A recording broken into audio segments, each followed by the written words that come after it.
Shifting about their goddamn crochet pants, staring at God knows what. Bring it to the apartment that I like to own. Tell you that I'm broke when we're all alone. I can be a stripper if you want me to. Tapped him behind, he looked at me with the same milky eyes that seemed to be spilling off the floor. It's been a while since I played for you. Gotta switch and I'm gonna make with you. Never thought I'd be a game girl. Give it a go.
Shifting about with her goddamn crochet pants, staring at God knows what.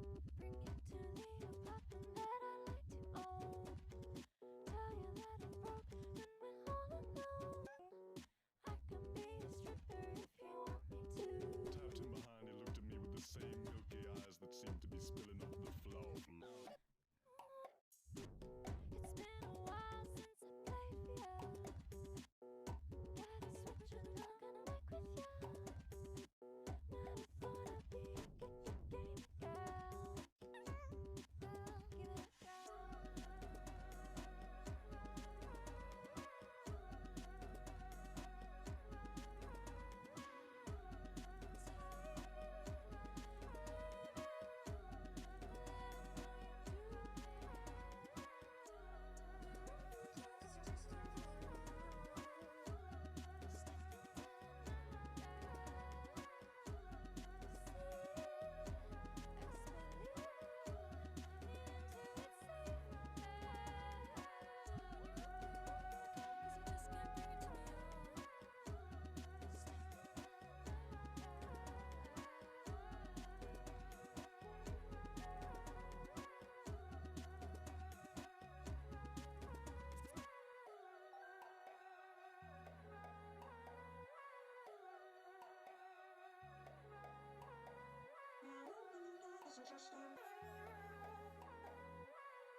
Shifting about with her goddamn crochet pants, staring at God knows what. Bring it to me, a poppin' that I like to own. Tell you that I'm broke when we're all alone. I can be a stripper if you want me to. Tapped him behind, he looked at me with the same milky eyes that seemed to be spilling off the floor. It's been a while since I played for ya. Gotta switch it up, gonna work with ya. Never thought I'd be a game girl. Give it a go.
Shifting about their goddamn crochet pants, staring at God knows what.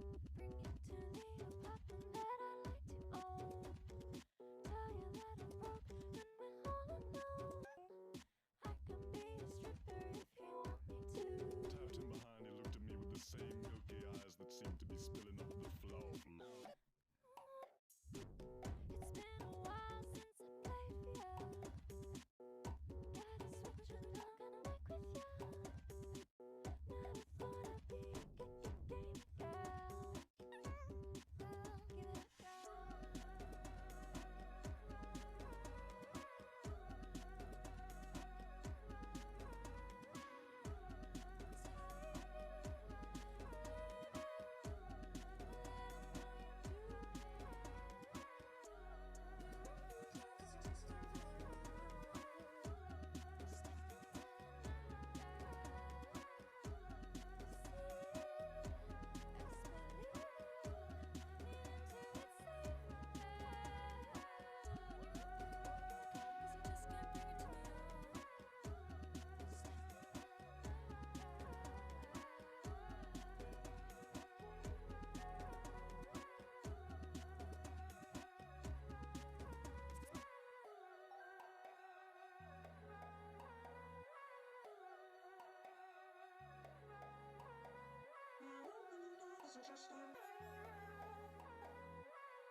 Shifting about their goddamn crochet pants, staring at God knows what.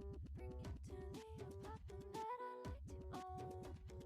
Tell you that I'm broke and we're all alone. I can be a stripper if you want me to. Tapped him behind, he looked at me with the same milky eyes that seemed to be spilling up the floor.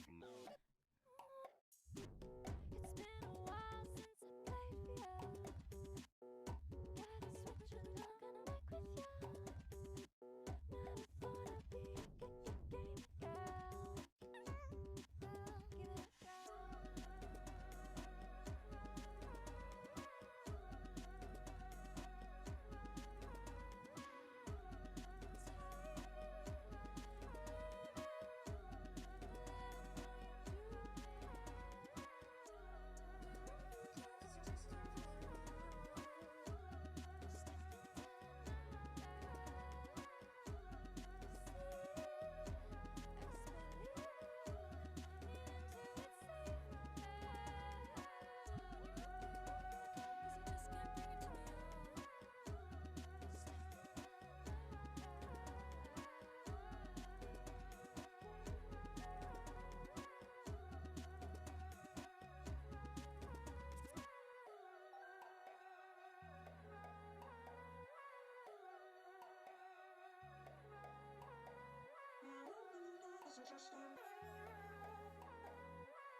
Shifting about their goddamn crochet pants, staring at God knows what.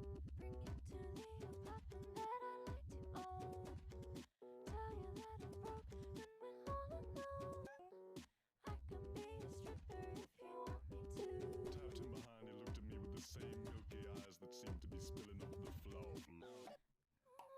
It's been a while since I played for ya. Gotta switch it, I'm gonna make with ya.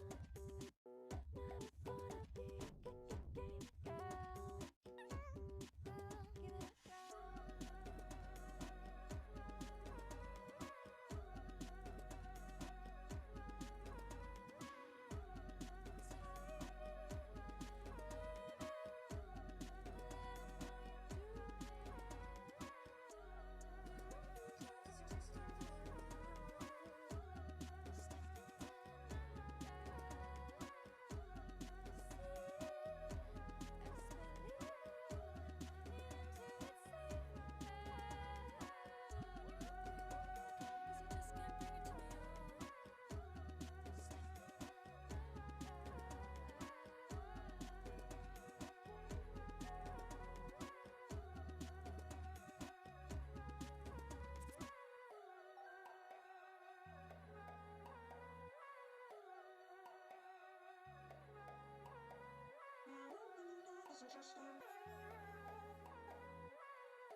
Leave any blank seats anywhere.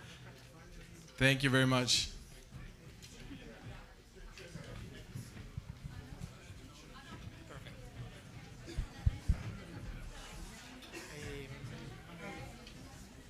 Spegniamo appena iniziano.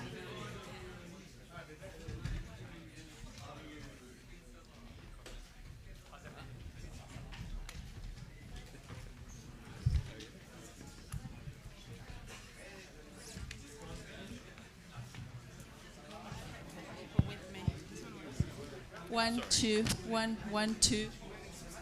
I don't. One, one, two.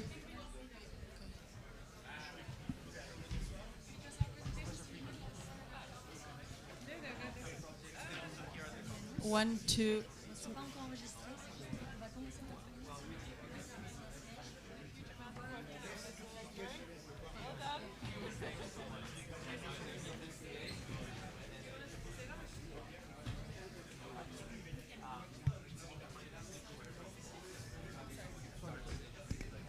While we wait, feel free to really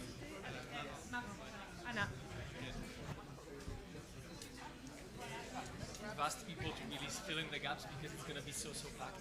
So yeah, that's perfect. But short.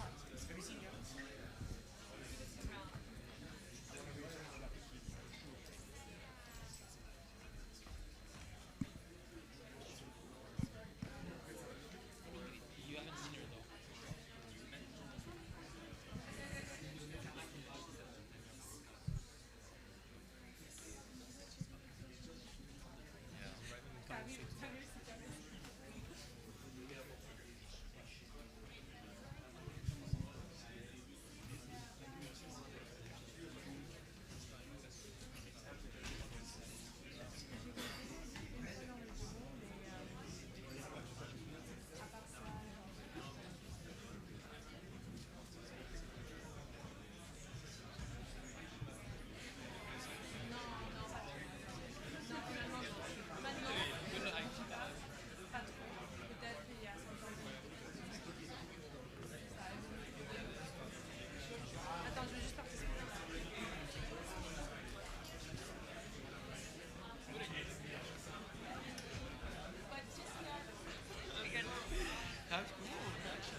Already advanced or lock screen or something? Sorry, if you can film it.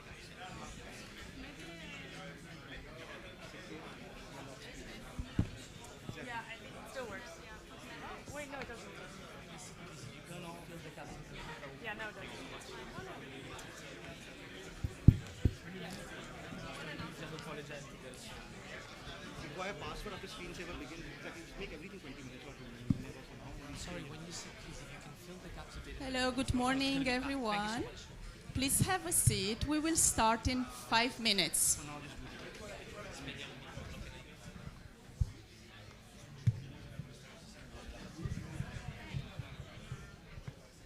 Why is it not sharing on the screen?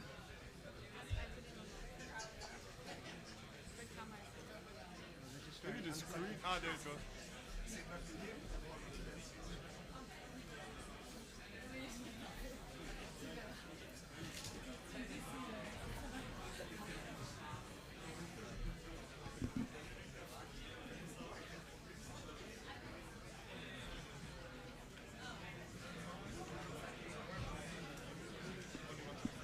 Can I put my phone here? Just.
Sorry. Hi, everyone. Thank you for being here. If you can fill, please, the gaps in the middle, especially the people at the sides. If you can push a bit into the middle, we'd be grateful. Thank you so much.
One, one, two. Good morning, ladies and gentlemen. Welcome to Paris. It is our great pleasure and honor to welcome you all for the third World Inequality Conference here at Paris School of Economics. My name is Delia, and together with my colleague Anna, we will be your Masters of Ceremony during the 3 days conference. Hello, welcome. On behalf of the World Inequality Lab, we're honored to greet our distinguished guests who have traveled from all over the world to come here. We have 58 nationalities represented here today from all corners of the world, be it India, China, Senegal, Brazil, many, many more. So thank you so much for coming, and your presence here makes this occasion truly special. This conference serves as a platform for highlighting the latest research on inequality. It will be structured around 3 pillars: the release of the Global Justice Report, there will be parallel sessions and plenary sessions, and you will have more information at the end of this session, just before the break. Yes, so please take full advantage, ask questions, get to know your peers, exchange contacts, and enjoy the next 3 days. Please give a warm welcome to the World Inequality Lab co-directors, Lucas Chancel,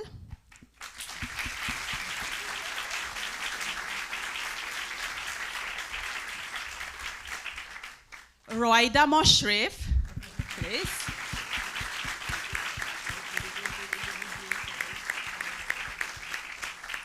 and Thomas Piketty.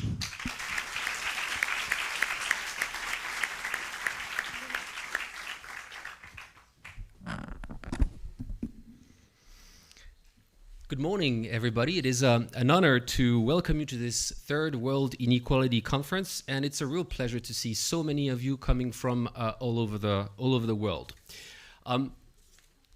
Almost 100 years ago, John Maynard Keynes wrote his famous essay, Economic Possibilities for Our Grandchildren, and he anticipated that a century ahead of him, incomes would grow 8-fold while people would work 4 times less.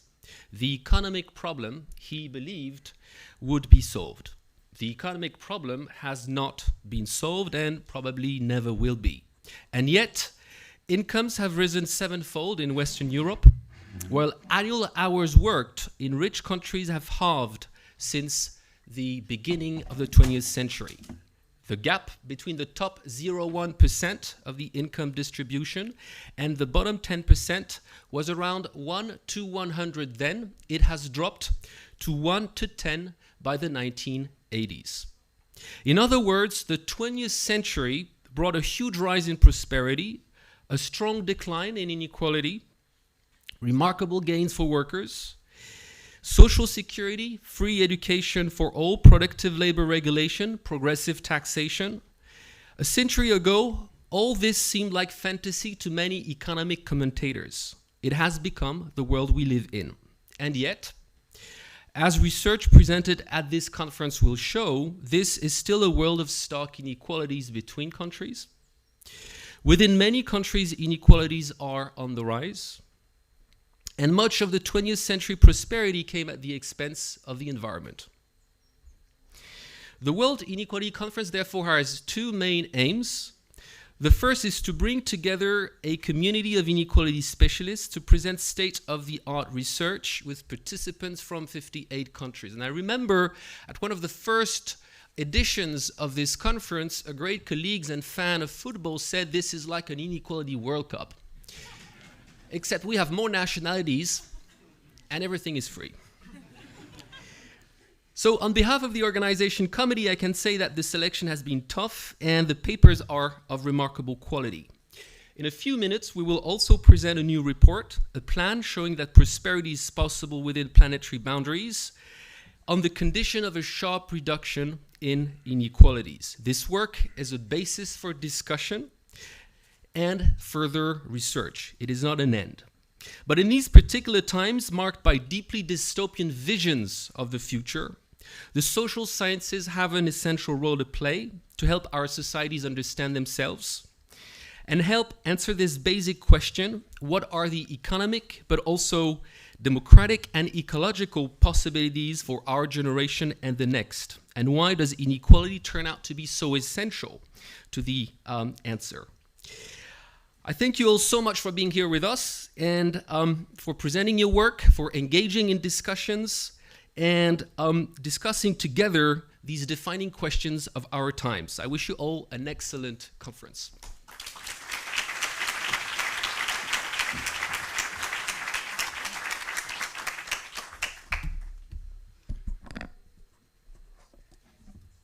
Thank you all. I'm very happy to welcome you and thank you all for coming. Part of being co-director, I'm also head of data and doing a PhD on the side. So, but the most important part is that the foundation of everything that we're going to discuss today and in the upcoming days is only based on the database, the World Inequality database.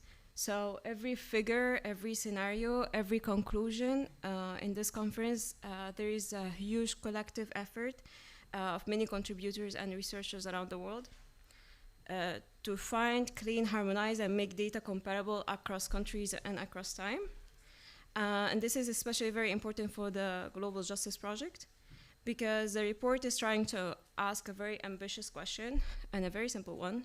Can we build a world that is more equal and compatible with planetary habitability? And the answer is yes. And all of this is because we were able to bring together inequality, climate, public investment, and global finance into same quantified framework. And without the data work behind, we will only be talking about abstract ideas, but not concrete scenarios that could be debated, challenged, and improved for the future. So I welcome you again, and thanks all of you for coming. And I pass the mic to Tuma.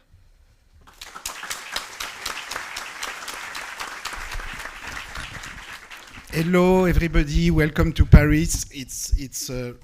I'm going to give the floor to Anmol, Somanchi, Nelly, Cornelia Mohren, and Moritz Odersky in a minute, who will present to you our Global Justice Report. Let me simply say that we are very, very happy to present to you this work today. This is the first time in the history of the World Inequality Lab that we really look at the future in such a way. We are used to work on the history of inequality, sometime over several centuries.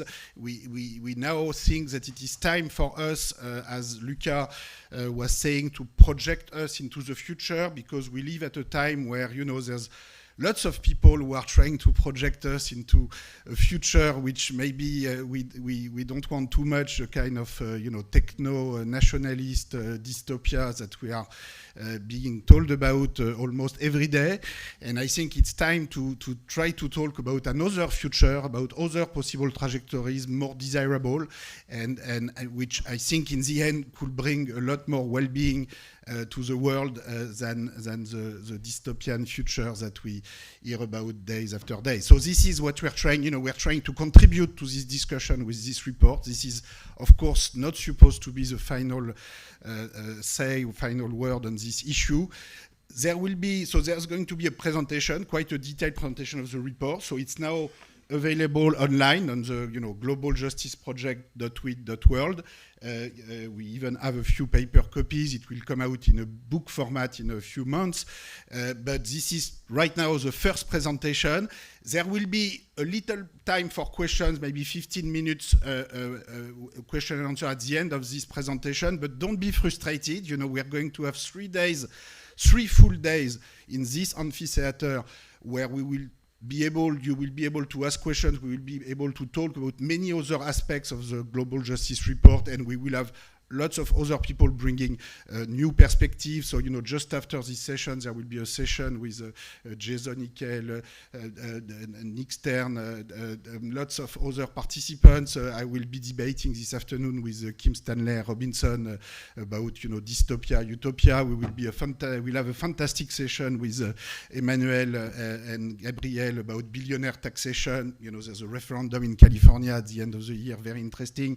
They will tell us more about this at the end of today, and lots of other sessions tomorrow on Saturday where we will talk again and again about this topic. So don't be frustrated if you don't have time for this session to ask questions. We'll have a little bit of time, but without further ado, I leave the floor to Anmol, Moritz, and Nelly, who have done a fantastic job with this report and who are going to show you what we have found. Sorry for doing what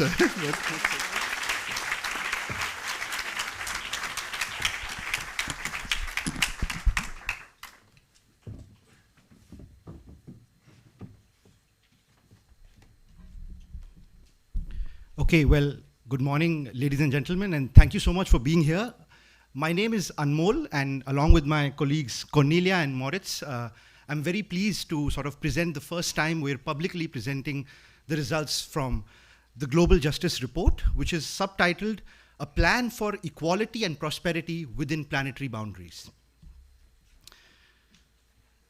Now, the question that's at the heart of this report is essentially, can we achieve socio-economic equality at the global level while preserving planetary habitability? And if we can achieve both these goals simultaneously, what would it take to do so?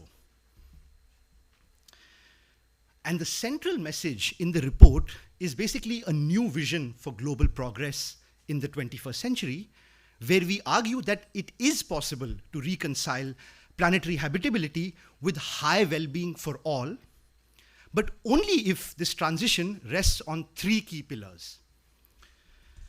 The first of this is a rapid decarbonization of energy systems, in particular, a full phase out of fossil fuels and a rapid expansion of electrification. The second pillar is what we call sufficiency, and we'll dive into this more in the presentation, but what we mean by that is basically three things.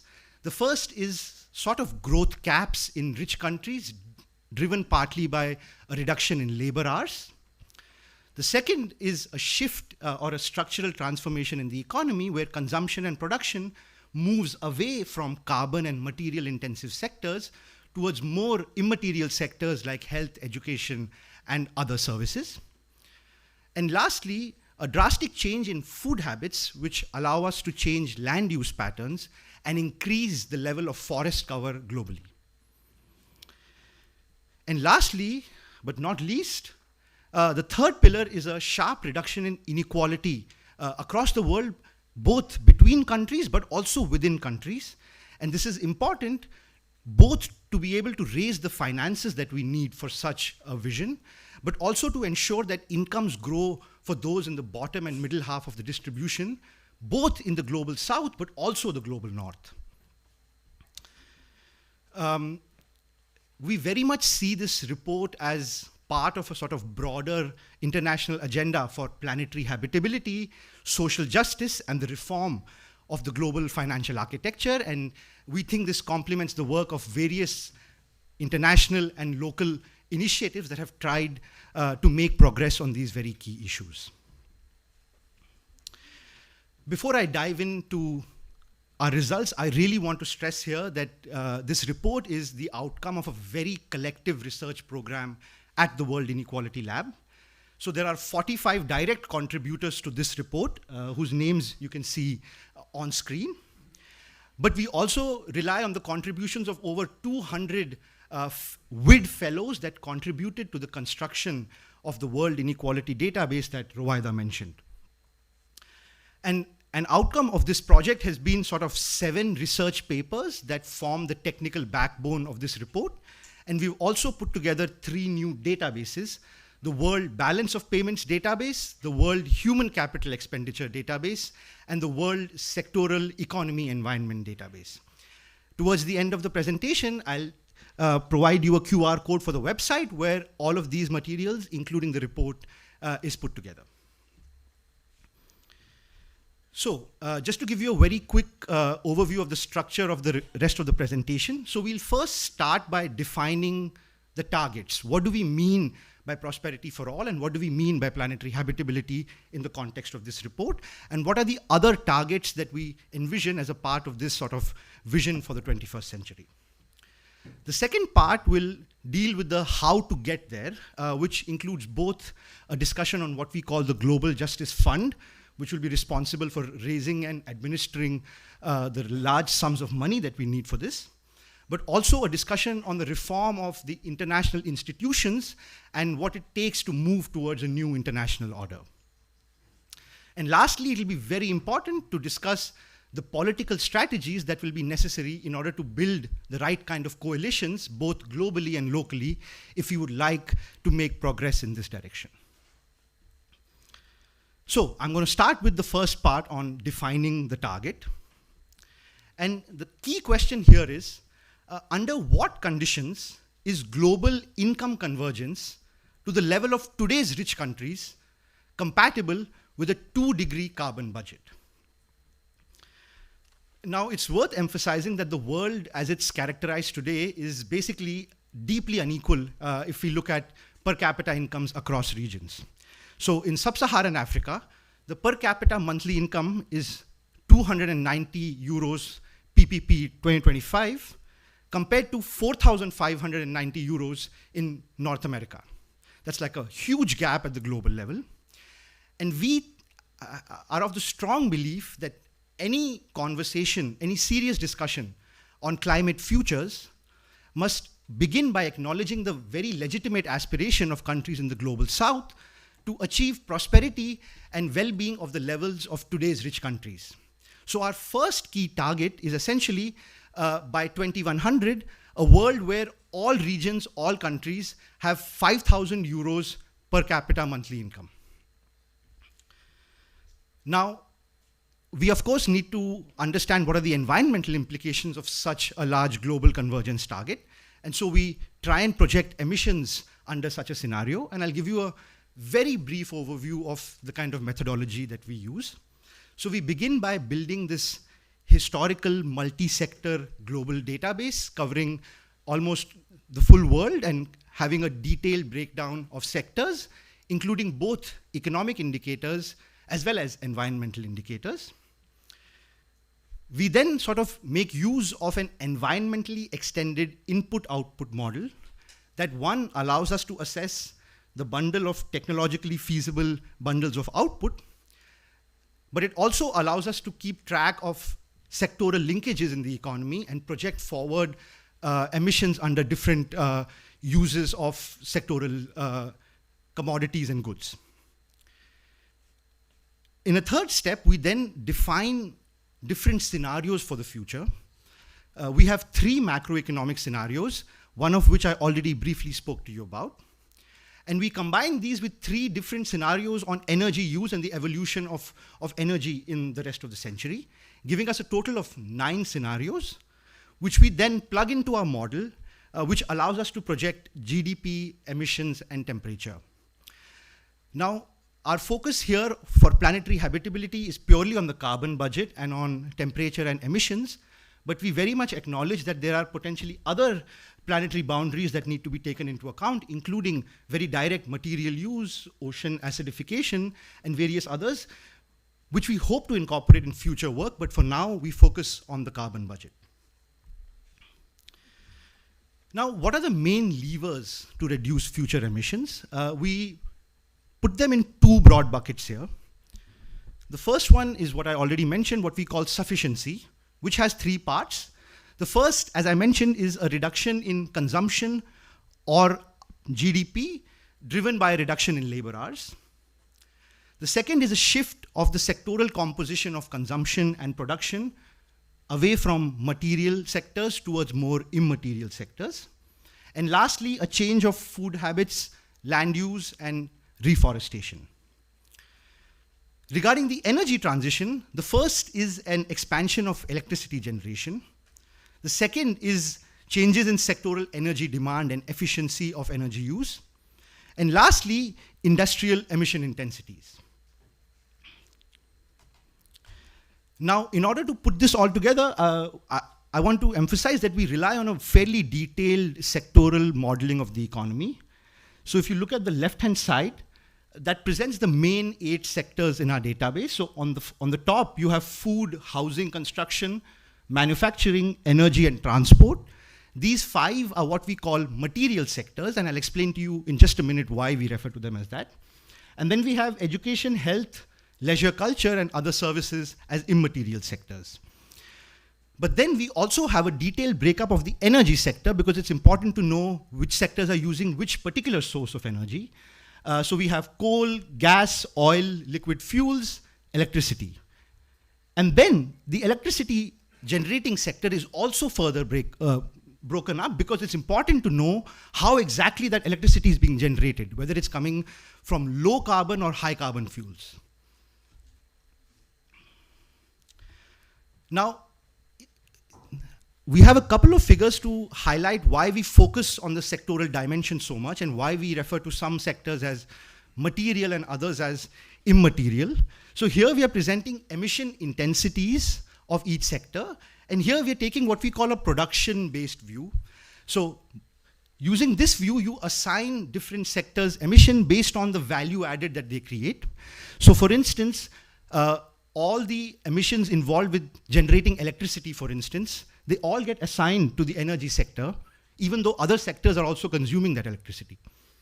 But what we see is when taking a production-based view, basically the immaterial sectors, the last three on the slide, they have very negligible. I mean, it's not zero, but it's very negligible compared to the other material sectors, where it's, for every euro produced in the energy sector, you emit 2.7 kilos of CO2 equivalent. The number is 0.7 in the agricultural sector, 0.5 in manufacturing. But there's an alternate view which we can take, which is the expenditure-based view, which takes into account the intermediate goods that different sectors use. And when we take that view, the first thing is the emission intensities are more balanced compared to the production-based view. But even here, what you see is that the immaterial sectors have 3 to 4 times lesser emission intensities than the material sectors. So both from the production and the expenditure-based view, the immaterial sectors have a much smaller carbon footprint. Okay, now very briefly to give you an overview of the main scenarios that we have.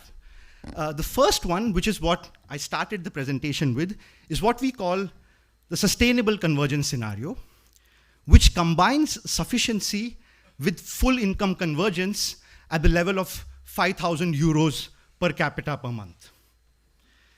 The second scenario we explore is what we call productivist convergence, where per capita monthly incomes reach 10,000 instead of 5,000, but there is full convergence across all countries. And the last is what we call a persistent inequality scenario, where in the global north, incomes reach as high as 16,000 euros per month, whereas in sub-Saharan Africa, they still remain at 3,000 euros per month, so still a very wide gap at the global level. And I just want to clarify, we have picked numbers like 5,000, 10,000. We are not hard pressed on them. And we also explore scenarios with different targets. But the idea here is to explore what it would take if we were to set, say, a target of 5,000. And then we combine these macroeconomic scenarios with 3 energy scenarios, what we call fast decarbonization, which is kind of consistent with the various net zero trajectories that are put out by various organizations. The second is what we call intermediate decarbonization, which refers to a scenario where countries follow their currently stated pledges into the future. And lastly, a scenario of slow decarbonization, where countries basically are following their current policies and current trends. And now, before I hand over to my colleague, I just want to highlight that in this presentation and also in the report, our main focus is on this scenario that combines sustainable convergence with fast decarbonization. And now my colleague will give you more details of what we mean by this sustainable convergence scenario.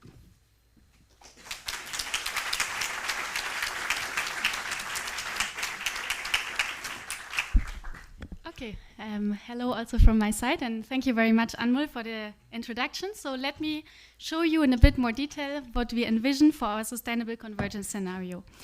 First of all, here you can see the figure that Anmol already mentioned, which is our income convergence target to 5,000 euro per capita by 2100 in annual numbers. So a 60,000 euro per capita income target by the end of the century for all countries. And here we put this into an historical perspective, so you can see the evolution of GDP per capita since 1800 in different world regions. What you can see is that our 60,000 euro target means practically no growth or very small growth in today's richest regions in North America, Oceania, and Europe, and a very strong catch-up in poorer regions such as Sub-Saharan Africa and South and Southeast Asia, for who we project growth rates of 3 to 4% per year, which, as you can see if you look at the red line, corresponds more or less to what we've seen in East Asia over the last 75 years. Again, as Anmol has already said, there's one main reason for the 60,000 euro target, which is that, of course, there are aspirations of lower income countries to catch up to prosperity levels of today's richest countries. This is one reason why we show you this target. The second one is more pragmatic. As we will show you in a few slides, we find that actually converging to this target is compatible with staying within our 2-degree carbon budget, whereas converging to higher targets is simply not. And this is also only possible under very strict conditions, which I will show you now, with the first block on sufficiency and the second block on the energy transition. So here you can see the projected evolution as well as the historical evolution of global work hours per worker. You can see, as Lucas had described in his introduction, that there has already been a strong decline in annual work hours from more than 3,000 in 1800 to about 2,100 at the world level today. We assume that this decrease in work hours per worker continues over the next decades. So we assume that productivity gains are used by individuals to increase their leisure time to enjoy more leisure time. Now, we envision that this decline in work hours comes along with increased gender equality in work hours. So here again, you can see an historical figure since 1800, where we're showing you at the top the evolution of economic labor hour per working age individual, and at the bottom domestic labor hours for both men and women. So at the top you can see in pink economic labor evolution of men, blue and blue of women, and then in light and dark orange domestic labor of women and men respectively.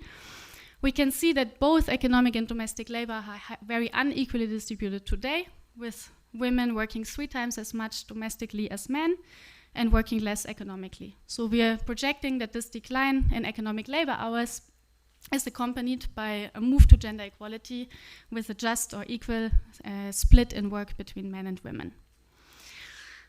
Now, we're also projecting the composition of labor hours. As Anmol has already mentioned, this is one very important pillar of what we describe as sufficiency, which is to move from more material sectors to less material sectors in the future.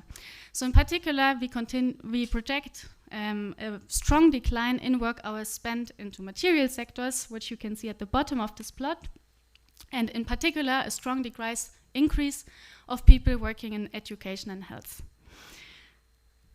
This is driven by a shift in the composition of consumption over the next decades. So here you can see since 1970 at the global level, the share of material sectors in total expenditure, which includes consumption and investment. And we can see that since 1970, the share of material sectors, food, construction, manufacturing, energy, and transport, in total consumption and investment has been quite stable at around 53%.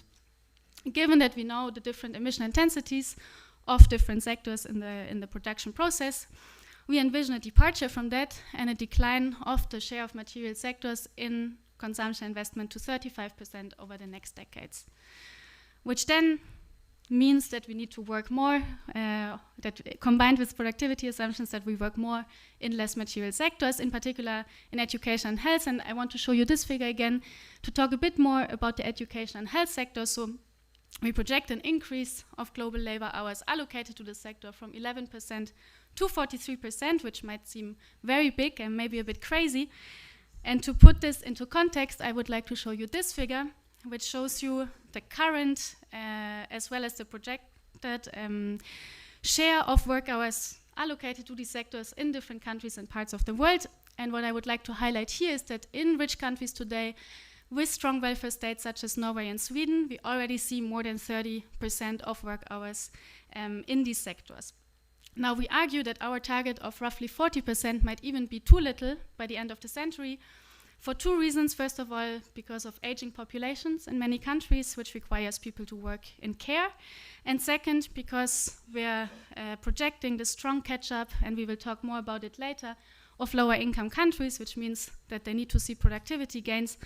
And in order to stimulate this catch-up, we project huge expenditures in human capital, which of course also means that many more people need to work in schools, etc. Okay, so this was a description, a very fast description of our second pillar of sufficiency, which is the shift in the composition of what we consume, what we produce, and where we work. Now I would like to say a few words on our third pillar, which is the change in food habits and land use. So just to put this in context, today about 18% of global emissions are coming from land use change in the agricultural sector, which means that the way we consume and we use land is very important for future emissions as well. In this figure, you can see the evolution of global forest cover since 1800. We see that there has been strong deforestation over the last 2 centuries, in particular in order to make space for agricultural land and grazing land. And what we project for the future is a strong reforestation, first an immediate ban of deforestation and then strong reforestation all over the world in order to expand forests, which constitute a natural carbon sink, also to protect biodiversity. So this increase here would mean to bring forest cover back to the level we've seen in 1900. It also means that we would need to reduce global grazing land by 25%, corresponding to a 25% reduction in global meat production. If we look at regional level and consumption patterns of meat today, this would mean that in North America, red meat consumption would need to decrease by a factor of 4.5 by the end of the century and by a factor of 2.5 in Europe. Okay, so now I've covered our 3 elements of sufficiency that we describe. Let me now show you 2 slides on our energy scenarios. So here you can see the evolution of total energy demand that we project. I want to highlight that those scenarios are not completely made up by us. They are based on projections made by the International Energy Agency. And we distinguish, as Anmol has said, between 3 scenarios: current policies, country objectives, and sustainable convergence. So what you can see in this plot is the share in total energy demand that's coming from electricity and low carbon fuels versus different fossil fuels. In our 2 less ambitious scenarios, or very not ambitious scenarios, slow decarbonization and intermediate decarbonization, we can see that fossil fuels still play a very important role in final energy demand over the next decade and still by the end of the century making up for 40 to 50% of final energy demand. Which of course stands in a strong contrast to our fast decarbonization scenario, where we assume that we reduce the share of fossil fuels in final energy demand very fastly, replacing it by, wherever it's possible, by electrification, and whenever it's not possible, by low carbon fuels, and eventually move to a world where no fossil fuels are used at all anymore.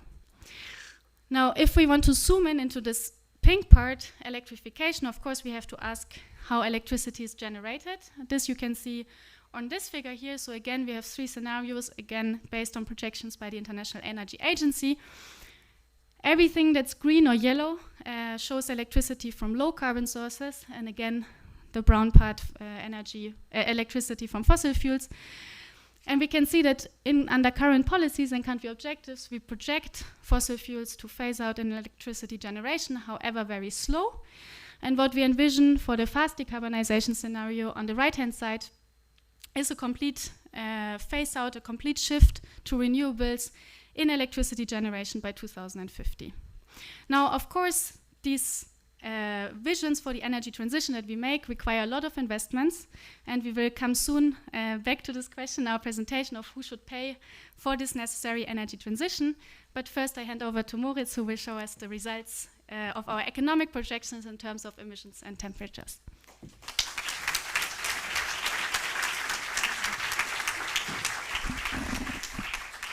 Yes, thank you. Also, hello from me. As Nelly announced, from this economic and energy framework, we get production volumes, which we then go on to combine with fuel-specific emission intensities, and finally plug it into a quite common climate model called FAIR to get temperature projections for the remainder of the century. And I first want to show you one of our core graphs, which shows the cumulative gigatons of greenhouse gas emissions between this year and 2100 in different scenarios. And you can see in solid blue the CO2 emissions, and in dashed blue the other greenhouse gas emissions like methane. And first, if you look on the very left, we see the persistent inequality and productivist convergence scenario combined here with the slow decarbonization. So these are really scenarios of high growth, huge economic size, and a continued use of fossil fuels till the end of the century. To put this in perspective, the economic size in 2100 would here be 8 times what our world economy is today. And this leads to high temperature rise in the year 2100 of beyond 4 degrees. clearly not a future we would like. So what can we do? And our core message here is we really need both the sufficiency and the decarbonization to move to a world of below 2 degrees. And we can already see here that the contribution of the 3 sufficiency levers and the decarbonization is roughly half each.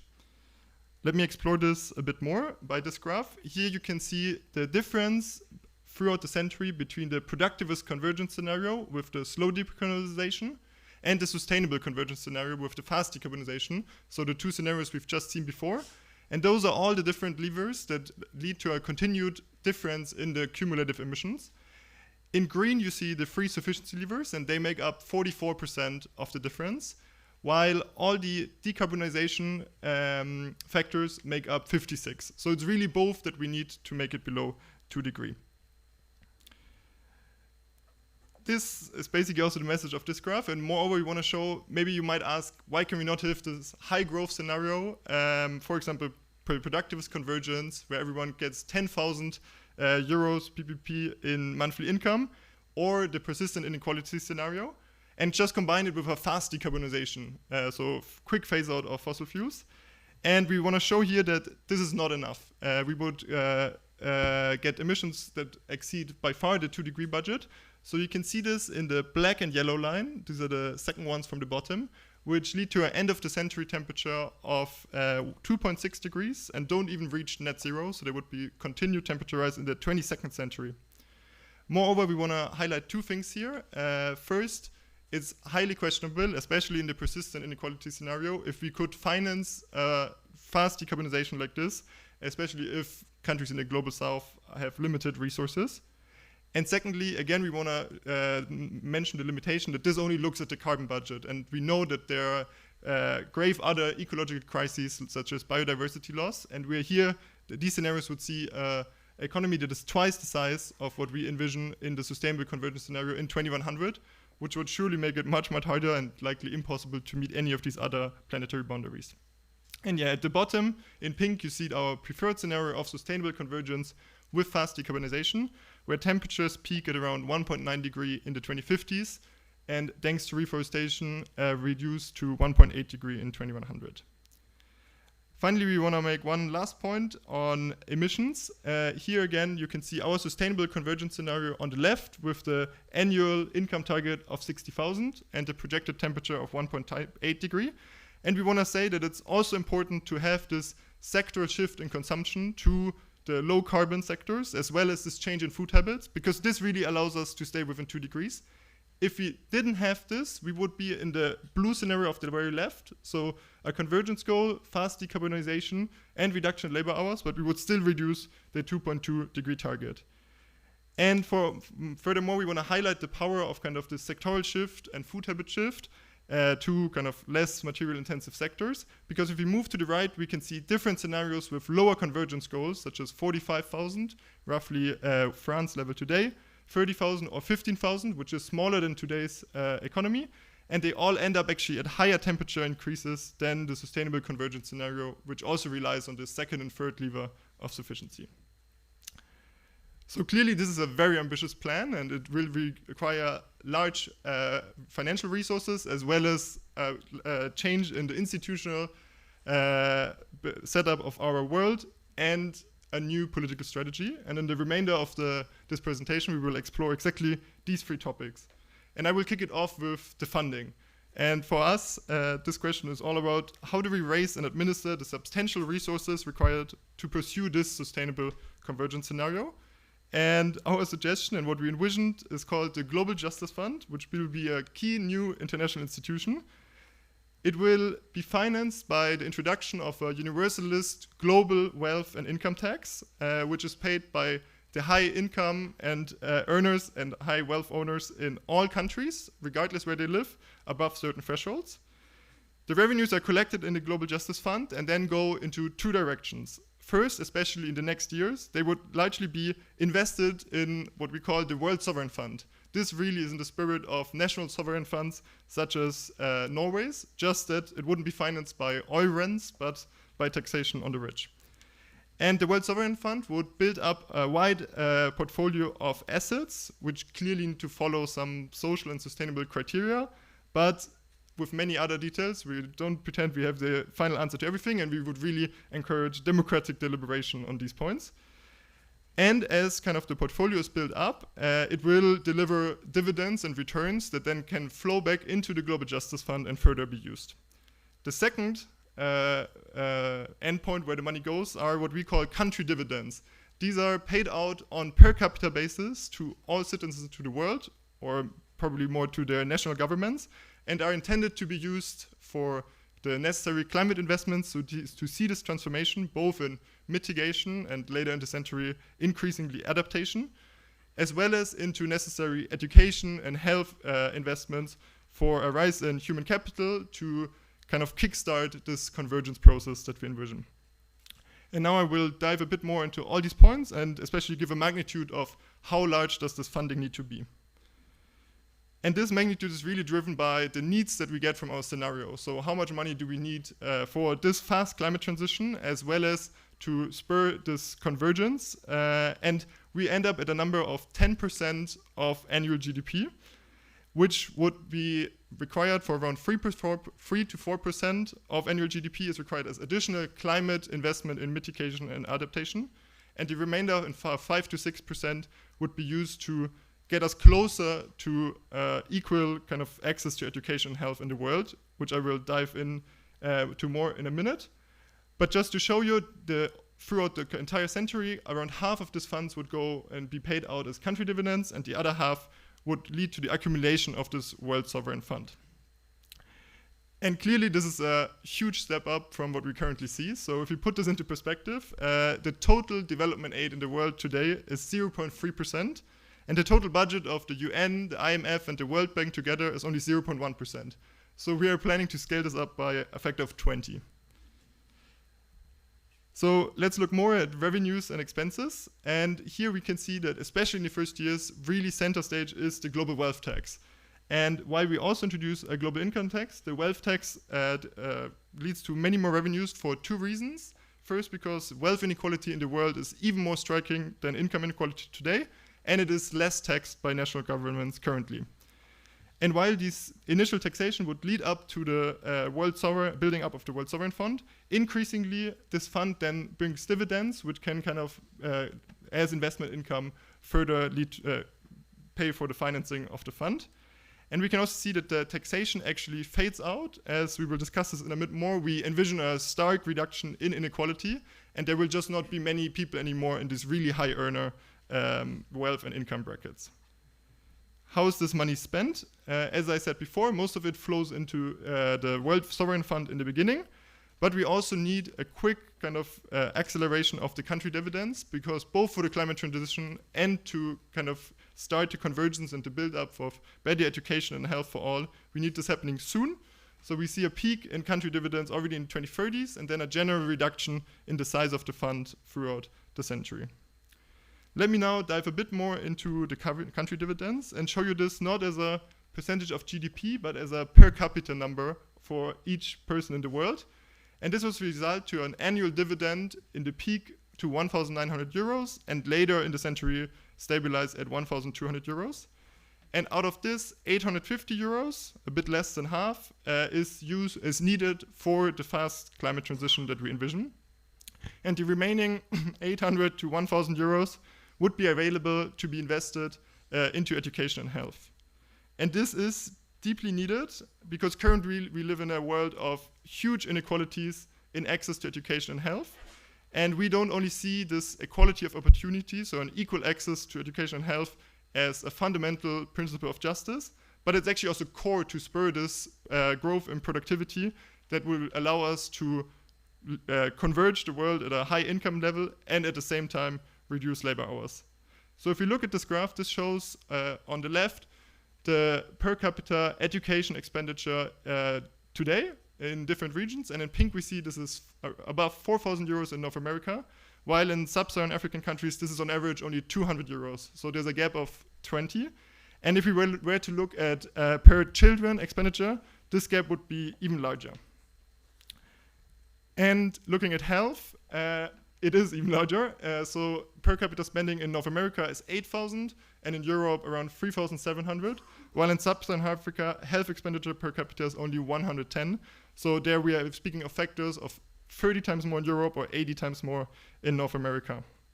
And as you can see, as part of the Sustainable Convergence Plan, we see a scaling up to a very high level in all countries. But it is important to mention that the size of the fund, this 10%, is actually not enough to close this gap before the end of the century. And at the very end of this presentation, we're going to explore other scenarios where we can get to a quicker convergence in the equality, quicker equality of opportunities, so convergence in health and education expenditure. Finally, I want to put the World Sovereign Fund into perspective. So with the projected kind of investment flows, the World Sovereign Fund is soon going to build up to have a size of 60% of annual GDP. And this will partly reshape the global wealth stock, which we can see here, global wealth over global income from 1980 to today, and then projected to 2100. And the last 45 years, we've seen a rise in the global wealth to income ratio, while the public share significantly declined. And we envision a return of the public share to what it was in 1970, around 30% of global wealth. And this time, this will not be managed all by national governments, but partly by this democratically governed universal World Sovereign Fund to spur investment in a more sustainable convergence pathway. So this is clearly all a lot of money. And now the question is, how do we finance this? And for that, we suggest an indicative, very progressive tax schedule on both global wealth and income, and I will put some more details on global wealth. And we want to say here again that this is indicative, and this is a schedule that will provide sufficient funds to kind of finance this, but of course the specific brackets and all of this could and should be further explored. But what you can see on the left is different wealth groups expressed as a multiple of average world wealth today, which is around 110,000 euros PPP. And then on the right side, what annual wealth tax they would face in the coming years. And everyone below the 10 times, everyone who holds up to 10 times the average world wealth, which is 1.1 million per person, they would face 0 tax rate. And then we see a slight increase to 3% when you own 50 times the world wealth of 5.5 million. But once we reach the multi-millionaires and billionaires, this is a very progressive tax rate with high rates. So the very last row is basically showing the billionaire class, because they would own 550 million per adult, which would result per couple in 1.1 billion euros. And they would face a 20% tax rate. So also seeing the current public debate on billionaire taxation, which we of course strongly support, just with the size of these fund that we need, we would need to go much further. And we want to highlight, though, that such rates are not unprecedented in history, even though they might seem maybe crazy at first sight. Actually, both in Japan and France, after the Second World War, we have seen annual wealth tax rates of up to 50%. So facing other crises, we have seen even larger things before. Yeah, and one last point to highlight on the tax schedule. Who would pay these taxes first? It would actually be not that many people. So it's around 1.3 to 1.5 of the global population. And it is where they come from is really determined where the rich people today live. So in blue, you can see this is mainly Europe, in pink, North America, and in red, East Asia. And again, as we see, due to this taxation, as well as other measures, which we will explore further, we project a stark compression of inequality throughout the century. The people would fall out of these wealth tax brackets, and there would be less and less payers, which we then also don't need for the fund anymore, as it is financed by the returns of the World Sovereign Fund. If we dive a bit more into how many people per region would pay this tax, the highest share is in North America, which is the richest region in the world, as well as one of the most unequal regions. And therefore, 6.5%, around 6.5% of the population would pay this wealth tax in the next decades. In Europe, this would be 4.5%. In East Asia, around 2.5%. And in all other regions, it's close or substantially below 1% of the total population. With this very deeply progressive tax schedule, we also want to highlight that to generate these last revenues, actually millionaires are more important than billionaires. So in this graph, you can see the contribution of different wealth groups to the total tax revenues. And we actually even break up the millionaires into millionaires, so who own 1 to 10 million, decamillionaires who own 10 to 100 million, and centimillionaires who own between 100 million and 1 billion. And each of these groups contributes more to the absolute tax revenue than the billionaires. And this is for a simple reason: there are just many more millionaires in each of these brackets than there are billionaires in the world. And with that, I hand it over again to Anmol, who explores further equality targets.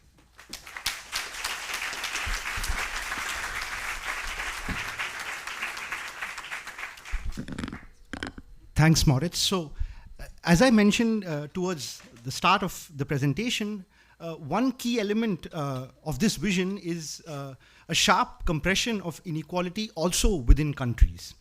And we mentioned this is both in order to generate the right kind of revenues, but also to ensure that those at the bottom and middle parts of the distribution see significant income growing over the rest of the century. So what are these equality targets that we have in mind? And our central target is actually an income target of 1:5, which means that the richest person should be no richer than 5 times the poorest person. And of course, at first sight, this might sound a bit crazy, but I want to emphasize that this target is actually fairly consistent with what we have seen in history in parts of the world.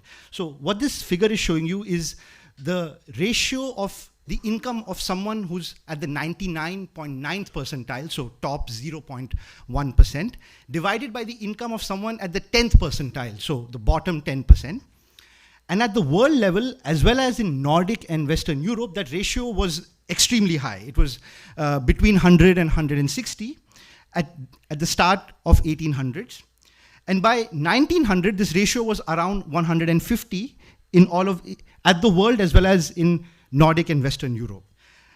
But what we see by 1980 is that this ratio had actually fallen to 11, like it's a compression by 10 times. And what we project at the world level is more or less in line with this, but we just wanted to go a bit further because we feel what we saw there was not enough. And so the ratio under our equality targets would be something like 4.5 here. And this graph is just to emphasize that this might seem fairly radical, but it's very much within the realm of what we've seen happening in history. Now, we also simulate the global and country level wealth distributions that are consistent with these income targets. And actually, we see that it would be a very important move towards a more equitable distribution of global wealth. Now, here what we show you is the share of the top 0.001% in total wealth. And today, these are just about like 80,000 individuals in the world.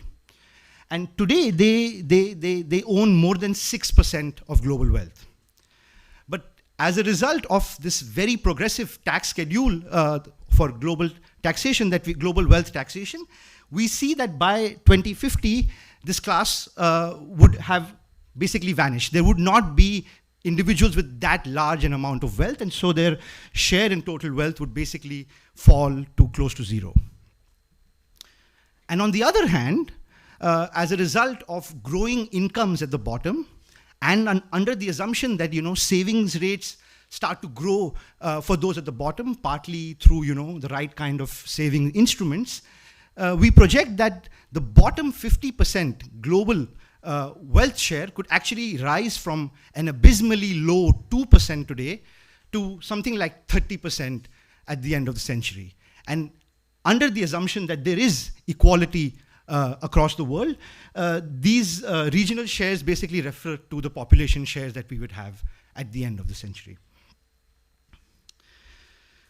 Now, of course, we have a global wealth tax and a global income tax, which would play a part at compressing inequality at the very top. But we would really like to emphasize that much of the inequality compression consistent with these targets that we have in mind would have to come from very proactive country-level policies. And on that point, I just want to highlight one aspect, which is that in principle, any target income or wealth distribution can be achieved by a set of taxes and transfers. However, historical and comparative evidence suggests that compared to these redistributive measures, what we call pre-distribution measures are likely to be more effective and perhaps more fair and democratic. And what do we mean by these? These include labor market institutions like, minimum wages, like sectoral bargaining, like stronger unions. But this also includes a strong corporate governance reform, which is democratizing the workplace and the economy. And last but not the least, development of an expansion of inclusive educational systems, starting from the primary level all the way to the tertiary level.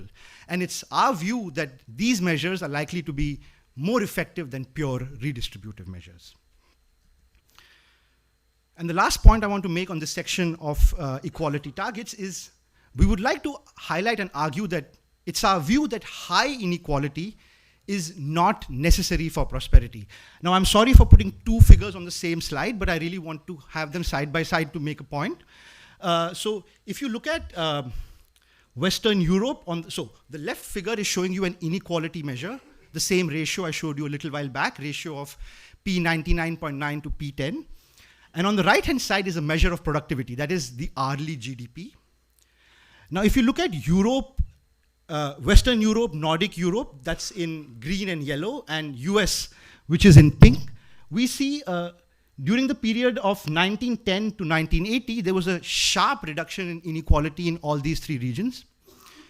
And contrary to what we are sometimes told, actually all these three regions saw very rapid growth exactly during this period. Now, since the 1980s, inequality in the US has significantly grown, but we don't see a corresponding growth of productivity relative to Europe during the same period. And lastly, I would like to address the issue of India and China, where if you look at the right figure, both these economies sort of opened up during the 70s, during the 80s and 90s, and they experienced fairly significant growth after that period. But that also came with rising inequalities. But the question is whether it was equality per se in these countries that was holding back economic growth. That's not our opinion, and we think it was more to do with sort of inefficient management of centralized economies and not equality per se that was holding back growth in these countries. And so we would like to sort of re-emphasize that it is strongly our view that high inequality is not necessary for prosperity.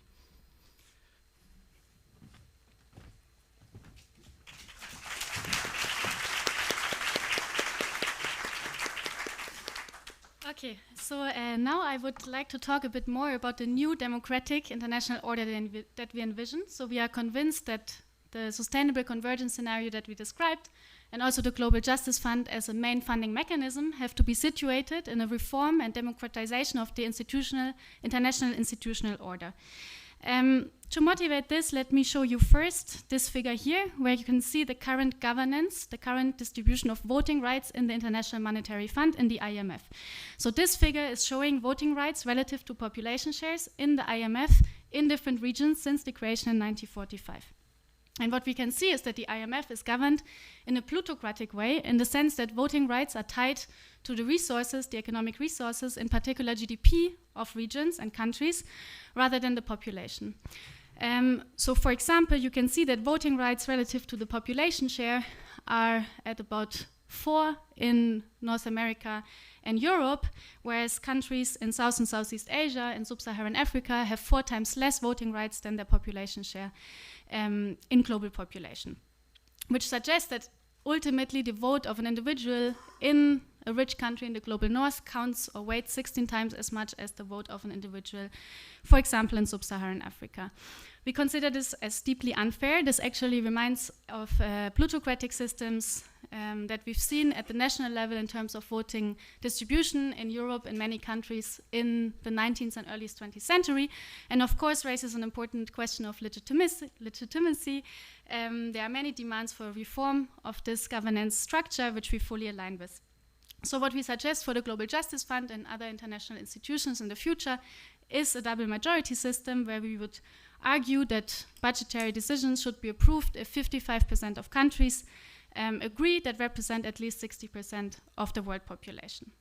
So this is the first thing we would like to do, changing governing structure of international institutions. We would also like to strengthen and raise the importance of international currency for two reasons. First of all, to make trade more fair, more equal, an international currency that would be used as reference currency in international trade, stabilize exchange rates and move currencies to purchasing power. I will show you a figure on this in a second. And second, also following demands, for example, by the Bridgetown Initiative, to issue an international currency in order to provide liquidity to countries to finance sustainable development.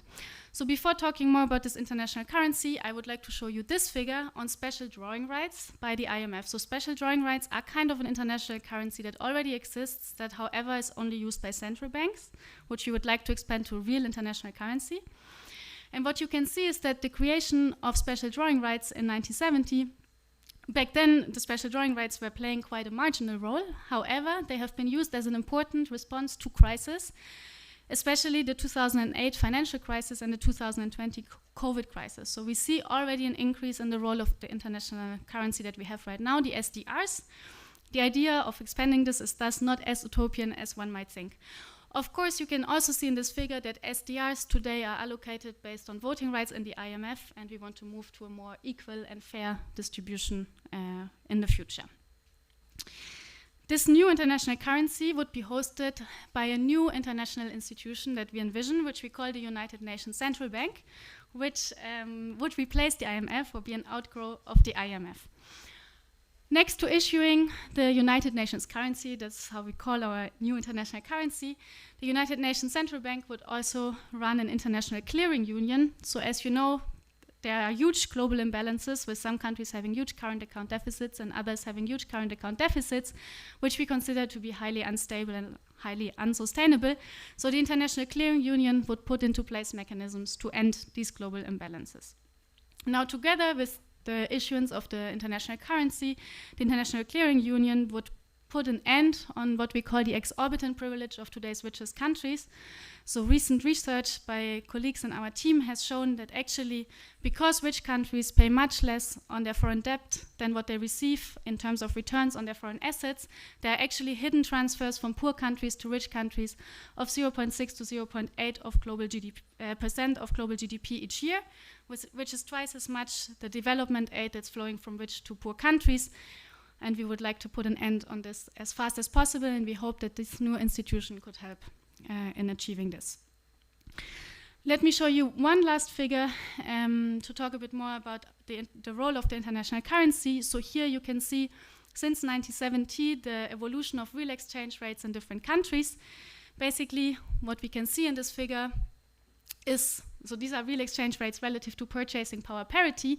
What we can see is that in the pink line, the US dollar has been highly overvalued over the last decades, whereas currencies of poor countries have been undervalued, which basically means that, for example, it's very cheap for the US to import, but it's very expensive or relatively expensive to import goods that have to be paid in US dollar, which leads to global imbalances, which, as you might be aware, are also a big topic in the current discussions in US politics about trade deficits and so on. So we argue that even from the perspective of today's richest countries, it makes a lot of sense to think about an international currency that would constitute a new reference currency, reduce the power position of the US dollar, stabilize exchange rates, and ultimately move to purchasing power parity over the next decades.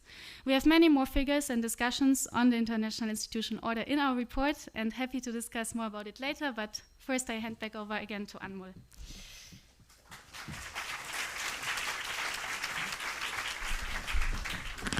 Okay, thanks all for staying with us. I assure you we are getting done soon, but we have one last important point to make. So I just want to emphasize, we've laid out a blueprint of, with various different elements. This is like a vision, and aspects of it need to be discussed and deliberated. But for any such vision, we need to think about the political strategies that are needed in order to build majorities in favor of any such kind of a proposal, and for a move both at the global level as well as at the local level. And I just want to discuss that briefly before we end. So, how can we build political coalitions for an equitable and sustainable 21st century? I want to begin with this figure, which basically shows different groups across the different world regions and how they benefit from this sustainable convergence scenario that we lay out. And if you look at the left extreme bar, which refers to the world, we basically see that 90% of global citizens would see their monetary incomes double between today and the end of the century.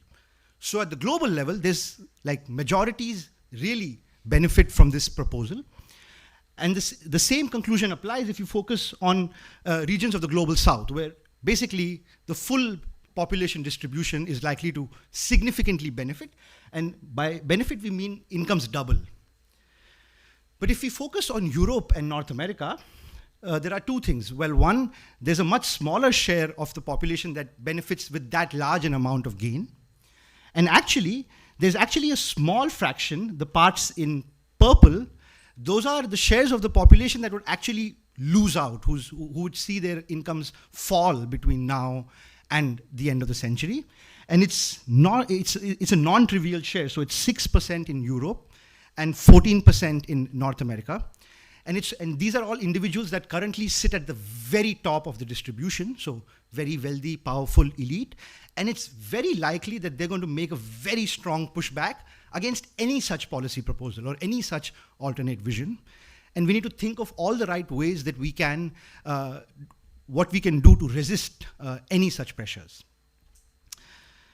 Now, I would just like to lay out 4 broad issues that we think are important, that we think need to be collectively deliberated and democratically discussed.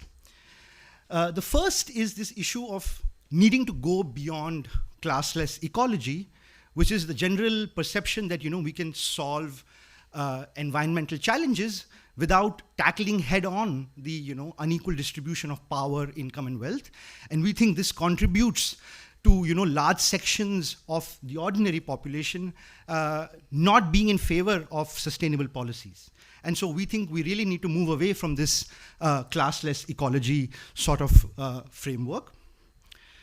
The other issue is the scale and the speed of reform relating to the global justice platform that we lay out. Is it too radical? Some might argue it's too moderate. Others might say we are achieving these targets way too late in the century. It needs to happen sooner. And these are all issues that we need to discuss. The third one is an issue of universal versus reparatory justice. And I'll come back to this in a minute where I have a figure. And lastly is the issue of incomplete coalition. So it's quite possible that certain countries, say the US for example, do not find it in their interest to join us or any such sort of global platform. And how do a smaller coalition of countries proceed in this scenario? So in the report, we argue that non-cooperative countries, they should be applied trade and financial sanctions, and potentially in proportion to reasonable estimates of the climate damage that they impose on the rest of the world. And it's important to highlight here that under any such scenario, there's going to be no global hegemonic economic power by the end of the century. And so with a sufficiently large coalition of countries, it's going to be very hard to resist any such pressures. So this one key graph to discuss the issue of universal versus reparatory justice. So, I mean, we have tried to lay out a sort of universalist framework in this platform. So for instance, country dividends are distributed on an equal per capita basis to all citizens of the world. But because of our global tax schedule, both for wealth and income tax, which targets the very top of the distribution, many of whom reside in the global north, this platform actually results in north to south transfers to the tune of 0.8% of world GDP. So there's already a sort of reparatory element built into our quote-unquote universalist framework. But at the same time, we want to highlight that this 0.8% is nothing close to fairly reasonable ballpark estimates of the amount that would be needed to compensate for historical, colonial, and climate damages, which would be something like 3% of world GDP. And I think this is an issue that needs to be discussed, and there are ways to make exactly this framework even more progressive. So we can make the tax schedule apply even more to certain parts of the world. We can force a more direct transfers only to certain regions that are more at the lower end of the distribution. And I think this issue of universal versus reparatory justice is crucial, and we all need to think about what the various implications are. And then to the issue of whether it's too moderate or too gradualist. So as you know, Moritz has already shown you, the Global Justice Fund's annual expenditures would be something like 10% of world GDP, which is significantly larger than what we see, for instance, for total development aid. But on the other hand, if we want all citizens of the world to have exactly the same high level of per capita education and health expenditure as we see in today's rich countries, we'll need 4 times larger a fund size. So we'll need something like 40%. So by that yardstick, this is too moderate in some ways. And so this issue of how radical versus how moderate we are is again something that needs to be discussed. And in fact, if we think it's too moderate, then a simple solution is just to scale up the program. And if we scale it down, well, then we have to reduce our ambitions to some extent. Okay, so with that, I'm going to very quickly conclude this presentation. And I just want to re-emphasize that our main conclusion is that an equitable, prosperous, and sustainable future is possible. This is a future where monthly per capita incomes would be at 5,000 euros in all regions of the world, where the bottom 50% wealth share would rise from 2% to 30%, and where we'll be able to limit global warming to under 2 degrees. So what stands in the way is not technical impossibility, but political choice and the hard but crucial work that would go into building a coalition behind it. Thank you all for your attention, and hope to engage on these issues more with you.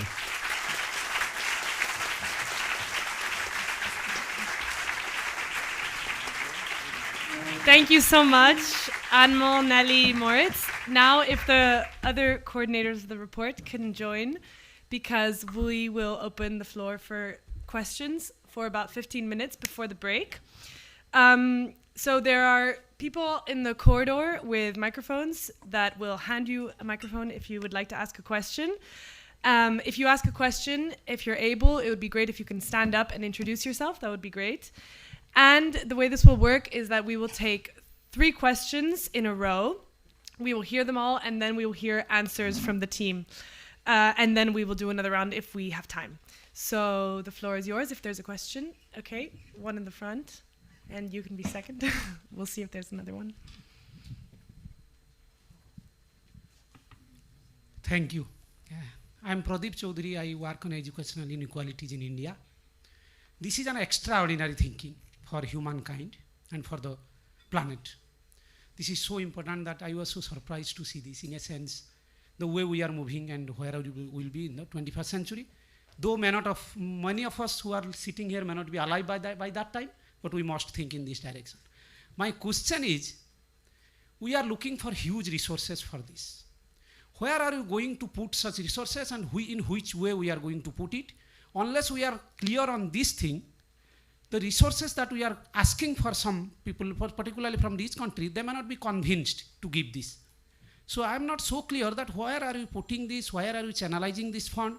As a result, they will be convinced to give us resources. So that's my question. So it will be interesting if you can say a bit about this. How are you actually using that? Thank you again for this fantastic opportunity.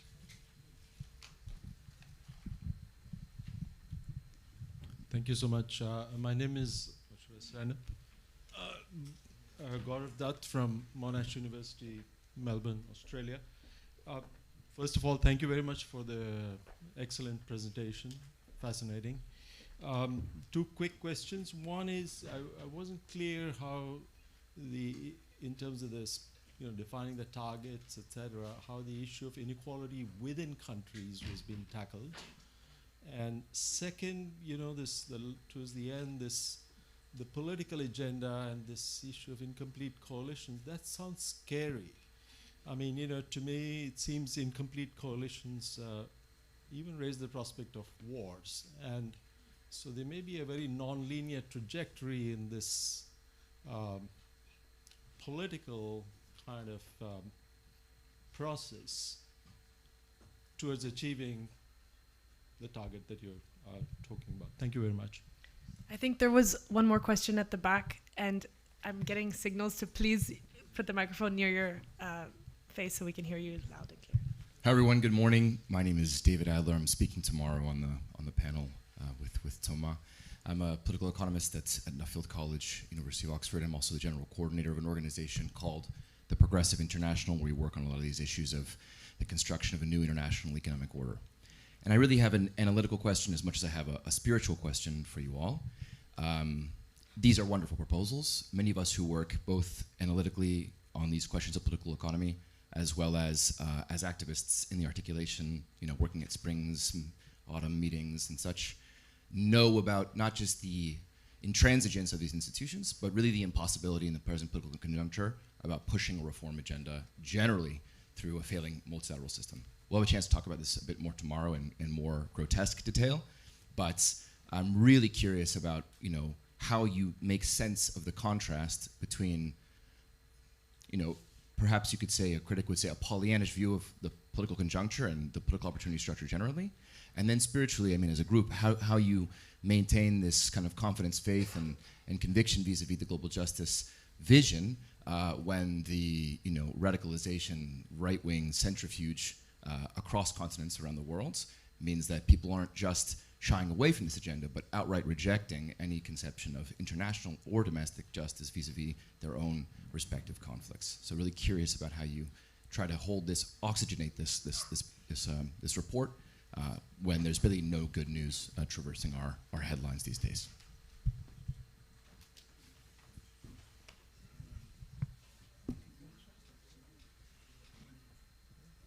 Well, thank you all very much for the questions. I'll just pick two of these questions. And so on the first point on the feasibility of such transfers, first let's remind ourselves that this huge compression of inequality in the 20th century was not something that those who had to reduce their relative shares in income and wealth distribution accept. It was the result of very strong mobilizations,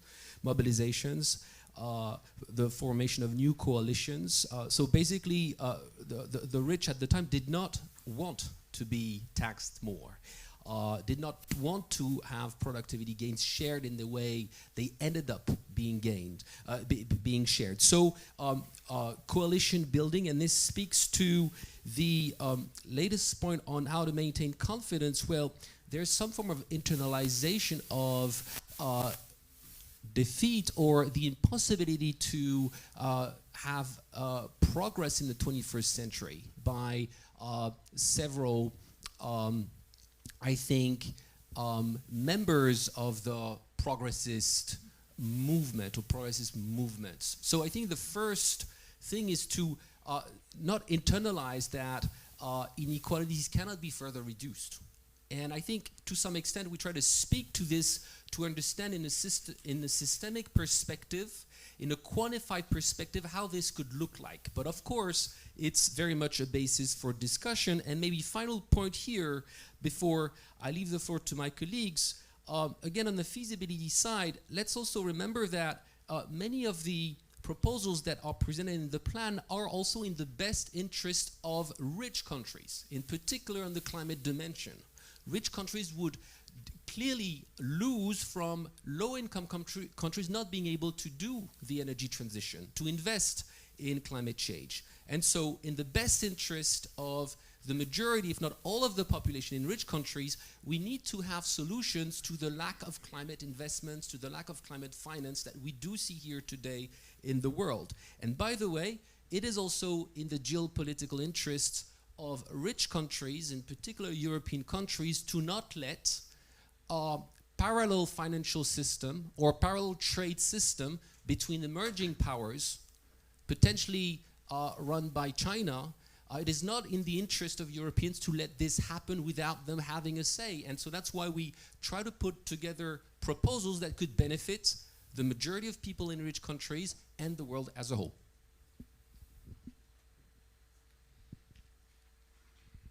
I mean, okay, maybe I can answer to the last question about what gives us hope or how we feel as a team working on these topics. I mean, I can only speak for myself. I think, of course, we don't feel like we're living in a world that's moving towards the plan that we've just presented. At the same time, I believe it's very important to create new narratives and new visions of the future. I feel like we need these kind of stories in order to have something we can work toward. There are many initiatives that we've mentioned throughout the presentation, many groups of activists in the Global South and in the Global North who are fighting for a more just system and who are providing alternative views of the future, like, for example, the Bridgetown Initiative. And we would like to contribute to these kind of movements, provide a more systemic illustration of what a just future could look like. And I think that can also create hope for future struggles. Yeah. I just want to quickly answer Gaurav's question on, I think the way our framework for inequality is one that we project per capita, so the average incomes to converge to this target.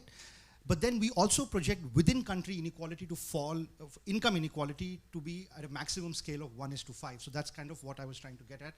I apologize if it wasn't fully clear, but the whole idea is that, of course, also in the Global South, but in the Global North, if you don't reduce inequalities, then this trajectory comes with as good as very little growth. And so those in the bottom could probably lose out, and that's really not a very good scenario. So on within country inequality, I think it plays a fairly important role in our projections. Regarding whether we think this incomplete coalitions, I mean, so we certainly don't have all the answers, and this was sort of our way of thinking about how do we get started in this process of coalition building. Whether there are non-linearities and whether it's worse than the current scenario where rich countries are already moving towards more protectionism is something we need to think about and discuss. Yeah, 3 points very quickly. One about optimism, the other about incomplete coalition, and maybe about national government, what they can do. So optimism, and I hear David and others, that how can we be optimism in today's world? I think it's obviously a huge cultural and intellectual battle, but this is a battle which we need to fight. And I think at the end of the day, the reason why we think this battle can be won is simply that the opposite narrative and the I think crazy techno-nationalist narrative of always using more material resources, more fossil fuel is going to deliver very bad outcome. It's just going to deliver very, very bad outcome in terms of global warming, in terms of social outcome.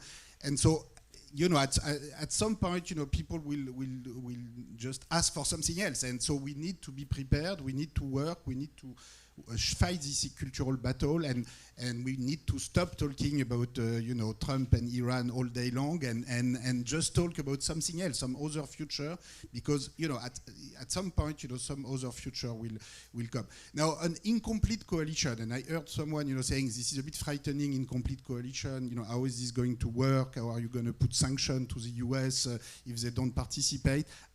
I hear this, of course. Let me simply say one thing, which Anmol already mentioned during his presentation. The 21st century is going to be multipolar. There's going to be no hegemonic power. Just one simple number. If you look at the share of the US in world GDP, in 1945, 1950, it was about 40%. Almost as much as Europe in 1913, 50%, at the time of the great colonial power, and US in 1950 had sort of a comparable importance. Today, the share of the US is 15%, 1/5, in PPP terms, and in our projection, it will be 5% at the end of the century, maybe between 5 and 10, but it's going to keep declining. So the power of 1950 is losing control of the world, to simplify. And of course, this is the main explanation for the nervousness, to say the least, that we see in Washington these days. But whatever happens, whatever gesticulation happens in Washington, this is a country whose share in world GDP is just going to keep declining forever. So by definition, you cannot impose to the world the same order when you have 15% of world GDP and then 10 and then 5 than when you have 40%. The other good news, so to speak, is that there's going to be no other hegemonic power. So China today is about 20% of world GDP, so it's more than the US already in PPP terms, so in volume terms, which is the only metric that matters in particular for the climate, but also for well-being. They are about 20%, but according to our projection, actually they're going to stabilize around 20%, and maybe they will move a little bit more, 22, 23, but they will then decline toward 15, 10 for a simple reason, which is that the population of China is projected to go toward around 500 million, the population of Europe today, by the end of the century, according to standard demographic projection. The share of India, of course, is going to rise and should rise toward 10, 15%. By the end of the century, but no country will be at 40% or 50% like we had in the past. So the world of the future is going to be multipolar, and as Anmol was saying, it's going to be very difficult for any single country to resist to a sufficiently large coalition of other countries. And sanctions, we can put it another way. You cannot have the same trade regime and financial regime with countries which are cooperating in terms of carbon emission target and development target than with countries which don't cooperate and are imposing huge damage on others. So we make computation, in the report, for instance, if the US stay away of the coalition and we compute what will be and keep having the carbon emission trajectories that they have today, how much extra global temperature rise will they impose to the rest of the world, and we put some minimal estimate of the welfare cost, GDP loss, well-being cost of that, and we conclude that the rest of the world should impose tariff of around 70 or 80% to US export. We don't pretend that these computations are exactly right at the exact decimal place, but what we mean is that if you impose huge damage on others, at some point you cannot have the same trade rules and economic system. So how this is going to work out, we don't know. But what we know is that the world of the future is going to be very multipolar, and just no country will have the size to impose its will to the rest of the world. So I think this is one more reason to think seriously about the reset of the system, which we will keep discussing about in the following session.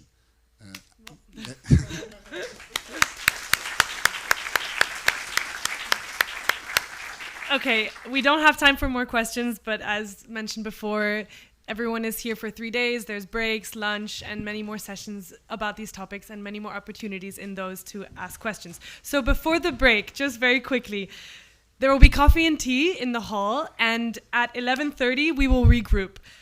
Importantly, never mind. Basically, there will be plenary sessions, which are 90-minute presentations in here with Q&As like we just had.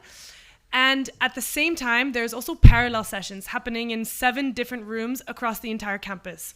And you can scan the QR code on your badge, or also there's many informations on the walls where you can see all the details, because in each parallel session, there's between 4 and 6 academics presenting their paper. And every day they will run at the same time as the plenary sessions. So to make the most of everything, we really recommend that you attend a mixture of the plenary sessions in here and the parallel sessions in the other rooms. And so yes, enjoy the break and see you at 11:30.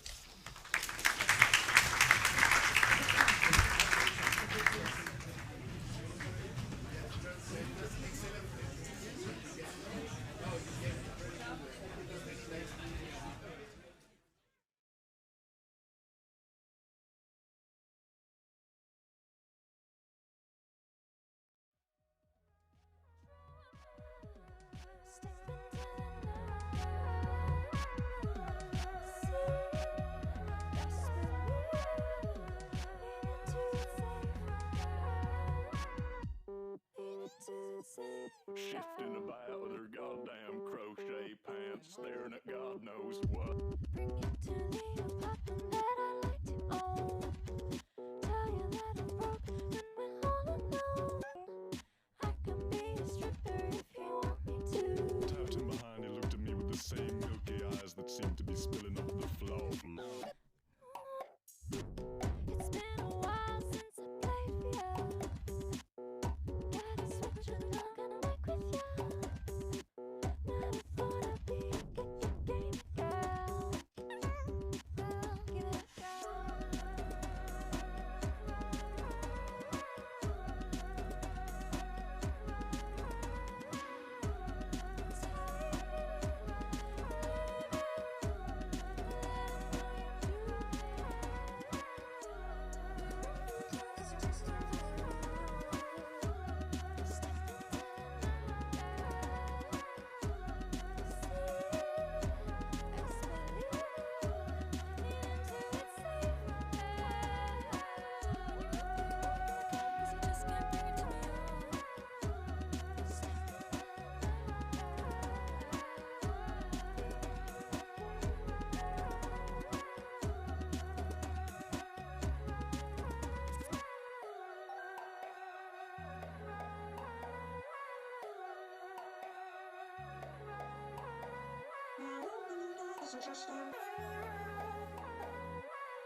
Shifting about with her goddamn crochet pants, staring at God knows what.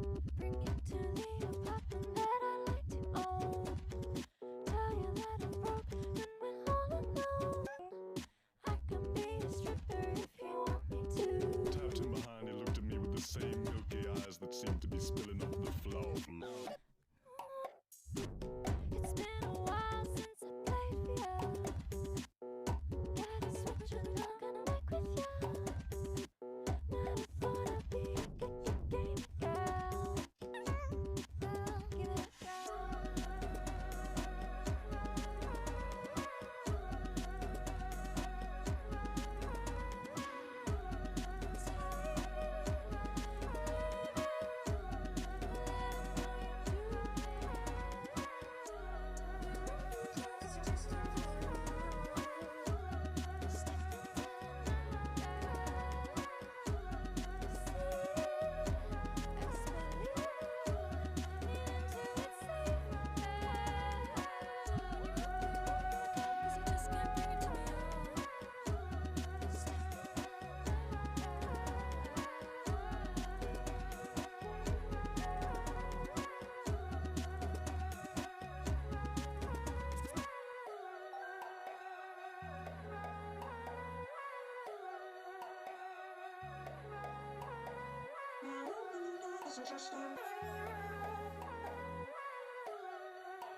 Shifting about their goddamn crochet pants, staring at God knows what.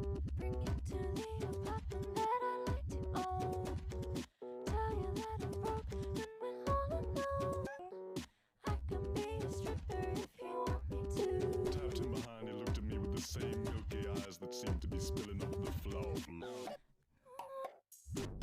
It's been a while since I played for you. Gotta switch it, I'm gonna work with you. Never thought I'd be a game girl. Give it a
Shifting about their goddamn crochet pants, staring at God knows what.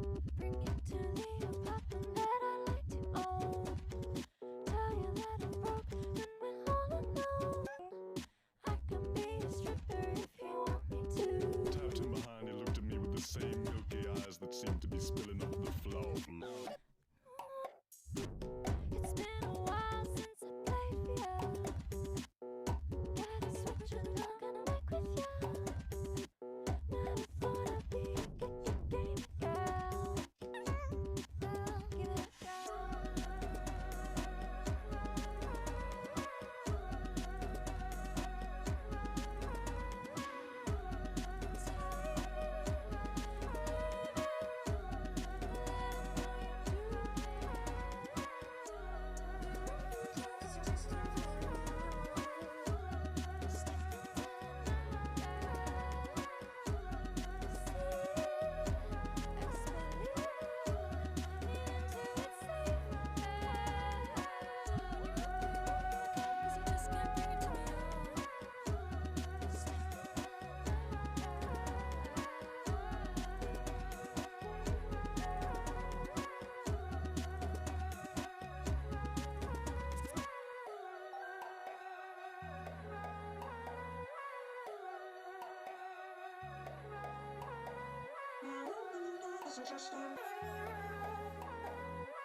called How Much Do We Need to Degrow to Save the Planet?, which is moderated by our colleague Moritz Odersky, who is an economist at the World Inequality Lab.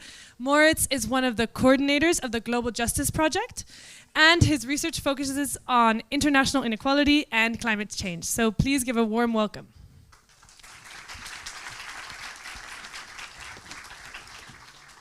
Thank you, Anna, and welcome also from my side to this very first panel debate of the conference. We're going to have around 45 minutes debate on here, and then half an hour to 45 minutes of Q&A, so prepare your questions. But first I want to take a few moments to introduce the topic and our great panelists. So we all know that we're in the middle of a climate crisis, as we are on track to exceed the 1.5 degree emission budget within few years. We are already seeing the consequences of anthropogenic climate change all around us, and yet we know the starkest consequences are surely still ahead of us. And at the same time, this is only one of several ecological crises we are currently facing. So there's no doubt that urgent need for climate action is appropriate. Still, after a period of increased climate interest around the Paris Agreement 2015 and the widespread protests between 2018 and 2020, we now see a backsliding of climate action around the world. Private markets and more governments are pulling back from previous net zero commitments. So there's a clear necessity for both a change in our economic system, as well as in the political strategy, and also maybe the academic messaging that we use. In light of this, we might ask the question, how much do we need to degrow to save the planet? But we also need to recognize that at the same time, poverty numbers around the world are again increasing. So there's an urgent need to increase income and living standards of many people around the world. I'm happy to discuss all these questions with a truly outstanding panel, which I will briefly introduce. I'm first honored to welcome Jason Hickel. He's a political economist and research professor at the Institute of Environmental Science and Technology at the Autonomous University of Barcelona. He mostly works on global inequality, ecological economics, and post-growth futures, and is author of the book which fits the session, which is called Less is More, How Degrowth Will Save the Planet. Please share a warm welcome.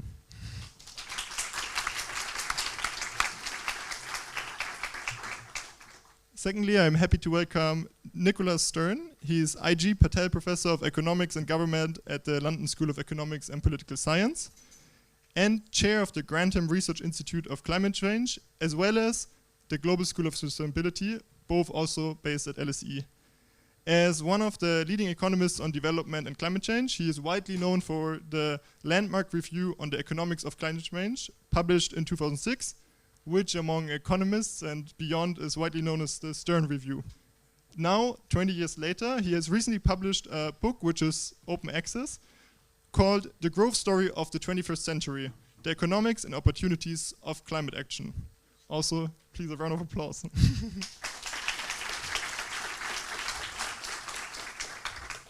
And last but not least, I'm happy to welcome Tejal Kanitka, who's Associate Professor at the Indira Gandhi Institute of Development Research. She's a mechanical engineer by training, but already since 2006, she's working in the fields of energy and climate studies. Bringing together her perspectives from engineering, the natural sciences, and the social sciences, she works on the intersection of energy development and climate policy, with a particular emphasis on equity and justice, which will be sure interesting for our today's debate. Thank you.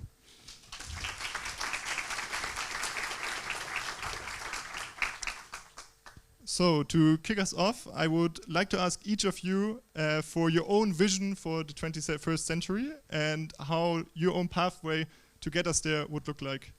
Maybe Jason, you want to start? Thanks very much. It's really nice to be here. Thank you all for coming. It's an honor also to share the stage with Nick and Tejal. Good to see you both. So yeah, I've got some scattered thoughts, I guess, to share. Also some things that I've been reflecting on following the first session, which I really enjoyed. And congratulations, by the way, to the team for producing such an excellent report. What I want to briefly talk about here is capitalism, which is a term that I don't think has been mentioned yet, but I think it's important because we have to understand that we live in a particular kind of economic system, and it's that economic system which is producing the kind of perverse effects that we're seeing right now, right? So when we look around the world, what we can see is an extraordinary paradox where we have extremely high levels of aggregate production, right? massive production to the point of overshooting 7 planetary boundaries and driving dangerous climate breakdown. But at the same time, we have massive human deprivation, like really like on a staggering scale. Something like 40% of people in the world cannot afford a healthy diet, something as basic as healthy food, right? And up to 70% of people in the world can't access necessary healthcare. I mean, just staggering levels of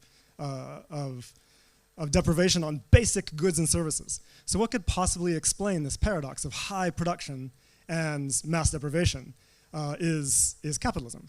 It's the capitalist law of value, right? Under capitalism, production and investment are organized around producing what is most profitable to capital. That's the capitalist law of value. So we get massive production of things like SUVs and mansions and fast fashion and the military industrial complex and industrial beef, et cetera, problem sectors that are identified by this report. But we also have chronic underproduction of obviously necessary things like affordable housing and agroecology and public transit, et cetera, because these things are less profitable to capital, or in some cases not profitable at all. So we just don't do them, right? So as long as we're in the situation where capital is determining the direction of investment and production, we don't get the investment in the sectors that we need, and we get overinvestment and overproduction in sectors that we just don't need as much of. So this problem is actually particularly urgent when it comes to the climate crisis, because look, renewable energy is obviously cheaper and better than fossil fuels. This is just a fact, something we urgently need. And yet fossil fuels are around 3 times more profitable than renewables. So capital, as long as capital is in control of investment, continues to plow finance into fossil fuels and does insufficient investments in renewables because that's what benefits capital, right? And so whether it's the need to reorganize production around renewables and scale down fossil fuels, or scale up necessary forms of production and scale down unnecessary forms of production, all of this is going to require ultimately overcoming the capitalist law of value and aligning investment and production more directly with human needs and ecological objectives, right? And there's a word for this, which is socialism, right? like bringing production in line with democratically ratified objectives. So that's quite important. Now, the rich countries also, by the way, the economies in the imperial core, face a particular challenge, which is that they have extremely high levels of energy use and material use, vastly overshooting planetary boundaries. They're the ones that are driving ecological breakdown on a global scale. Now, when it comes to energy use, we know that the scale of the rich countries' energy use is so high that it prevents them from achieving sufficiently rapid decarbonization. The higher the energy use, the more difficult it is to decarbonize quickly. And so we know they need to reduce total energy use. Now, some of that can be achieved through efficiency improvements, and we need to invest in more of that.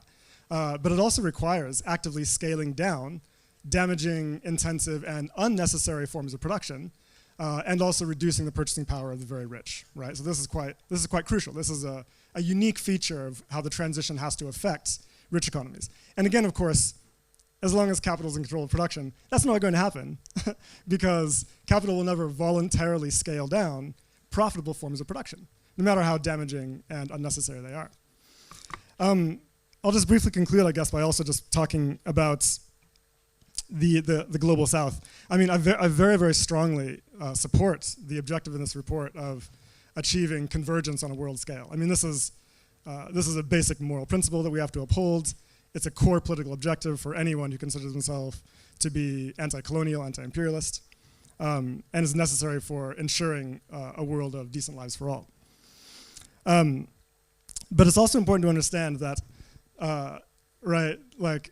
convergence is not happening right now, and is not going to happen under the current economic system, right? Because capitalism is a world economy that is structured according to imperialist principles.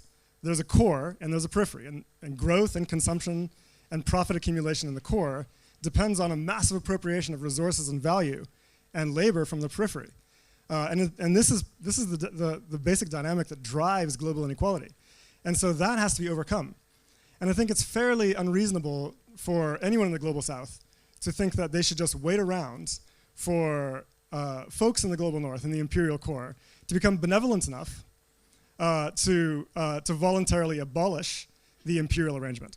I think that what this is going to require is a political struggle from the global south to achieve economic sovereignty, to regain control over their productive capacities and reorganize them around human needs and national developments, right, including building up their sovereign industrial capacity, rather than around servicing consumption and capital accumulation in the core.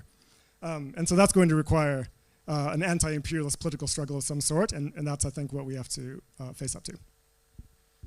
Thank you. I would like to also hear the visions of our other two panelists. Nick, do you want to go? You can take the mic there. Thank you, and it's a pleasure to be back at the Paris School amongst so many old friends.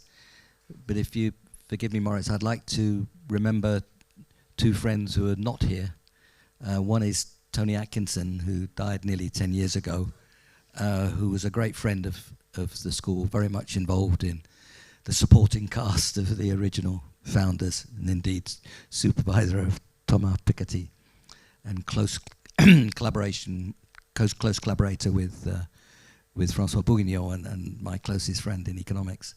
And also Roger Gainery, the first president of the Paris School, who we lost a few months ago. Forgive me for starting with those, but they were wonderful people, and we were privileged to have known them, and very much of the Paris School of Economics, and of course pioneers in the study of inequality. So we've got just a few minutes at the beginning, so I want to make 4 points. First is that inaction or weak action is the most unequal thing we can do. The people who get hit earliest and hardest by climate change, the poor countries of the world and the poor people of the world in the richer countries of the world. So our interest in inequality must start with that observation, that we're in a hurry, and that that action is critical to tackling not only the climate but also the inequality. They come together. The second is to underline the urgency. Both you, Moritz, and Jason have already done that. I want to underline it even more. When we did the Stern Review 20 years ago, we thought that we might be adding about 0.2 degrees a decade. We were then 0.8. Had that been true, we'd be at 1.2 now, 2 decades later. We're pretty close to 1.5, yeah. We're already probably 1.45 on a trend basis. We'll be over 1.5 with El Nino, and then not far away, as you said, Moritz, at the beginning, from over 1.5 at a trend basis. Adding 0.3 for 2 decades, we're over 2 by mid-century. We are in a spectacular hurry. As we go to 2 or 2.5, we don't know how close we are to tipping points, thawing the permafrost, collapse of the Amazon forest, the overturning of the AMOC, the Atlantic meridional overturning circulation, collapse of land-based ice, which of course kicks up the Archimedes principle. The collapse of land-based ice kicks up sea levels very quickly, much faster than thermal expansion. So the tipping points that we thought might be around or increasing in probability close to 4 degrees centigrade, it now looks that they have quite high probabilities between 2 and 2.5. So if we get to 2 degrees by mid-centuries, it's sadly quite likely that we are. Then the risk of those tipping points with unmanageable dynamics, because they feed off each other, is very high. And every time you look at the science, it looks worse.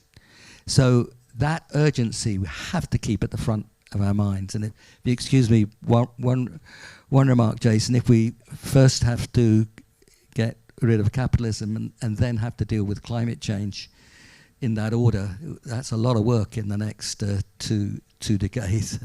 And there's a clear risk that if we put it that way, we'll do neither. The third point I wanted to raise, and here absolutely overlap with the report. The center of this story is investment. The center of this story is investment in the new. We won't succeed in running down the old unless we've invested in the new. The alternative and much more attractive paths of development available to the developing world, if they could only manage to move that investment forward, cannot happen. That, as it were, that kick-starting, that leapfrogging can happen only with strong investment. We can discuss just how much. I and my colleagues, Amar Bhattacharya, Veerasongwe and others, think we might do that with perhaps 3% increase in the share of investment in output. It might be higher. Certainly it will be higher in most emerging markets and developing economies than that. But one thing I think we have to keep at the center stage is that action involves investment, action involves systemic and structural and technological change. So our task, given the hurry, is to think through what sort of investment, how to create the conditions for the investment, and how to finance that investment.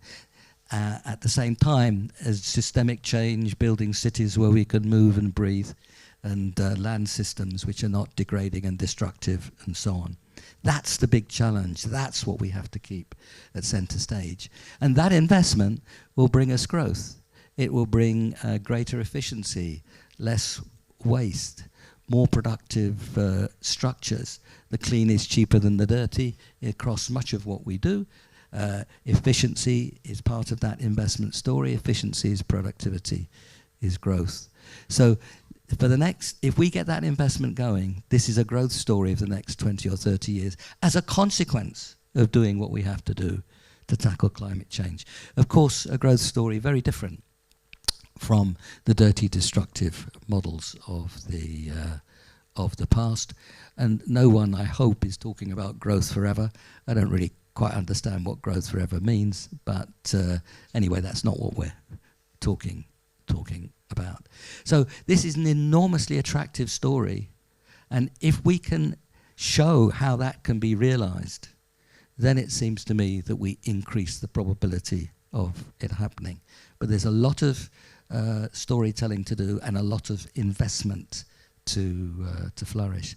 The last point, it's implicit in what Jason and I have already said, is that the biggest part of that investment is in emerging markets and developing countries. Just to take one way of expressing that, the infrastructure that India will have in mid-century, or if you like, 2047, the 100th anniversary of independence, more than half that infrastructure will be built between now and then.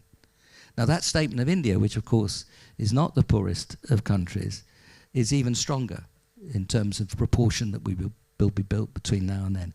If that infrastructure looks anything like past infrastructure, then say goodbye to 3 degrees. And of course, remember, 3 degrees would probably see billions of people on the move, and as a consequence, conflict, the reason for the conflict you couldn't turn off. So that story of investment is one that's focused in the developing world. It will need a change in direction of flow of capital. In the sense, for a long time, as Jason said, capital has been flowing uphill, if you like, from its most productive potential use to the lower productive potential use. And we should, I hope, in this discussion, talk through how that can be changed. I think it can be changed. I think it's a matter of getting the conditions for investment in the developing world right. That's a matter largely for the countries of the developing world, but there's lots of support. But also, and crucially, the financial structures where the cost of capital in much of Africa is at least 20 percentage points, and the clean is not cheaper than the dirty at that cost of capital. The clean is much cheaper than the dirty at the cost of capital at 6, 7, 8%. So there's a big challenge there in getting down that cost of capital, and the financial institutions, particularly the multilateral development banks, working with the private sector, I think have a major role to play there. I mean, lots more detail, but perhaps in the discussion. Thank you. And maybe, Teja, you can...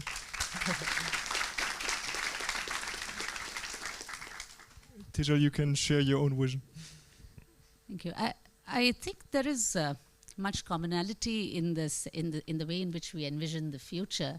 In the sense, none of us want to see a world which is, characterized by the same kind of strife and drudgery and hardship as it is today for most of its inhabitants in the future. I think, however, the devil is, of course, always in the details. The point I want to make about the past before I go to the future first is that one of the reasons why for developing countries, and this is true in the international negotiations in many forums that discuss climate change much more actively, is that the issue of climate change has always been about development. Unlike previous issues of environmental degradation or pollution, even thinking of this as externality has not ever been the way in which we've thought about climate change. It has been intrinsically tied to the question of development. And this is because of a problem that I think has not been solved by traditional economic approaches to the issue of climate change.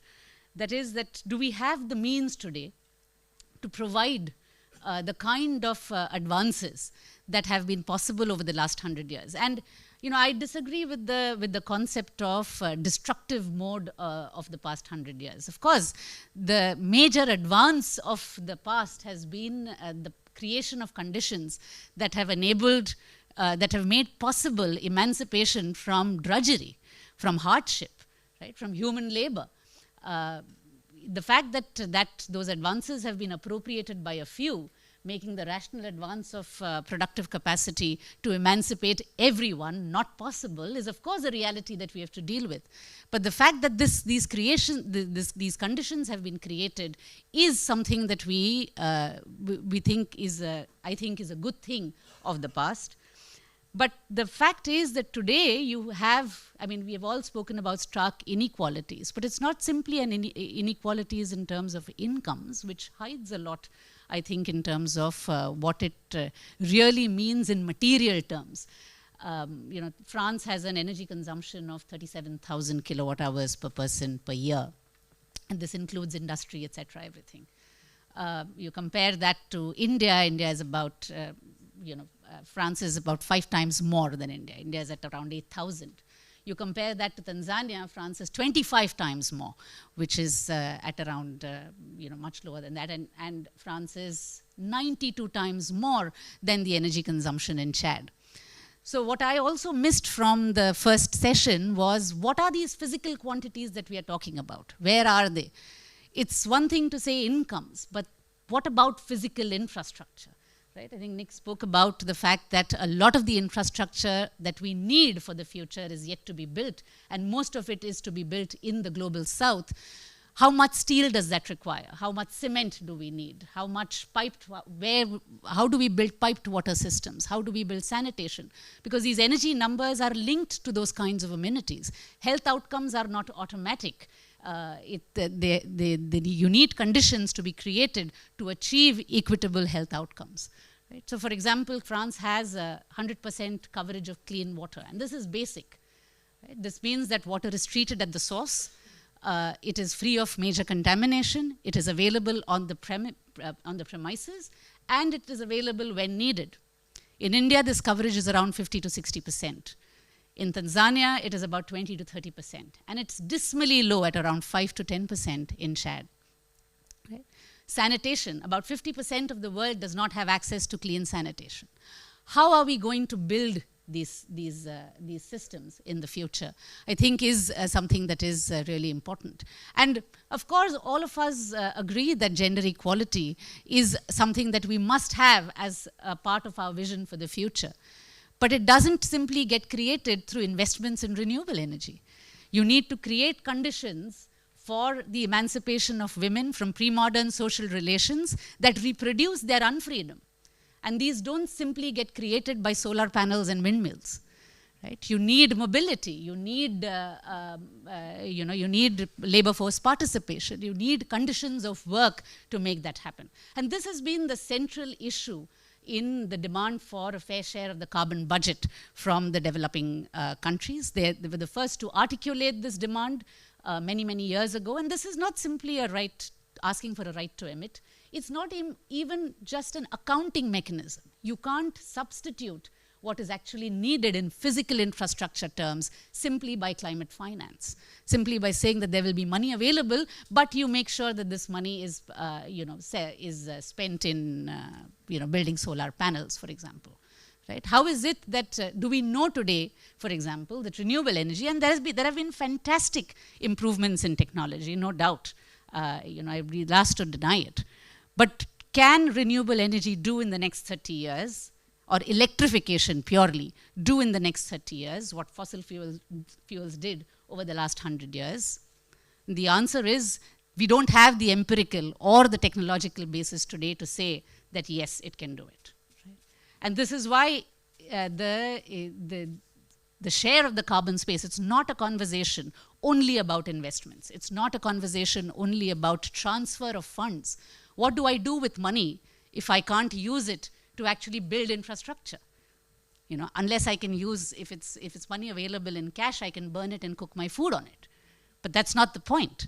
I need to be able to build infrastructure to be able to survive the impacts of climate change. And I agree that we are going to face impacts, and the poor are going to face bigger impacts.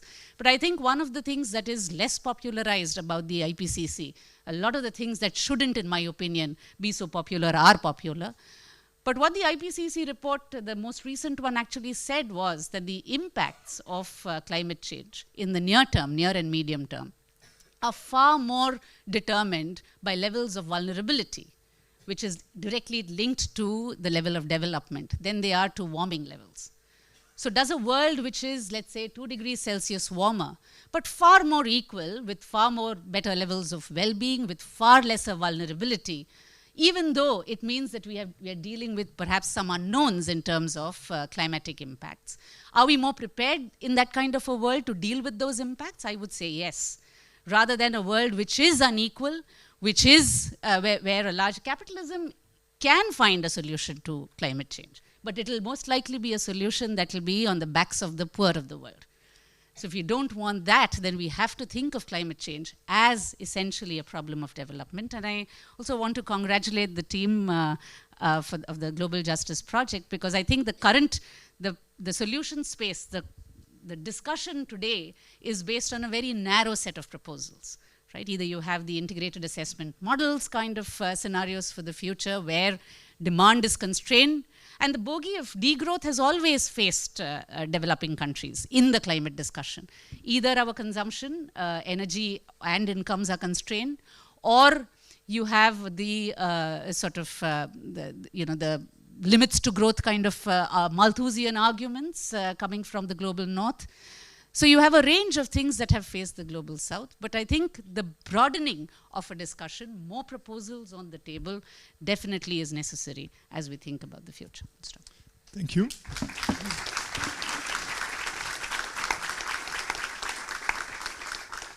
Thank you very much for these great opening statements. I think we can see that there's a lot of commonality here. We clearly need a different path forward and a lot of structural change as well as investment. But maybe in all of these different versions, one might actually question this timeline and thereby maybe the realism. So in the one hand, if we work together with private capital, that's not what we are seeing is happening right now. So actually many of the private firms and investment funds are pulling out of climate change. So is there really a path forward where policies that keep the overall economic system close to what it is can stir this investment to not only climate change but also development? And on the other hand, Nick has already hinted at this, if we want to go and we say we go beyond capitalism, how can this look like? How can we start there? What kind of policies can we take? Is there still space for private investment? Is it enough to decommodify some basic services, health and education? But what if the rest? There's still much more to our economy, which we also need. So I wondered on your opinions of both this, kind of looking more at the concrete steps that we can take now to get to these visions, because I think there maybe, as you said, the detail is in the devil, the differences lie, and I would like to explore them more, and maybe we find more commonalities. Teja, you want to start, or? Yeah. I think in terms of the more immediate steps, I mean, this is what I ended with. I think if you begin the conversation with decarbonization, you've lost half the world. How do you decarbonize when you haven't even begun carbonizing? Right? It's not even something that Africa can join in the conversation. And so the key question for large parts of the global south is really the impacts of climate change. And how is it that, do we have the means to be able to protect people from the impacts of climate change? And this is where the conversation must really begin in the question. Of course, there's a political requirement in the more immediate sense to talk about urgency and the climate crisis in the global north. But we don't face the same kind of denialism, and it's really quite funny that climate change denial is quite significantly an aspect of the global north, really, not so much in the global south. And perhaps rethinking some of the messaging around climate change, about how is it that we speak about climate change in the global north is definitely necessary. And beginning from what is it that is needed in the more immediate sense to reduce vulnerability of the people who are facing impacts today. We're not even talking about 2050 or 2100, but we're talking about the impacts of today. What is it that is needed is, I think, should be at the center of the table. We start the discussion there. And of course, there is no country today other than the US who denies that that they have to contribute to climate change mitigation. India's arguments, China's arguments are not what they were 25 years ago.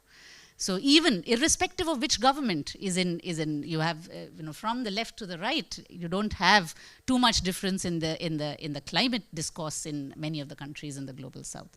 So in that sense, I think if that is climate change adaptation, reduction of vulnerability, and dealing with impacts, if that is what we begin with, then the conversation, I think, is far more inclusive of many of our concerns. And just a small follow-up, do you think the steps to protect people from this vulnerability are there? Like, are they, or do we need to find them still? No, I think, in fact, those are the things that we know for sure are there. It's on the other side. It's on the energy supply side where Anmol ended with saying that technology is available. We just need the political will to do it. And there, I think for some things we don't have the technology. For example, we can build buildings. We can build a building that can be completely powered by renewable energy. But to build that building itself, you need something more than simply only renewable energy. But do you have the technology for early warning systems? Of course we do. Do we have technology that can protect people from sea level rise to a certain extent? Of course we do. Historically, this has been done in low-lying areas, right? But the problem is when you conflate the issue of decarbonization with this, today, you have, from the IPCC to the UNFCCC, people from the global south are being told that if you pursue the same kind of technological solutions to protect your people even, and they lead to increase in carbon emissions, then you are eventually, negating your own interventions. So you're forced to align all your expenditure, all the way in which you think about economic policy towards decarbonization, where really a lot of, for a large part of the global south, if not entirely, the questions are very different and not really focused on decarbonization at all. Thank you. Do you want to respond, Nick? Yes, thank you. Let's be clear, at least I hope we can be clear, that we share the idea that climate action on biodiversity and development are intimately integrated in the basic logic and in what they require of public policy. There is no horse race or spitting contest between climate on the one hand and development on the other, between climate action on the one hand and development on the other. If we let the argument turn into that, then climate action will lose and ultimately development will lose. But they are absolutely intertwined. In my book, which you kindly mentioned, Moritz at the beginning. Let me underline again, because it's LSE Press, it's open access. Download it for free.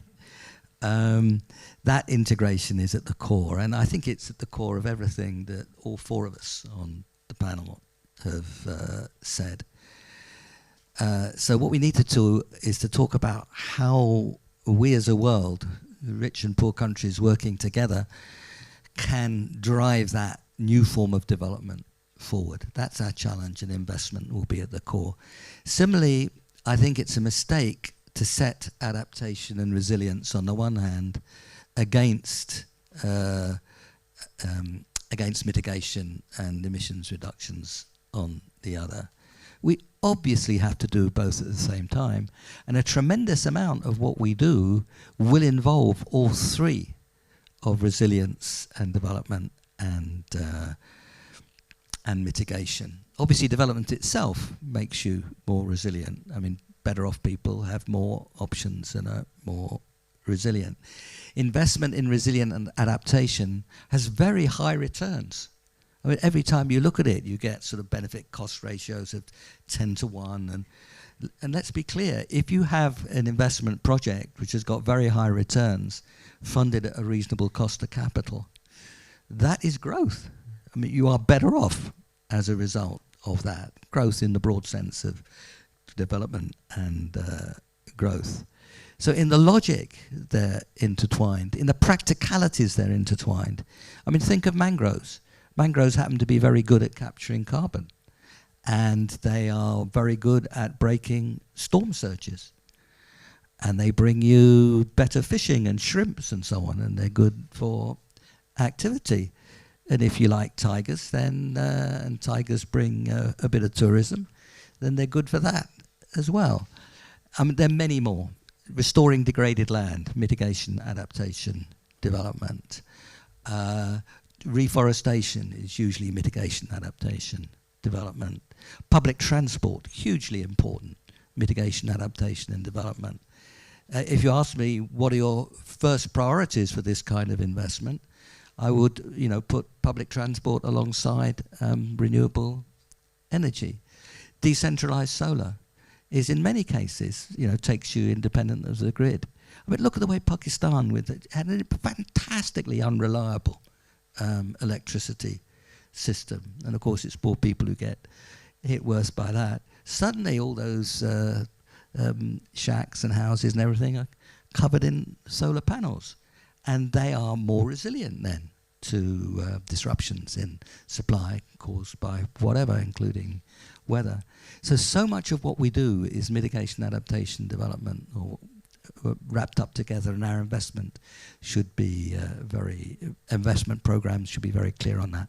And let's also be crystal clear that the big majority of that investment will be in the private sector. I mean, if you look at India, the big majority of investment is the private sector.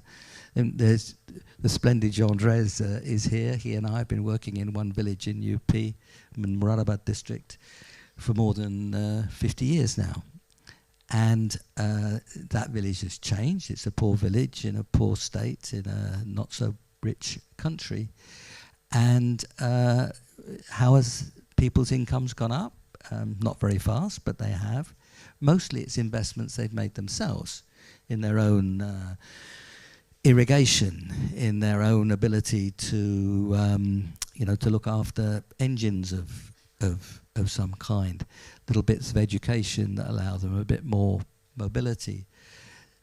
Most of the investment will be private sector investment. So the challenge is getting the right public investments that can help mobilize that private investment and getting the right conditions for that investment. I probably shouldn't take the time now, but I would like to spend a little bit on the concepts of sustainability and justice, which I think are critical to all this, but I guess later. We can maybe dive in the next question in that. Before, I would maybe love to hear Jason's answer still to this question, and especially also what your concrete steps are if you talk about moving from capitalism to socialism, often big words, and like what kind of concrete steps could we take there that are maybe practical in the near future? Thank you. Yeah, so this idea that, look, if we have to first replace capitalism, then we're going to fail on climate. I'm not sure I really buy this actually, because my view is that the capitalist law of value, the system we currently have, is limiting us very, very severely from achieving very urgent objectives, right? Like you're right, Nick, about the urgency of this, and we're just so far off from achieving what we need to do. We're limited by the logic of capital, and it's crucial to understand, right? Capitalism is a fundamentally undemocratic system. Like even when we live in political democracies, like we do here, even if we acknowledge they're corrupt and inadequate for whatever reason, when it comes to the economic system, there's no democracy at all, right? No, like not even a pretense of democracy.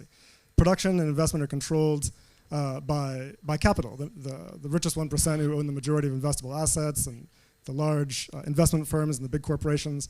They're the ones that determine what gets produced. And we have no say in that. And that's why we end up with the perverse outcomes we have right now. This has to be overcome. So the question is, what does it look like to actually overcome the capitalist law of value and democratize the economy, which is the goal here, right? It's actually not nearly as scary as, as it may seem. There's a range of policies that can enable us, a range of strategies that can enable us to do this. One very obvious thing would be industrial policy, right? Like standard industrial policy, which was widely used in the middle of the 20th century, but now we can't even talk about because we've all been brainwashed by neoliberalism, right? Like a key piece of industrial policy is, of course, credit guidance, where you impose rules on the commercial banks and say, you can't invest anymore in fossil fuels, you've got to redirect investments toward renewables. Basic stuff, right? That actually aligns investment with democratically ratified objectives. We also need a public finance system that can enable us to make investments in things that just aren't profitable at all, right? So these things, basic industrial policy, credit guidance, public finance, these are things that are already in use by one country quite extensively right now, which is China. And it's so funny to me the way that the Western ruling class is looking at China and be like, how do they manage to achieve this rapid development in the EV sector and renewable energy and battery technology, et cetera, and high-speed rail? These are not profitable sectors, so our capitalist class doesn't invest in them. How is China doing it? It doesn't make any sense. It's because China has public finance, like literally public control over the finance system, a strong credit guidance system, and industrial policy. They can guide investment and production toward alignment with their national development objectives. This is extremely powerful. These are the things you can do when you have control over your productive capacity, right? And so now we have the Western ruling class saying, no, we're going to do industrial policy, but we're going to do it differently. We're going to basically use a bunch of public funds to prop up the profits of our private firms and hope they're going to make the right investments. No, this is not a good idea. This creates inequality. This gives more power to capital. Wrong. I think there's things we can learn about success. I mean, like China's high-speed rail system, amazing example. In the Western press, every few months, you get these amazing stories that are like, China's investments in high-speed rail are going to be a big bust because it's not a profitable sector. They're expanding this network, but it's not profitable. It's all going to collapse, and China's going to have an economic crisis. But it never happens, right? Because China doesn't have the same kind of vulnerabilities to capital that we do. And so China can make investments in a massive high-speed rail public transit system without worrying about the question of profitability. If you speak to a banker in China's big investment banks, they will tell you to your face that profitability is not even in the top 3 of their main considerations when it comes to directing large investments. Not even in the top 3. This is staggering. We can't even conceptualize this. This is overcoming the capitalist law of value. Now, this is not to say that China does not have its own problems. Maybe we want to see transformations in China's economy as well. I mean, certainly I do. But these are examples, right, of what can be achieved. In terms of sovereign development in the global south, look, here too, I mean, industrial policy is necessary. It's important to understand, as long as capital controls production and investment in the global south, what they do is they invest in exploiting cheap labor in subordinate positions in global commodity chains, sweatshops, mines, blah, blah, controlled by Western firms, right? Because that is most profitable for them to do. Profitable for foreign capital and profitable for national capital. If we want development, we have to overcome that logic and make investments in industrial upgrading and sovereign industrial capacity, right? That requires industrial policy. Professor Comrade Hajun Chang has made a career of pointing this out. We should listen to our friend. So I think also this is going to, by the way, I think crucially is going to require in the Global South, nationalization of key export sectors. Because right now you have the big export sectors are controlled by private firms, largely by Western capital in many cases. And so the foreign exchange they get from their exports, they don't even control. They can't even invest in development or industrial upgrading because it gets siphoned off in profit repatriation and through tax evasion, et cetera, et cetera. So Global South states need sovereign control over their export earnings so that they can make these investments in industrial upgrading and reduce their dependence on Western capital. This is crucial. The thing is that these moves, nationalization, industrial policy, basic development strategies in the Global South, are actually effectively against the rules of the World Bank and the IMF structural adjustment programs. Global South countries are prevented from using these obviously necessary strategies. So there has to be a break from that system. And a new logic of production and investment applied. And here I think this is why we actually do need South-South solidarity, South-South trade, South-South swap lines outside of the core currencies. We need move towards alternative payment systems that the Global South can implement to avoid being sanctioned, right, under SWIFT, et cetera, et cetera. Like these parallel institutions actually do have to be developed, and they're being developed right now, and we have to encourage that because again, like the reform that we want to see in the multilateral system is not currently occurring, and until that does occur, then I think these alternatives have to be promoted. Just a very, very brief final point. I fully support what Tejal is saying here. And I would also add to say this, like Global South countries that need to achieve decarbonization as well, obviously, this also requires sovereignty. Ecological planning requires sovereignty. For them to transform their energy systems and their food systems and their transport systems, they have to have sovereign control over their productive capacities. And if they don't, this will not occur. And so sovereignty and sovereign development are the primary, like liberation is the primary objective for Global South countries before something like decarbonization can be achieved. Like the political must come first here because they're constrained, they're prevented from taking necessary steps under the current arrangement.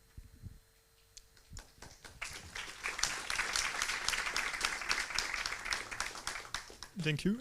We have around 10 minutes left before we open up the floor. And actually, as Nick suggested, I would like to talk about justice and what might that entail and the concepts of, for example, sufficiency.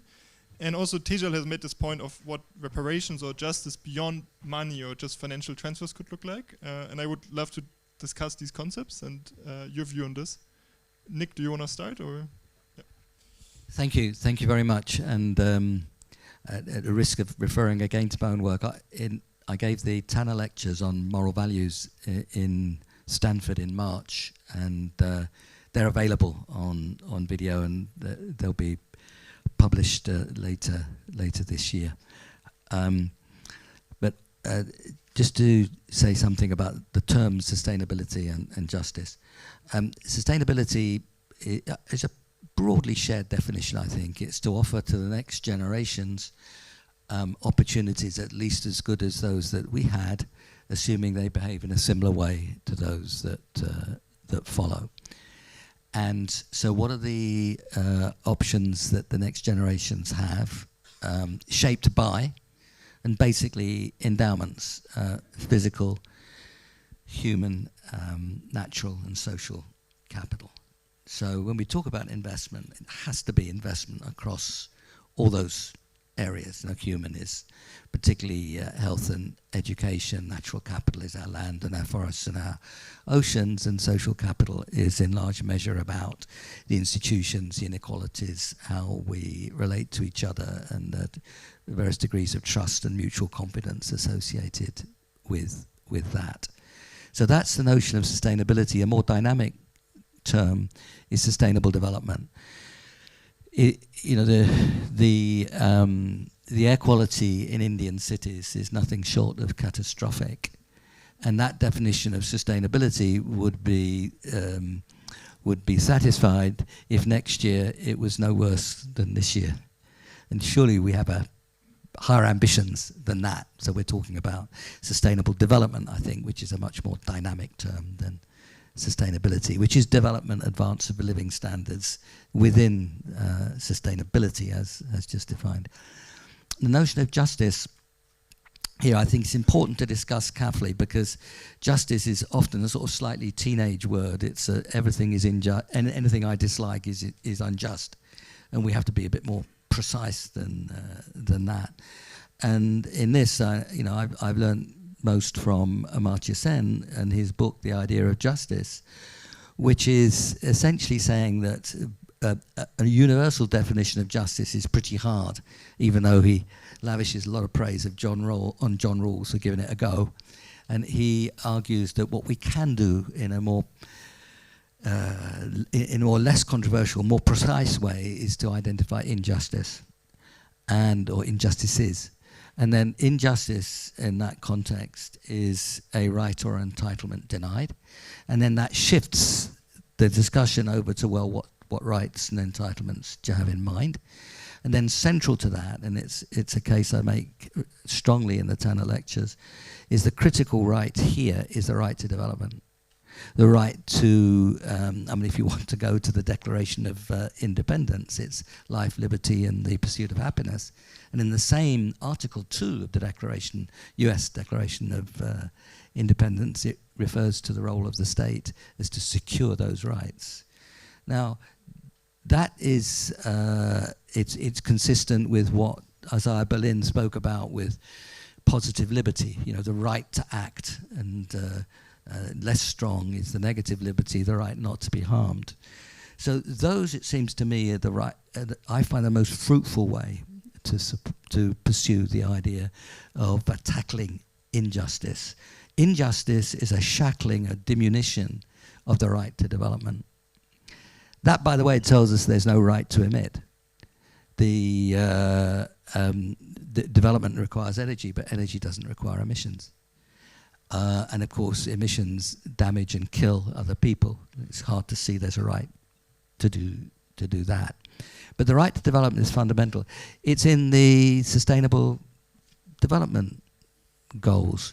It's in the culture of many, many countries who would never have read, or might never have read, perhaps wish they had never read the Declaration of Independence. It's much broader than that, but that's just an example of how widespread. So that's the way I find it easiest to understand injustice. And in the Tanner lectures, I put consequentialism and the right, the standard cost-benefit approach to policy, which most economists share, at least in part. I think the idea of the right to development alongside that, I think, is extremely important. So I think if you put those perspectives together, the consequences and the right to development, and of course the perspectives of the great religions, you do get, as it were, a moral alignment around strong and urgent climate action. And in that context, given that this is a story of growth, through the new kind of investments, through building the different infrastructures that we've all of us on the panel been discussing, then the challenge, it seems to me, of action and the moral responsibility of the rich countries is to work to help and support the developing world as it chooses a different pattern of growth. So its moral responsibility is not actually about compensation. It's about a moral duty to support the actions that others are taking to advance their own development in a different way. There is that moral responsibility. Of course, it so happens that it's in the self-interest, as Thomas pointed out earlier, of the rich countries so to do. So this is one of those occasions where the self-interest and the moral responsibility align. But it is about supporting a new kind of development. If we try to knock it into compensation or reparations, you absolutely kill the discussion. People start arguing about, well, what? No, me? Where did I come from? Well, where were my ancestors from? What did they do? Did they know? And you dissolve into a fight. Exactly at the point, what you're trying to do is to get people together to support a different kind of development. Tejal, do you agree? Well, I agree that what we are really talking about fundamentally is a right to development. There I agree. And there is, of course, a strong correlation of that to the right to energy. Where I disagree is, so let me begin with saying that I gave some examples, but in France, for example, there's one about 300 people for one hospital bed. Right? In India, it's about 1,500 people per hospital bed. In Chad and Tanzania, it's about, I'm using the same countries because I looked up the data just before this panel. It's about 10,000 people per hospital bed. So when you talk about healthcare for everybody, equitable healthcare for everybody, the massive number of hospitals themselves that you need to actually build across large parts of the global south, not to mention all of the other attendant requirements, medical personnel, the availability of vaccines, the availability of medicines, etc., all of that together. Is that possible, okay, today? I mean, of course it's possible to do, and we have the resources to be able to do it. We've done it in one part of the world. There's no reason why it can't be done in another part of the world. It cannot simply be done by transferring money. And so the climate argument, while part of it is climate finance, that there has to be support from developed countries to developing countries to be able to undertake low carbon development. There is no way that we will be able to do what, and there is no reason why we should either, what the developed countries did over the last 100 years. There are, of course, different ways of doing it, and public transport is an easy, sort of one of the easiest examples of this, that should be the focus of the future, right? But there is something that you simply cannot get away from, is a significant increase in material requirements that you have to provide for, right? And that today is not possible simply by saying that I will give you finance, put up solar and windmills, panels on top of, on rooftops or in the sea or wherever it is that you can find land, put up these systems, and you will be able to get the kind of health outcomes or the kind of educational outcomes that are equivalent to Norway or Sweden or, or other parts of Europe. So you need also the physical carbon budget, simply because concentrated, and this is, I mean, I am a bit of an outlier in this group. I'm not an economist, right? So there's a certain kind of productive activity that is made possible due to concentrated forms of firm energy that coal, oil, gas provide, that electricity and renewables simply do not today.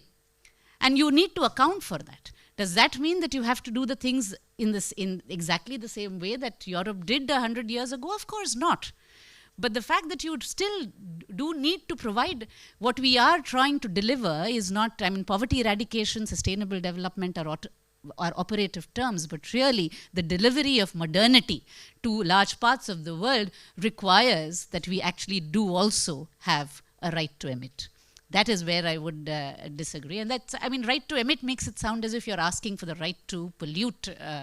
But like I said right at the beginning, climate change is unlike any other pollution problem of an earlier era. Carbon dioxide is not a pollutant in that sense.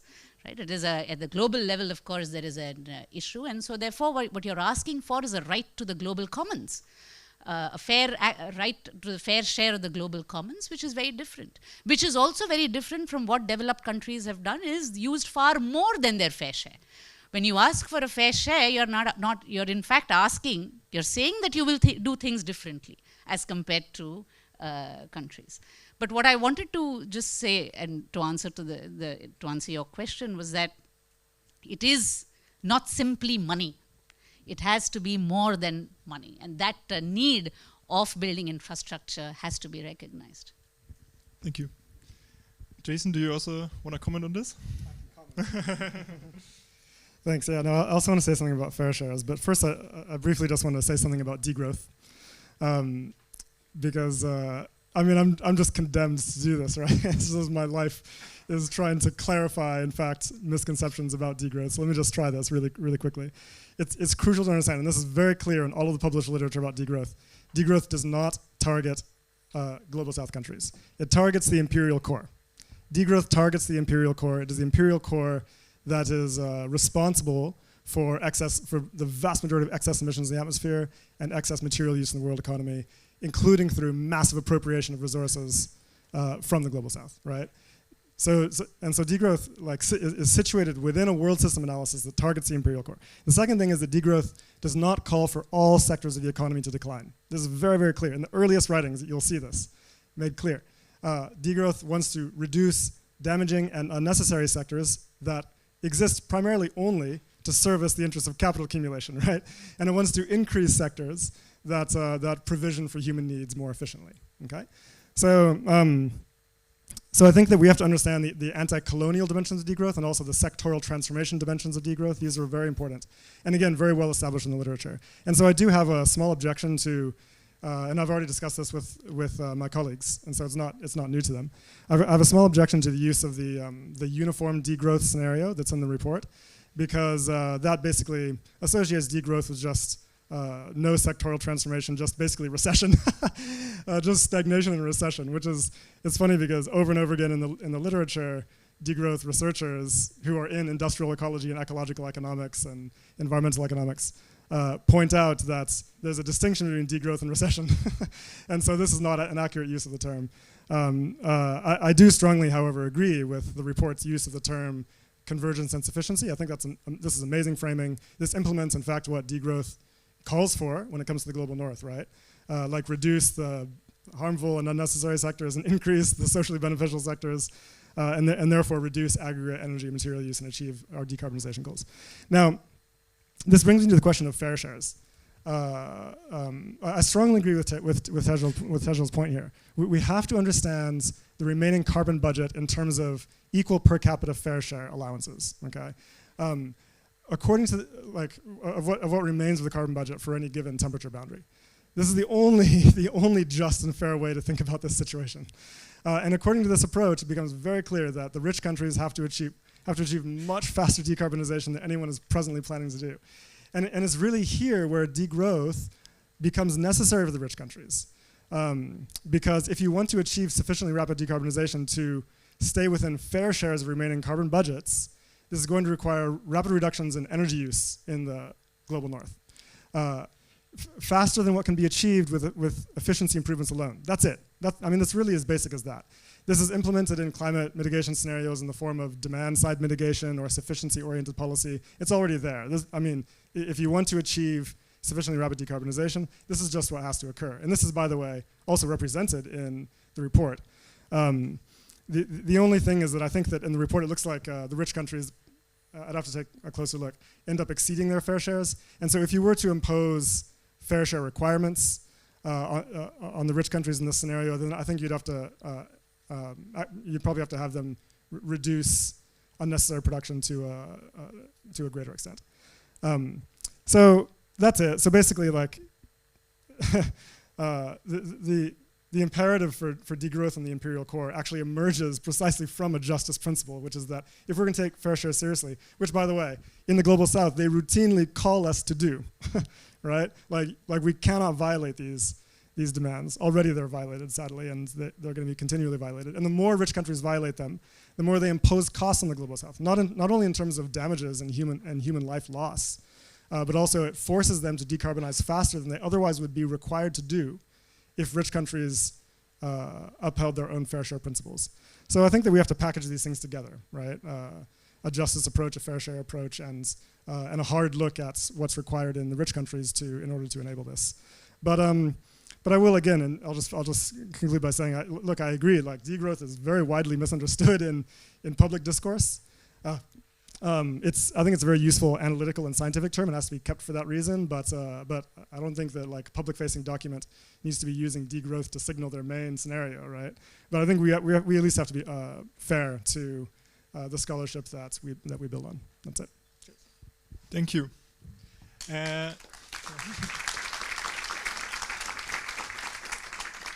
Yes, this brings us to the end of the first part of this discussion, because I would like to have used the remaining half an hour to open the floor. And again, we would ask people who want to ask questions to stand up if they can and introduce themselves briefly, and also indicate who the question is for. And we will again take around 3 questions and then answer them as a pack. So, Hello. first on the left, yeah. Hi, my name is Pablo Astorga, coming from IPEI in Barcelona. Thank you very much for the previous session, for the presentation of the report. Fantastic effort. A lot of ideas for thinking about, and quantifying those scenarios are fantastic. Thank you, and thank you for your presentation. When I saw this target of equality in income per capita over the world, and coming from Latin America, I said, wow, we never managed to get any nearer to the USA over 200 years of independence. And then also thought, well, that income target means also productivity target. Because we cannot reach that income without labor productivity target. And the main problem, as you may know, in Latin America is productivity. And it's been always the main problem in terms of failing to catch up with the US. And not only labor productivity, but more importantly, total factor productivity. And then institution policies, okay? So if we want to sort of reach that sort of levels, or even catching up, we need to sort out those problems, institutions and policies. I said that they came up in this session as well. And now I thought also of this assumption of an homogeneous sort of structural change, which is needed in order to achieve that target. And I thought, well, that very much sounds like a Eurocentric sort of idea of the structural change that is needed. And I thought, would that be possible to have a structural change of that sort in Latin America? Well, ideally, fantastic, but can we do that? What is the current situation? Reprimarization. So it's away from manufacturing. That was a way of increasing productivity into services, but not the good services, personal services, okay, informality. That's a reality. How can we change those trends so quickly in order to reach that target in 20 to 30 years on?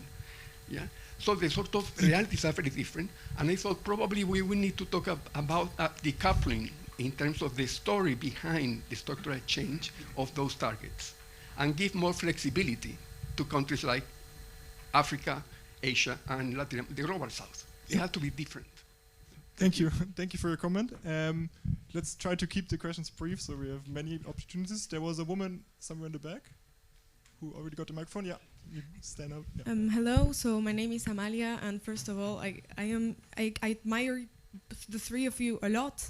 I have read your work, but I'm going to go in the same direction as the first question. So I feel that both the degrowth and the green growth scenarios that you have presented here, or that you present sometimes in your work, is not well adapted to some of the realities in the developing world. So I come also from Latin America, so maybe it's going to be repeating itself. But on the one hand, for example, when you talk about green investment happening in developing countries, you assume it to be a positive pattern.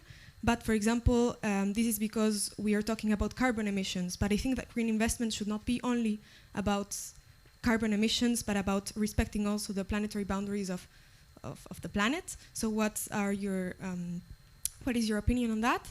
And the second, I think that the degrowth scenario, in the way you presented it, is a way of democratizing the economy in the global south. But you give the example, for example, of China, which I would not consider to be an example of a democratic economy. And then you also talk about nationalizing without taking into consideration the institutions, which are objectively very corrupt, which do not consider in general the well-being of the societies they are entitled to consider. And so sometimes the public sector, when it touches a private sector, it makes it drown. So what are your opinions on that? Thank you. I think those were two long questions. Maybe we can start with those two and then take another round in a minute. Maybe we can also try to answer briefly. Who wants to kick off?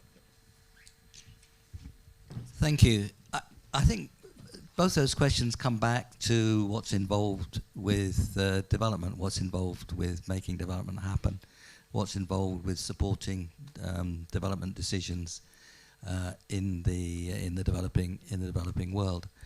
And I think probably all three of us.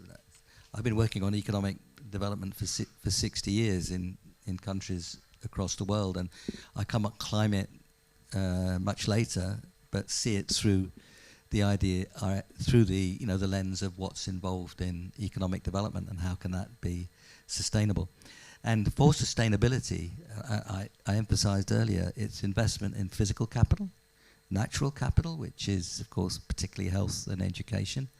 Sorry, the human capital, health and education, natural capital, which is now our land and our forests and our oceans, and social capital. So it's involved, sustainable development involves all of those things, and investment right across the board.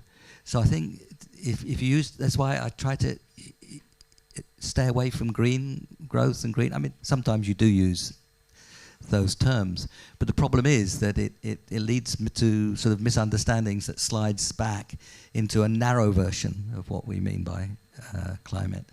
And also, I think now I tried to say at the beginning, every time I say climate, please include biodiversity and the planetary boundaries. This is sustainability across the board.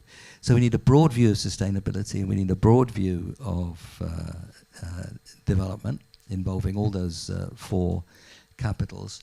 And it is about increasing productivity in the broad sense of what that means, in the sense of the Sustainable Development Goals, for example. So we have to think of this story as being about growth and development in that very broad sense, and investment in that very broad sense. And investment, just to pick up what Tejal was saying, will include a fair bit of concrete and a fair bit of steel. Now, we know how to make green steel, and it's a fair bit more expensive. We don't really know how to make green concrete, because the whole process of making cement in its chemistry leads you to emit carbon dioxide. And so what that tells us, of course, we have to be much more economical in our use of steel and cement, do much more recycling, be much less wasteful. But at the same time, we're going to have to do, and we have to face it in a very direct way, we're going to have to do quite a lot of carbon dioxide removal in this whole story of sustainability. You've got 1 billion plus cows in India. Those aren't going to disappear overnight, right? And they produce methane. So what are you going to do? I mean, if you want to go out and deal with India's cows, you're a braver person than I am. And why should you anyway? So, but there will be quite a lot of carbon dioxide removal. And that's something where if we get the pricing right, that could be a source of income, particularly for developing countries, but we're going to have to do that anyway. So we have to look right across the board at what we have to do. And we keep coming back. How are we going to, as a world, developing countries particularly, because that's where the big story lies, how are we going to get behind that investment? And let's be honest, the big majority of that investment is going to be in the private sector, including from very poor people. Jason is eager to answer. Tejal, do you also want to answer? Or Touch on a couple of points. Okay. Briefly, Okay. Okay, yeah, no, thanks for the comments. I'll be as quick as I can. First, I want to emphasize again that degrowth is targeted at the imperial core. It seeks to reduce resource use in the core so as to enable the global south to increase resource use, increase its use of the planet's resources. And so it's about this, it's about a fairness dynamic. To the question of China and economic democracy, look, I think we can see this in two ways. First of all, China has national development plans and industrial policy, which are actually determined, in fact, through China's NPC election process, right? Which is a national election process that begins at the grassroots with everyone participating in the elections, and then goes through a delegation process until you get to the people who are determining the national development plans. However, so it's in that sense, it actually does align production and development with democratically ratified objectives. However, it is also crucial to understand that most production that happens in China is in capitalist firms, where workers don't have a say in production, right? These are capitalist firms. Now, my understanding from speaking to people in the CPC is that this is actually something that they want to address in the coming decades, and there's moves now to develop committees for workers to actually have a role in management decisions within firms, and I believe they'll be rolling this out in the coming decades. Let's hope. Let's watch this space and see. But that could be a major transformation. And then finally, about the question of nationalization and corruption. So you're worried about nationalization because this might actually enable state officials to be even more corrupt than before. Possibly, maybe, yes, but the crucial thing is that that even within the global south, right, like like transformations need to occur to unseat the current comprador capitalist class and bring production in the national economy more in line with democratic objectives. And so that corruption problem, to the extent that it exists, would be dealt with that way. I think it's also important to understand, like, why is there corruption in the global south? I think this is actually an effective capitalism because in the core, then the capitalist class can benefit from super profits, right, derived from the periphery. In the periphery, they don't have the ability to exploit another periphery in order to obtain super profits, and so the capitalist class is constrained to get its profits through corruption. Like, this is actually an effective of pressures for capital accumulation that I think ultimately need to be overcome.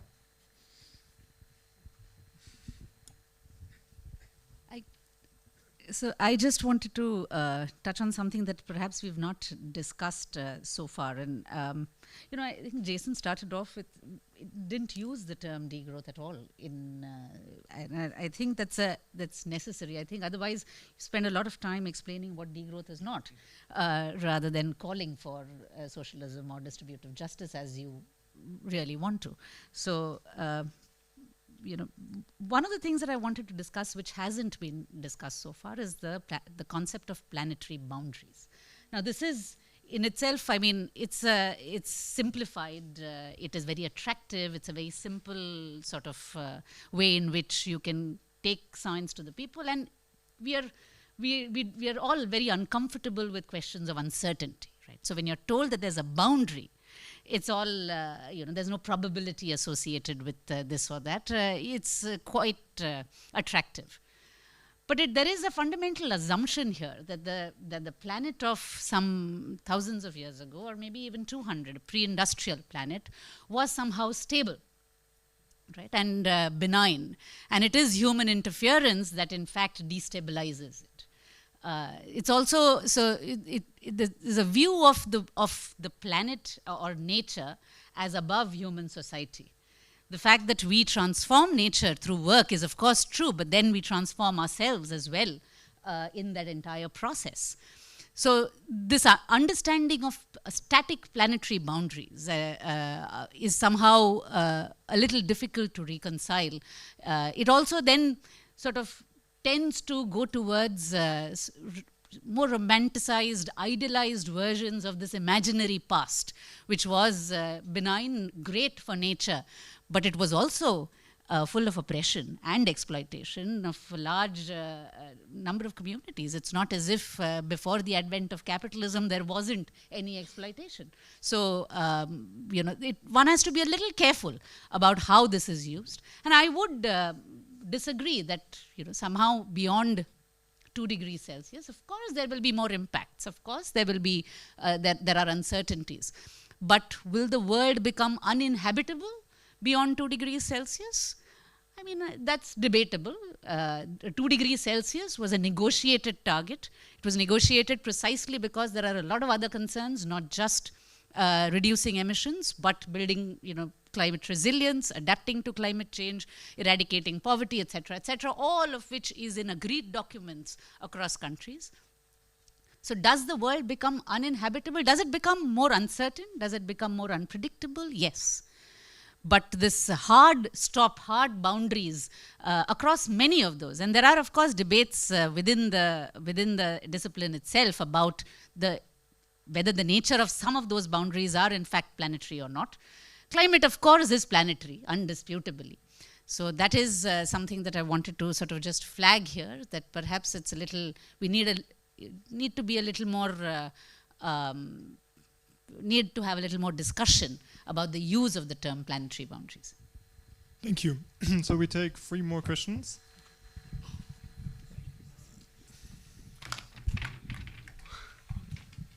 Hello, my name is Rachel. I'm just finished my doctorate at Oxford, so I don't actually know what to call myself. My question is really to push back on, you know, this idea of socialism. I think the point you just made, which is if you think about development, you have to think, if you don't do that, what's the other thing? And with this idea of replacing capitalism with socialism and using China as the example, you know, the Chinese Communist Party has decided that it's going to, the basis of its legitimacy is going to be fairly shared economic development. That's not the foundation of how most or many socialist governments stay in power. Russia uses industrial policy as well. It just targets all of that state money to oligarchs. And so I think, nationalism or nationalization of state resources in many parts of the world just channels resources, jobs, and profit to political allies. So I really think when we're thinking about solutions for countries and how to target inequality, well, it needs to be founded in the domestic realities of those countries.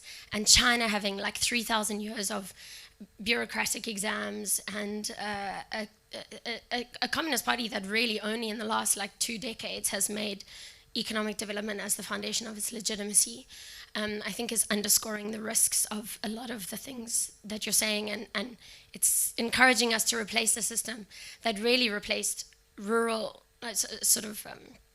I'm forgetting the word, but rural lifestyle for most people, which I think, again, we have this idealized idea about what rural life is. Rural life is really tough, mostly for women, but also for everyone. So I just wanted to push back against a little bit this idea that it's easy to replace capitalism with this and it will solve the problems. Thanks. Over there. The person over there already has the microphone. Yeah. Sure, thanks. Laura Pereira, Wits University, South Africa. I think we're having the Africa question and answer session after the Latin American one, and the Stockholm Resilience Center. So I had some questions on justice, this idea of equating the right to development with the right to emit, which I think is something that we really need to unpack, because that's been the problems with the negotiations. And I think the right to energy security is a much more important thing actually to emphasize from a development perspective, because you can look at Nigeria, Angola, even home in South Africa, where the right to exploit fossil fuels has done absolutely nothing to meet the energy security needs of people, and the arguments that we can continue to build up this infrastructure without actually looking at the systemic and structural inequalities of why we're not actually seeing that energy translated is something that we really need to talk about. I was then going to actually ask the question, which is the looming one in the room, around the energy transition and the implications of that and creating green sacrifice zones in the global south in other parts. So we're talking about electric vehicles, we're talking about electrification, battery storage, etc. But the fundamental material inputs to those transitions are coming from lithium in Chile, coming from cobalt within the Congo, multiple examples that you can have there. And so you're reperpetuating, I think, and relying on the moral integrity of the imperial core, to quote an adjacent term, I think, is actually just perpetuating these inequalities.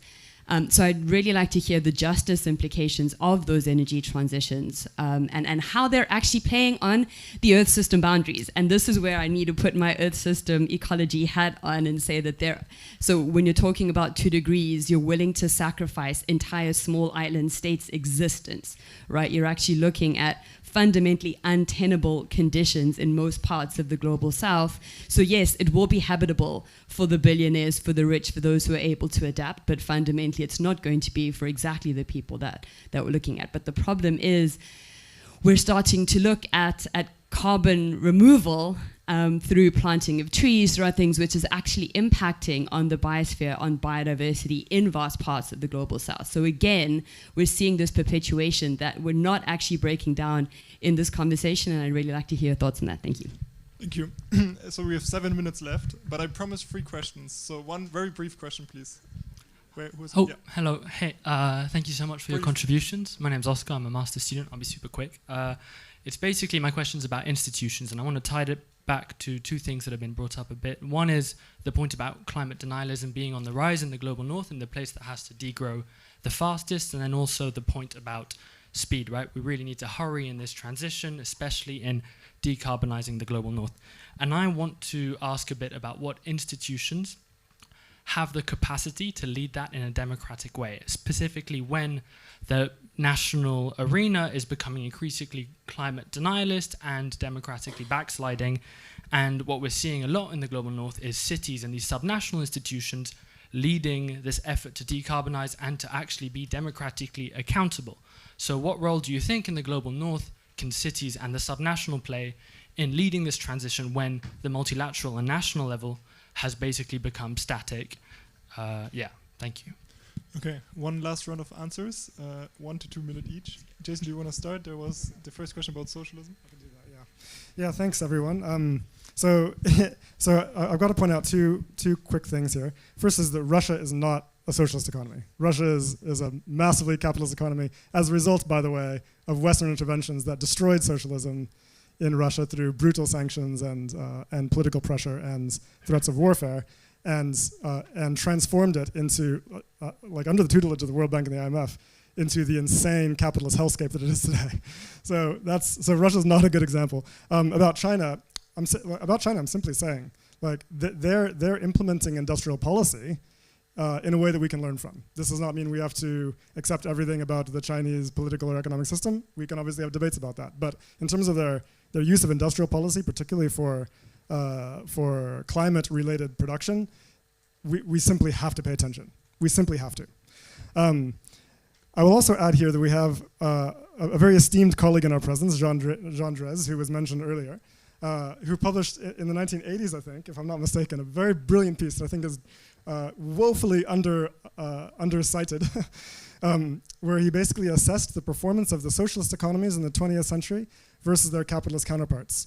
And what he found is that the socialist economies delivered dramatically better human development outcomes at any given level of GDP, and later we know it's true also for resource use and energy use, because they overcome the capitalist law of value and they can organize production more directly around human needs and well-being. So, I mean, if these are objectives we want to achieve, why don't we pay attention to some of the lessons we can learn? This does not mean that we need to replicate everything that was done in 20th century socialism.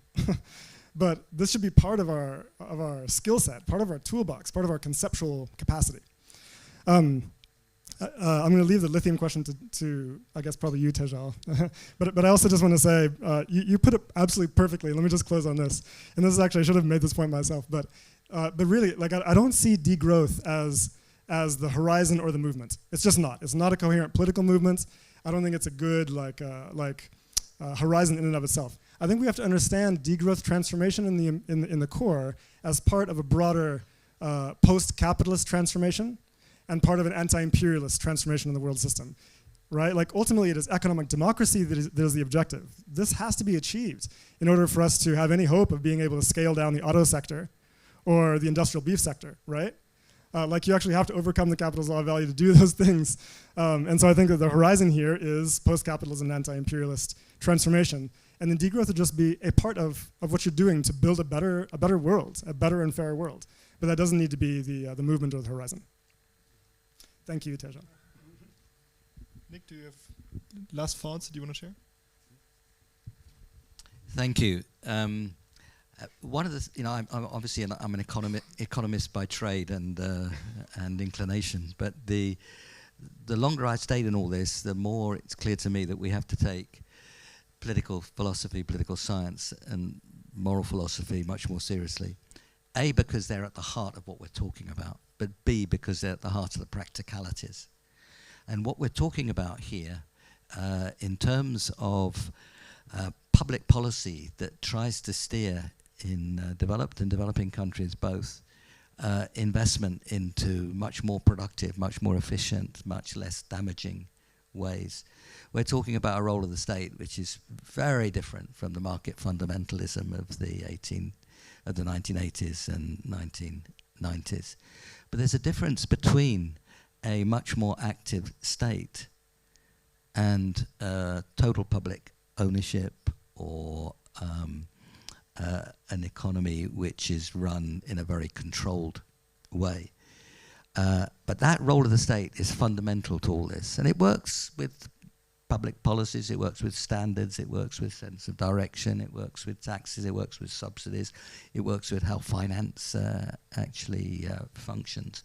That's the kind of role of the state that we're talking about. But we can't get away from the fact that the big majority of investment will be in private hands, particularly actually amongst poorer people. They invest in their lives. Of course they do. So that, I think, is a fundamental story. Within the role of the state, as you know, we lost Jürgen Habermas some months ago. That part of the role of the state is public discussion, public interchange. Amartya Sen takes that back to Ashoka. It's not that Habermas didn't sort of dream it up just suddenly, as it were.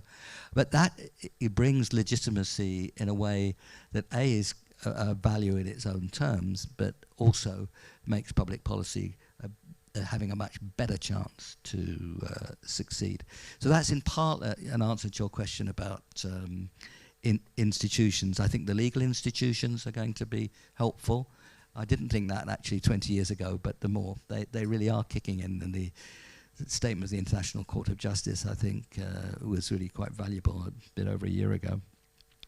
So I think that's a big part of the story, and that's my response on the institutional front. But let's think about the role of the state in effective public policy. Secondly, on Africa, Africa probably has 50-60% of the solar and of the renewable, particularly solar potential in the world, and it probably gets 1 or 2% of the investment. So a big part of the challenge is for Africa, with some support, to create the conditions for investment in new energy, and of course in the infrastructure of the cities that are growing so quickly. So that we're going to see a reconstruction of economic geography. In a world where investment is channeled well, then it moves to places where energy is clean and cheap. And we're going to see that Manchester and Newcastle and Leeds in the UK in the Industrial Revolution had coal and iron ore, and they were heavy, and the humans moved there. Now we're going to talk about an economic geography which is much more focused on clean and cheap energy, and that points to the developing world. If that's combined with the endowment of the new the greater focus on different kinds of natural resources, then again, that's good for the developing world. But you need structures of investment and ownership that are going to work. And of course, you need mining and so on of those things, which respects the environment. Again, that's part of public policy. Lastly, on 2.5, 3 degrees, Tejal, if we go much beyond 2 degrees, we will get to 2 degrees probably in 2 decades' time, and if we don't, really start to move, that shifts towards 2.5 pretty quickly. Then you start to get those instabilities kicking in. 3 degrees centigrade, hundreds of millions, probably billions, would have to move. I don't know. It probably would not be a planet that could support 10 billion people. Of course, it wouldn't be extinction for everybody, but it would be extinction for some.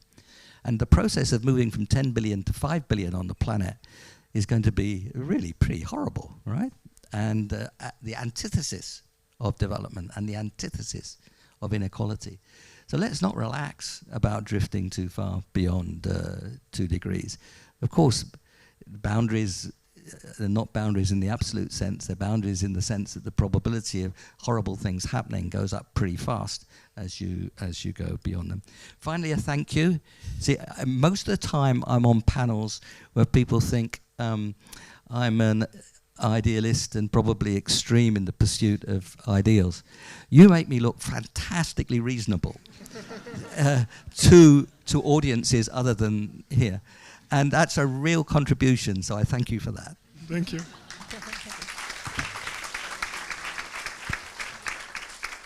And before we all go to lunch, Tejal, please. Yeah, I know we don't have much time, but I just wanted to say that, of course, there is no reason why green capital will suddenly behave differently as compared to fossil capital just because it is green. So there's no doubt that happens. But I think there is a tendency, just like scientists and engineers and my group of people tend to completely ignore social and economic realities in which their technologies are implemented and deployed. I think economists tend to ignore the logic of technological development itself. The fact that it has its own logic, it has its own constraints, and it has its own directions as well. So this, I think, is necessary you need to bridge this particular gap. And I don't think that, I'm not advocating for runaway climate change. That's not what I'm saying. I'm not saying that we should. What I'm saying is that irrespective of whether or not it is 1.7 or 1.8 or 2 or 2.1, I think the task before us to make the world safe for all, livable for all, where everybody is able to pursue well-being and happiness. It's not about and whether the difference is 1.8 to 2 in that entire equation doesn't make as much of a difference, I think. And we can debate this, of course, but that's my opinion. So with that, thank you very much for this amazing panel. It was a true honor to be on here with you. And to everyone, now there's a 1-hour lunch break. You can find food straight outside. And then at 2, we are continuing both here and in all the parallel sessions throughout campus. Thank you very much, everyone.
So we're now moving to the first session from this afternoon, entitled Utopia and Dystopia in the 21st Century. This session will be moderated by our colleague, Alice Fauvel, who is a communication manager at the World Inequality Lab. So over to you, Alice. Thank you. Hello, everyone. It's a real honor to facilitate this conversation between two of the most influential thinkers and writers of our time, Kim Stanley Robinson and Thomas Piketty. I'm sure everyone here already knows who they are, so I'll keep the introductions short. We have basically one of the most famous science fiction writers in the world and one of the most famous economists in the world.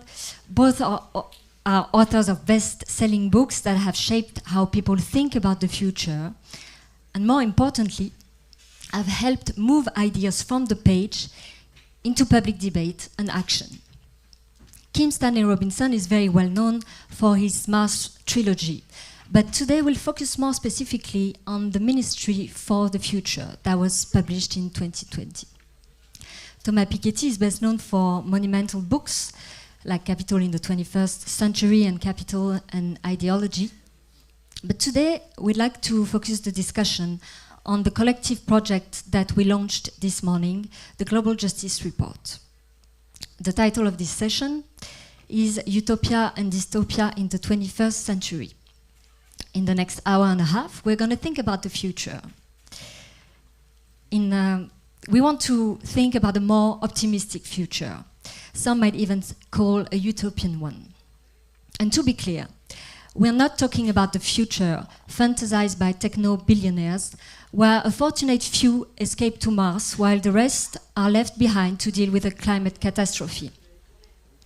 We are talking about a possible future of equality and prosperity for all, a future as envisioned in the Global Justice Report. So how do we get there? That's what we'll explore in the next hour and a half. And thank you very much for our guests in advance. So first, we thought, before we kick off the discussion, that it would be nice to begin with a short reading. So, because I imagine that we have about like 2/3 of economists in the room. And most of you have probably read Thomas Piketty's work. But it's very important that you also get a flavor of the Ministry for the Future because of its very distinctive narrative structure and also some of the themes in the book. So thank you, Stan. If that's okay, I'll call you Stan and I'll call Thomas Piketty Thomas in this discussion. So thank you, Stan. You have selected a few passages for us. So we'll start with like a short reading, and after that I'll ask some questions to both speakers, and then we'll open the floor to questions from the audience. So please join me in giving a warm welcome to Kim Stanley Robinson.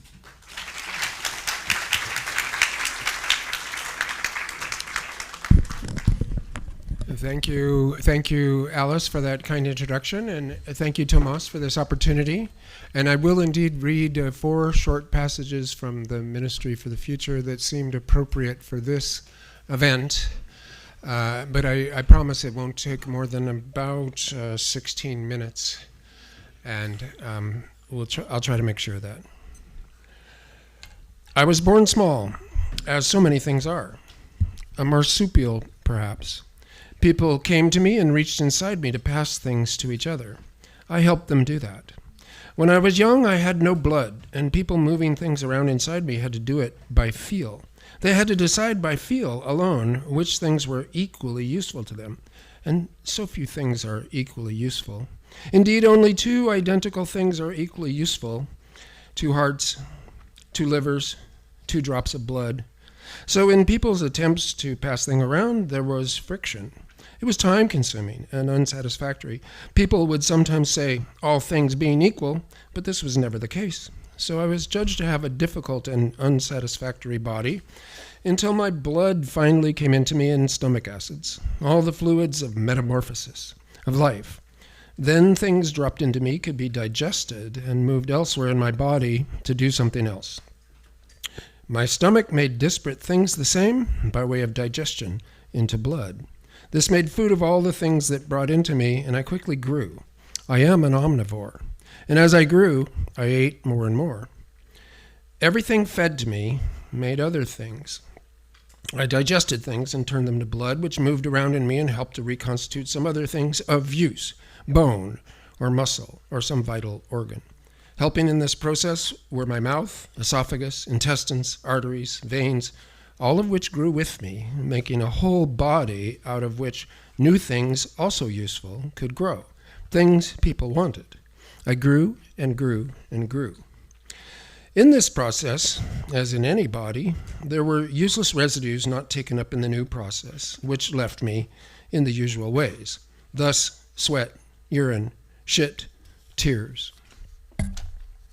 My body worked so well that eventually all things everywhere were swallowed and digested by me. I grew so large that I ate the world, and all the blood in the world is mine. What am I? You know, even though you are like everything else, and you see me from the inside. I am the market.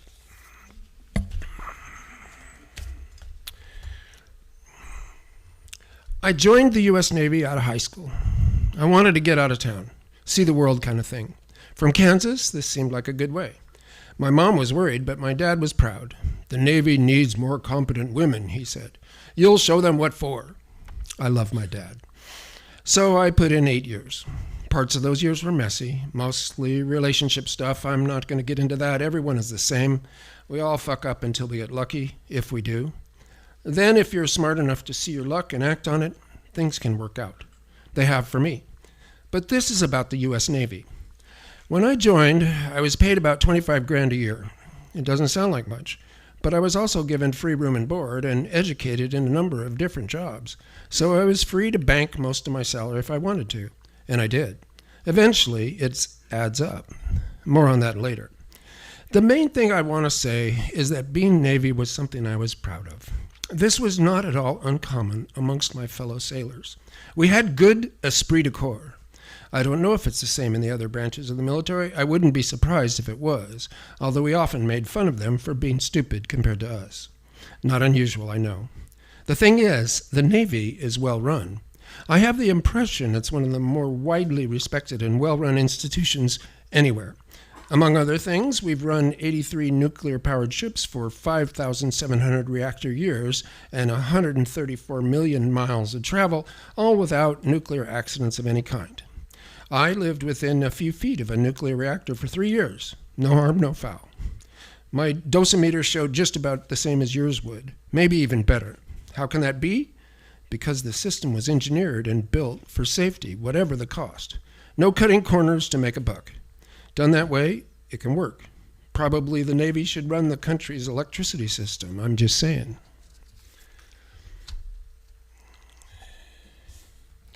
A couple more things about the Navy.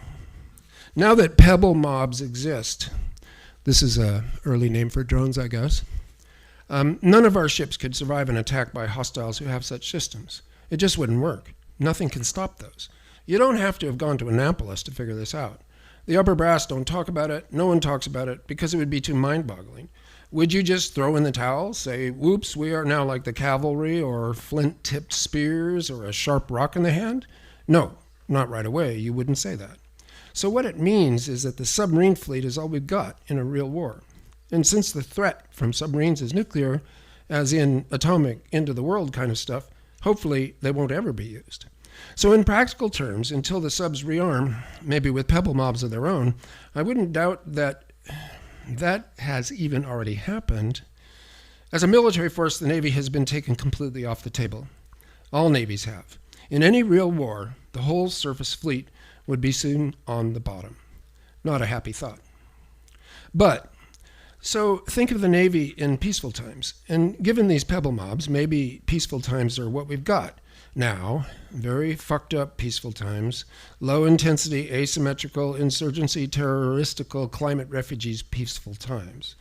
And in that kind of world, the surface fleet of the U.S. Navy can serve to deploy protective services and also emergency relief, like the Swiss military has over the last few centuries. Its main function will be to bring disaster relief to coastal areas. A force for good, U.S. ambassadors of the world kind of organization. You'll see, I'm not just making this up. If the Navy persists at all, it will be doing these kinds of things. It already has been for quite some time. Then the last thing I want to say about the U.S. Navy is this. Occasionally our ship would get visited by admirals.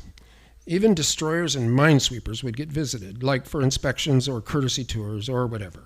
And as they wander around, they see a female able seaman. They sometimes come to stop and chat and ask questions. These are usually older men. Once a woman, that was fun. They all started at Annapolis and made Navy their life. And so, no matter how fast they rose through the ranks, they've lived on ships. They know the drill. So they're well informed and interested in how things are for sailors now. Curious and friendly, I'd say, and surprisingly normal, like a captain, but less pretentious. Then later I looked it up and learned that admirals' salaries top out at $200,000 a year. No one in the Navy gets paid more than that per year. So they call this the pay differential. It's sometimes expressed as a ratio from lowest to highest. That ratio for the Navy is about 1 to 8. For one of the most respected and well-run organizations on earth.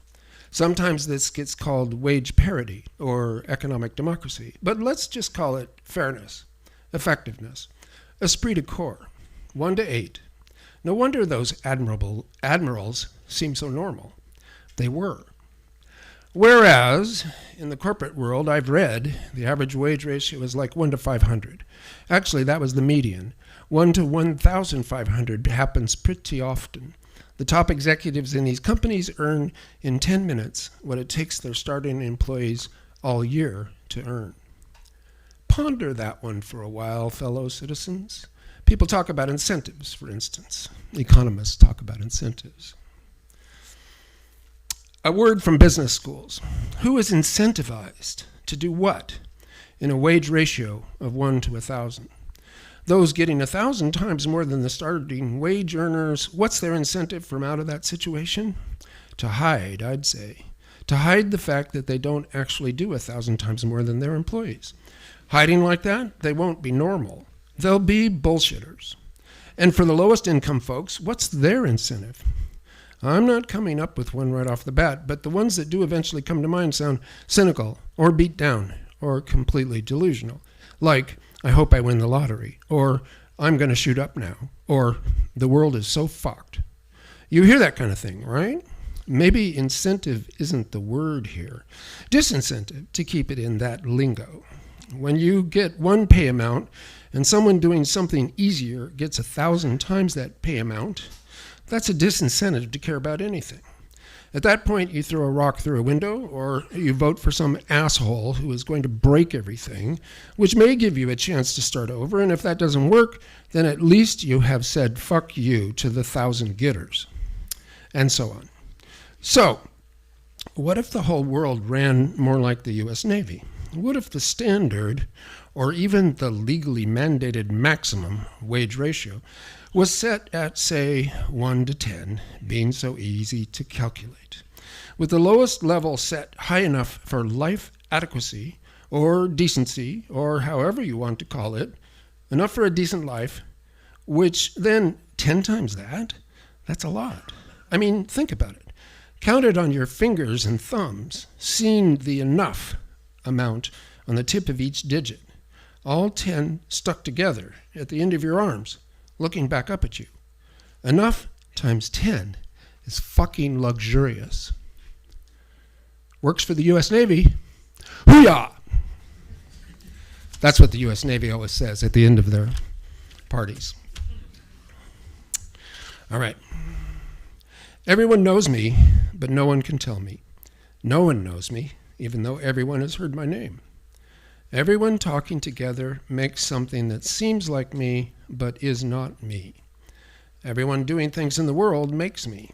I am blood in the streets, the catastrophe that you can never forget. I am the tide running under the world that no one sees or feels.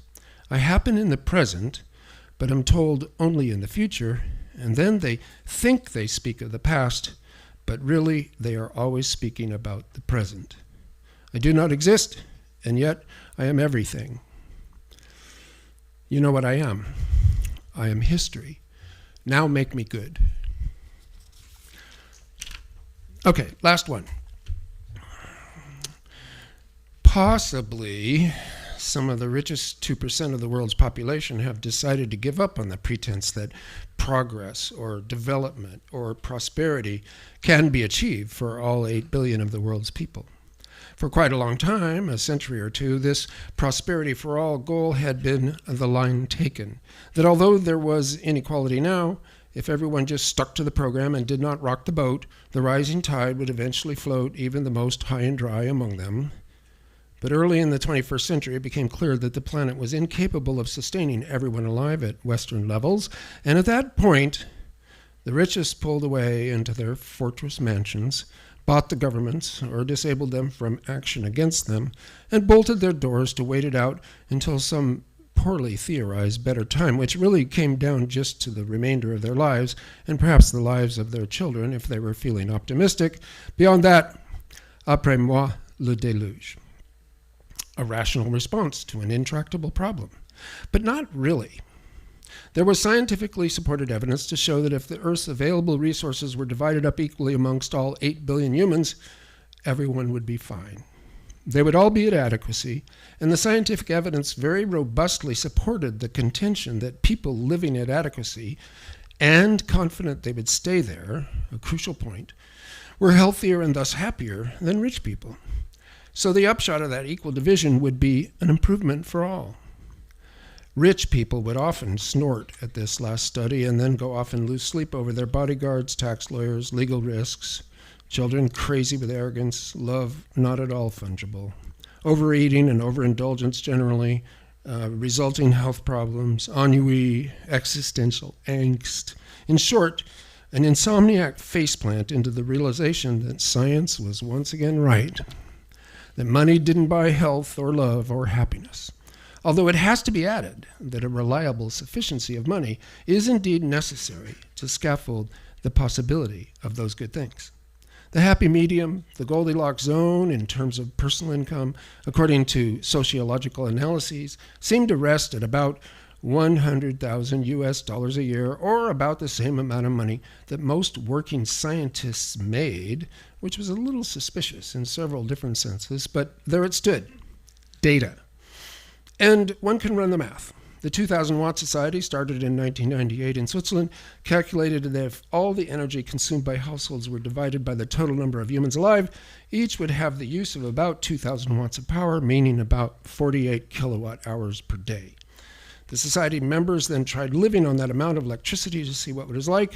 They found it was fine. It took paying attention to energy use, but the resulting life was by no means a form of suffering. It was even reported to feel more stylish and meaningful to those who undertook the experiment. So, is there energy enough for all? Yes. Is there food enough for all? Yes. Is there housing enough for all? There could be. There is no real problem there. Same for clothing. Is there health care enough for all? Not yet, but there could be. It's a matter of training people and making small technological objects and housing. There is no planetary constraint on that one. Same with education. So, all the necessities for a good life are abundant enough that everyone alive could have them. Food, water, shelter, clothing, healthcare, education, electricity. Is there enough security for all? Security is the feeling that results from being confident that you will have all the things listed above and your children will have them too. So it is a derivative effect. There can be enough security for all, but only if all have security. If 1% of the humans alive controlled everyone's work and took far more than their share of the benefits of that work, while also blocking the project of equality and sustainability however they could, that project would become more difficult. This would go without saying, except it needs saying. To be clear, concluding in brief, there is enough for all. So there should be no more people living in poverty, and there should be no more billionaires. Enough should be a human right, a floor below which no one can fall, also a ceiling above which no one can rise. Enough is as good as a feast, or better, since a feast makes you sick. Enough is enough. Arranging this situation is left as an exercise for the reader. Thank you.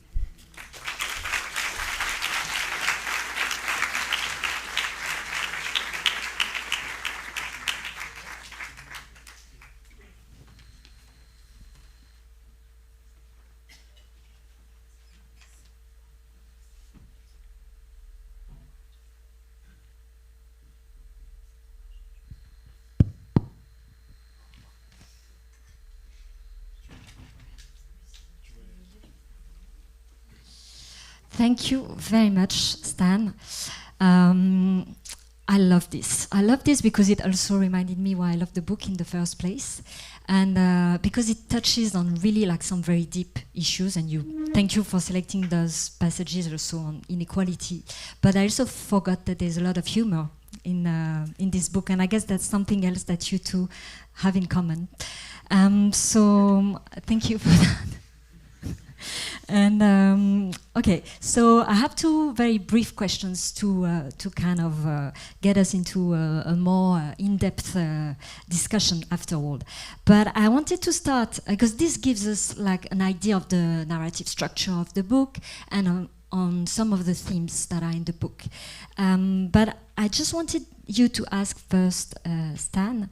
I wanted everyone in the room to also realize the impact that the book had since its publication. So could you briefly give us some examples of civil society or governments that have created structures inspired by the ministry?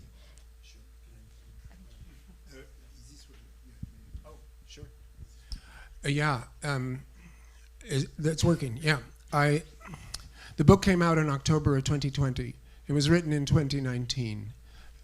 And so it was written before the pandemic and came out after the pandemic struck, which is maybe one of the things accounting for the strange response. And it was doing like the rest of my novels, which means pretty good, satisfactory enough. And then Barack Obama put it on his list of his favorite books of the year. And this was a magnitude jump in sales and in attention, and then it began to grow from there. Yay, Obama. It's at this point it's been translated into about 25 languages, and I have spent the years since it came out doing nothing but events like this one. This is about event number 600, so it's like becoming a university professor with no sabbaticals. It's gone on and on. There is now an Oxford Ministry for the Future, which is an organization started at Hartford College at Oxford and has been blessed by the bursar and has a budget and has some philanthropy. It basically runs conferences, maybe not as good as this conference, but maybe more performances. I can say I want them to do what they do, which is political economy and even accounting, and they want to do what I do, which is entertainment and telling the story. It's better than wanting what you want and not what the other person wants. I want what they want to do, they want what I want to do. We're making it work. So, and now it's spread to Uppsala University in Sweden, and it looks like Oxford will cleverly franchise the project of a ministry for the future, whatever it might be, but they want to be the mothership. More interesting to me, there is now an Institute for Glacier Stewardship. This began with a group of Silicon Valley people, some engineers, Vint Cerf, and the glaciologist who gave me the idea that's in Ministry for the Future for slowing down the giant ice streams of West Antarctica to preserve sea level. That group, we're going to Alaska this summer, where some indigenous Alaska natives have invited us to study their glacier, the ones that are under their control, their grandmother as they call it. We ask questions like, is it okay if we shoot shotgun shells into the ice in order to get a seismic bounce and do some seismology amongst the instrumentation? A little nervously, and some of them said, you know, I'd really like to shoot my grandmother. So the project is a real project in the real world. And if we could slow down the great ice streams of West Antarctica, we could slow the rise of sea level so substantially that it would be worth doing in return on investment, in cost-benefit terms. if all the ice on this planet melts, we would be underwater here in this room, 70 meters higher, and we're only 35 meters above sea level, if I was informed correctly. So saving the ice and giving ourselves time for carbon drawdown, for returning to a stable Earth climate system that we can live within, we need time. And that's what this project is about. And it was brought about by people who read the novel and thought, could that really work? The Silicon Valley person in question, not being a very careful reader, he Googled glaciologist nearest me, and a name came up, and he drove over the hill to UC Santa Cruz and went into the office of Slavek Tulicek and described the idea and said, do you think this could work? And Slavek was like, yes, I think it could work, because it was his idea, and he's named in the book. So the thing started well, it's continuing well, and I would leave it at that. Except for this, I can say this. A lot of people have read this book, and it has given them the feeling that their part of the project is, although tiny, although 1/8 of the project is like one brick in a wall, and that the wall is real, and that it could work. People want that story. It can be a messy and semi-successful novel, which is true, but the story itself in its largest aspect is so important to people that that other stuff doesn't matter. It's not so much the literary quality as the idea that we could get through this century without a mass extinction of it. All right, so we're talking about like contribution and a brick. So Thomas, I'm asking you what was your contribution, and more specifically, I guess maybe it's a question that everyone kind of wonder. I wanted to ask, how did you come across Stan's work? Because in the introduction of the Global Justice Report, you mentioned the ministry. So I just wanted to ask, how did your intellectual path cross? You don't have to go into all the details. It's just... You know, I've always been fond of novelists. You know, in Capital in the 21st Century, I have long pages about Balzac, Jane Austen, and all sorts of novelists. So, and I discovered Stan's work later, after I wrote Capital in the 21st Century. I think you contacted me, or you were visiting Paris for, I guess, some of your novels were big, and you contacted me, and I started reading your novels, and I read many of them, and you should read, you should read Stan's work. I should say, the Ministry of the Future, for the Future, is particularly moving, and so indeed we refer to the Ministry for the Future in the introduction of the Global Justice Report. If you have a look at the Global Justice Report, which is all available online now, you will see in the introduction we refer to Stan, because we are asking a simple question in the introduction. What's the balance between sort of peaceful democratic deliberation on the one hand, and sort of crises and catastrophes on the other hand, to make the world moving. And of course, both are important. And in Stan's novel, you start with pretty bleak catastrophe. So basically, to summarize, you have a big heat wave in India, in Uttar Pradesh, millions of people die, and then basically the entire planet is started to think, okay, global warming is not really funny anymore. This is getting really dramatic, and you have a group of eco-terrorists who start shooting airplane all over the place. So you have a real, sort of grand scale climate catastrophe, which in effect, and then that's the most important part of the novel, is going to trigger political change. And the Ministry for the Future is the name of the sort of UN agency trying to think about the future of climate change, but you have lots of people in this organization. Some are going to be in touch with the eco-terrorists in order to foster change. Well, anyway, a lot is going to happen. Now, the Global Justice Fund, which we try to describe in the Global Justice Report, is a sort of ministry for the future. So we know we don't concentrate on the catastrophic parts. I mean, we refer to the possibility of catastrophe to make this happen, but we don't expand much on this. We don't have the literary talent of Stan. We use a different kind of language, a language of social sciences. We try to put together fully quantified transition path which could come as a reaction to catastrophe, or also a reaction to mass mobilization and democratic transformation to change the world. But I think these two kind of language are complementary to one another. We need both approaches, and so I really advise you to read the Ministry for the Future. Also the other ones, the Red Moon is fantastic. We told this morning about socialism in China, and there's a lot on China in Red Moon. The New York 2140 is fantastic, except that it takes place a little bit too late for my taste, because so you have the catastrophe in New York 2140, the climate catastrophe, so the sea is rising in New York, and in 100 years from now, and you have these two computer people who are working in finance, trying to manipulate financial transaction, and somehow they are able with their computer code to implement a progressive wealth tax in a fully decentralized manner, which is like the best utopia you can think of, and so that's fantastic. But the only problem is that it takes place too late. It takes place 100 years from now. So then when I read the Ministry for the Future, which is really taking place soon, like in the next 5 or 10 years, I don't know, but in the near future, I was, I preferred this version because at least we don't have to wait, so much. So anyway, no, this was a fantastic reading. You should read Stan. Yes, I think.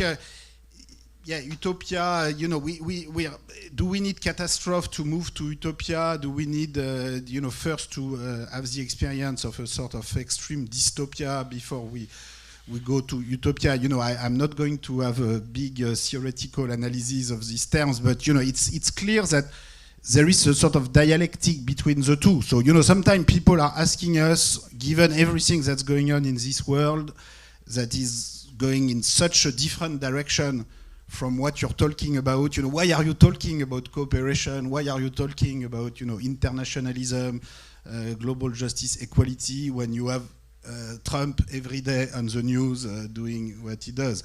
And the answer is, well, exactly because we have Trump every day on the news, we need to talk about something else. We need to talk about a different kind of future. We have, there are many possible futures. The techno-nationalist future where you build a data center all over the planet, or even on the Mars planet in the sky, and you use more and more material input, fossil fuel.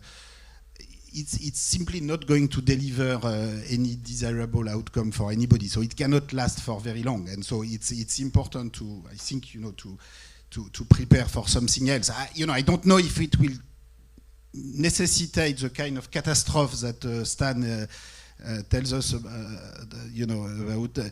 Unfortunately, it's possible that people have not completely realized yet the magnitude of the damage to the planet and of the climate crisis. And as long as they don't sort of directly see, the real climate catastrophe, ideally not as bad as in Stan's novel, but there's a possibility that people don't fully realize. But let's be a bit more hopeful. And in any case, whatever crisis happen, we will need deliberation. We will need democratic confrontation of ideas. We will need different possible scenario to be put on the table. And we are just trying to contribute a little bit to this conversation.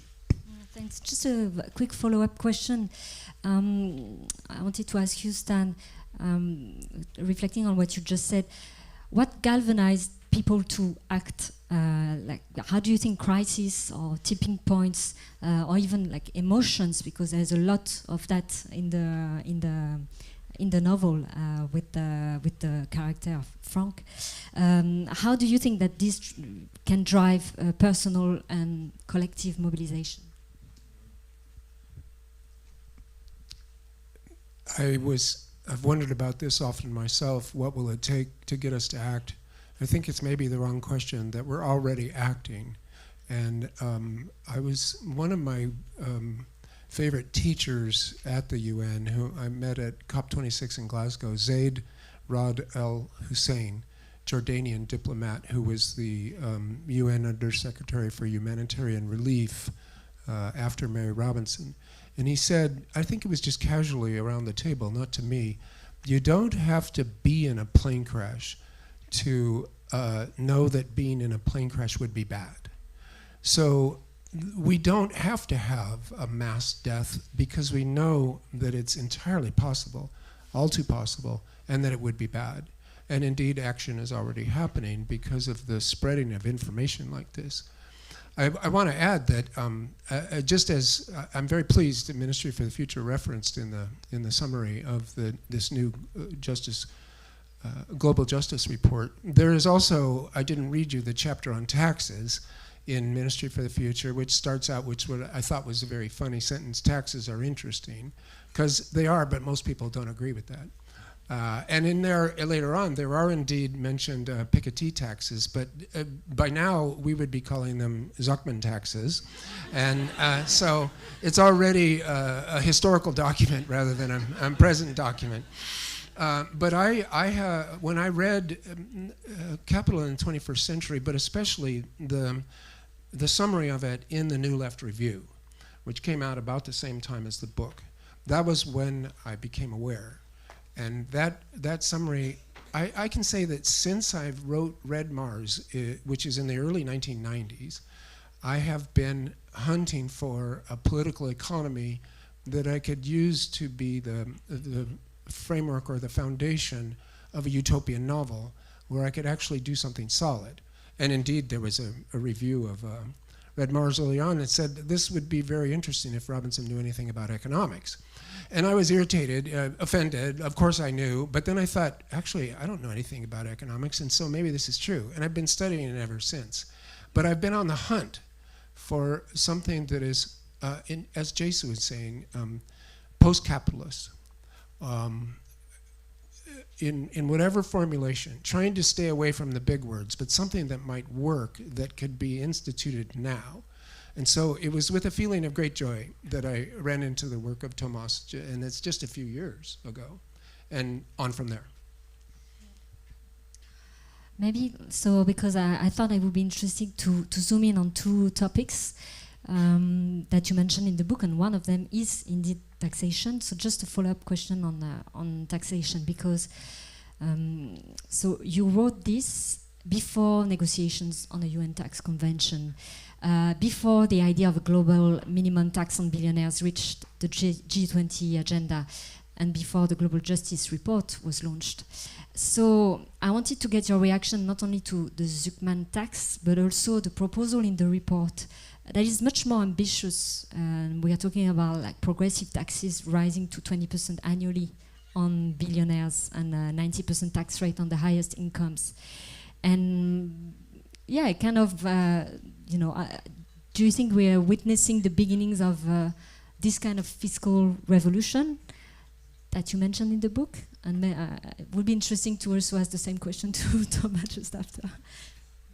Well, as I said before, this came to me, the chapter on taxes in Ministry for the Future is entirely out of Capital in the 21st Century. I am a reporter, I am not an economist, and I don't have ideas.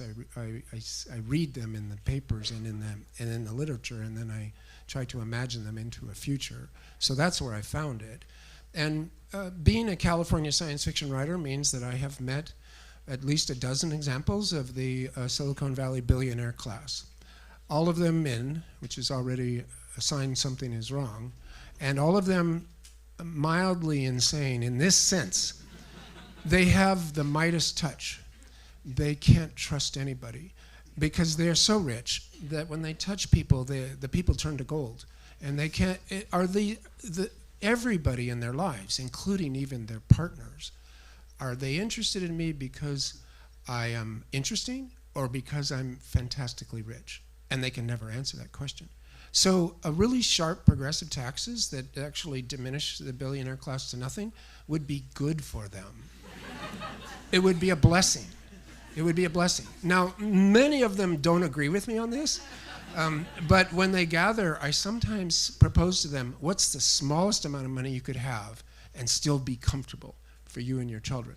And many of them resist. There's not going to be happiness. Like, I can dispose of money better than the government. You know, I'm a full-blown government myself. I'm like a small country. I'm a philanthropy. I don't want somebody else designating my wealth. It's often occurred to me that if the wealthy were taxed at this rate that you're proposing, if they were given the right to designate about half of it to the government causes they like the most, they might be more willing to play the game. But in any case, you can't get a good number out of them. But if they're employees who still have nothing but stock options and long hours, they come to an agreement that if you had $10 million, that you would be okay. You could be secure for yourself and for your children. Well, $10 million, it's a lot of money, right? But it's only like 1/1000th of what the billionaire class has. So they do have too much, and it should be taken away and taxed back into the government, since it is the populace that did the work, that made that money, that is sequestered in the way that Jason was describing in the previous hour to the wealthiest by way of capital accumulation, which I've often just called liquefied feudalism. That we never left feudalism. It's just that it's liquefied. I mean, you don't have to answer on taxation actually, because I was about to say that there's a lot more like in the report. Actually, it's really far from just being on taxation. And there was another kind of technical topic that I wanted to discuss. Just say one thing, not on taxation, but this idea of wealth as a prison, wealth as a very high wealth people being in the end prisoners of their wealth because they don't know whether other people would interact with them just because of their wealth, I think is very, very important. There's actually one of the latest novels of Gabriel Garcia Marquez, La Volonté, La Fortune, which takes place in Mexico, is really a lot about this, because you have these wealthy young adults who have inherited wealth and who are just completely enslaved to their wealth. Well, anyway, I'm not going to get into that, but I think this is very important. So I think in the end, billionaires should be very grateful to us for this, this proposal where indeed, the billionaire class sort of disappears, which doesn't mean, look, in our setting, you still have people who own millions. It's just you cannot own billions and hundreds of millions. So you just, you go down to more reasonable level. At the end, it's not so much a matter about the technical details on taxation, whatever. It's really a question about power in society. We live in incredibly educated society where we now have 60% of a generation going to university in the richest country. In France, back in the 60s or 50s, it was 2% of a generation. So when you go from 2% to 60%, and it's going to go to 70, 80, going to higher education, the idea is that you can concentrate decision-making power in large companies into the hands of one or a few individuals forever, just because they had a good idea, or they were very lucky, or very whatever, at age of 30, 40, and you keep concentrating power in their hands until age 50, 60, 70, 80, 90, etc., makes no sense at all. I mean, I think this sort of monarchical view of economic power and economic organization is just completely at odds with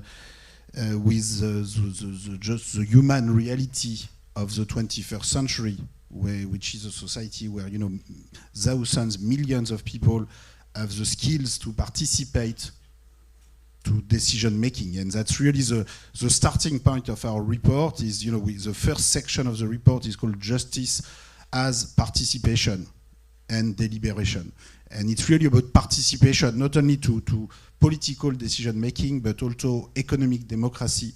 And so this is where the deconcentration of wealth is absolutely necessary, and I think will happen because this is just so completely at odds with the aspiration to participation by millions, billions of people. So it goes far beyond taxation. And it's also just one little thing you were saying, Stan, maybe they would accept it more easily if they can pick the government budget. Yes, but at the same time, this is called, in a way, this is like censitary democracy, where you give a huge voting rights to people who have more wealth to get to decide.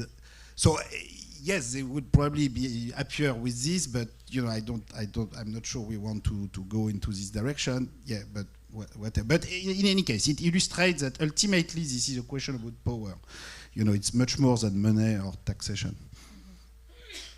So I'll ask one more question, and then I'll ask you to also start thinking about your questions, because we'll open the questions to the audience. So I said there's another big idea that is both in the novel and in the Global Justice Report. In the chapter 49 of the ministry, there's an expert, anonymous voice that reflects on the creation of the Bretton Woods institutions and the sidelining of Keynes' ideas of an international clearing union. So it's a bit technical, and we discussed it a bit this morning. And you mentioned in this report that this was considered as a historical mistake. And so actually 80 years later, in the Global Justice Report, we bring the idea back to life again, and we propose a reset of those institutions and the monetary system.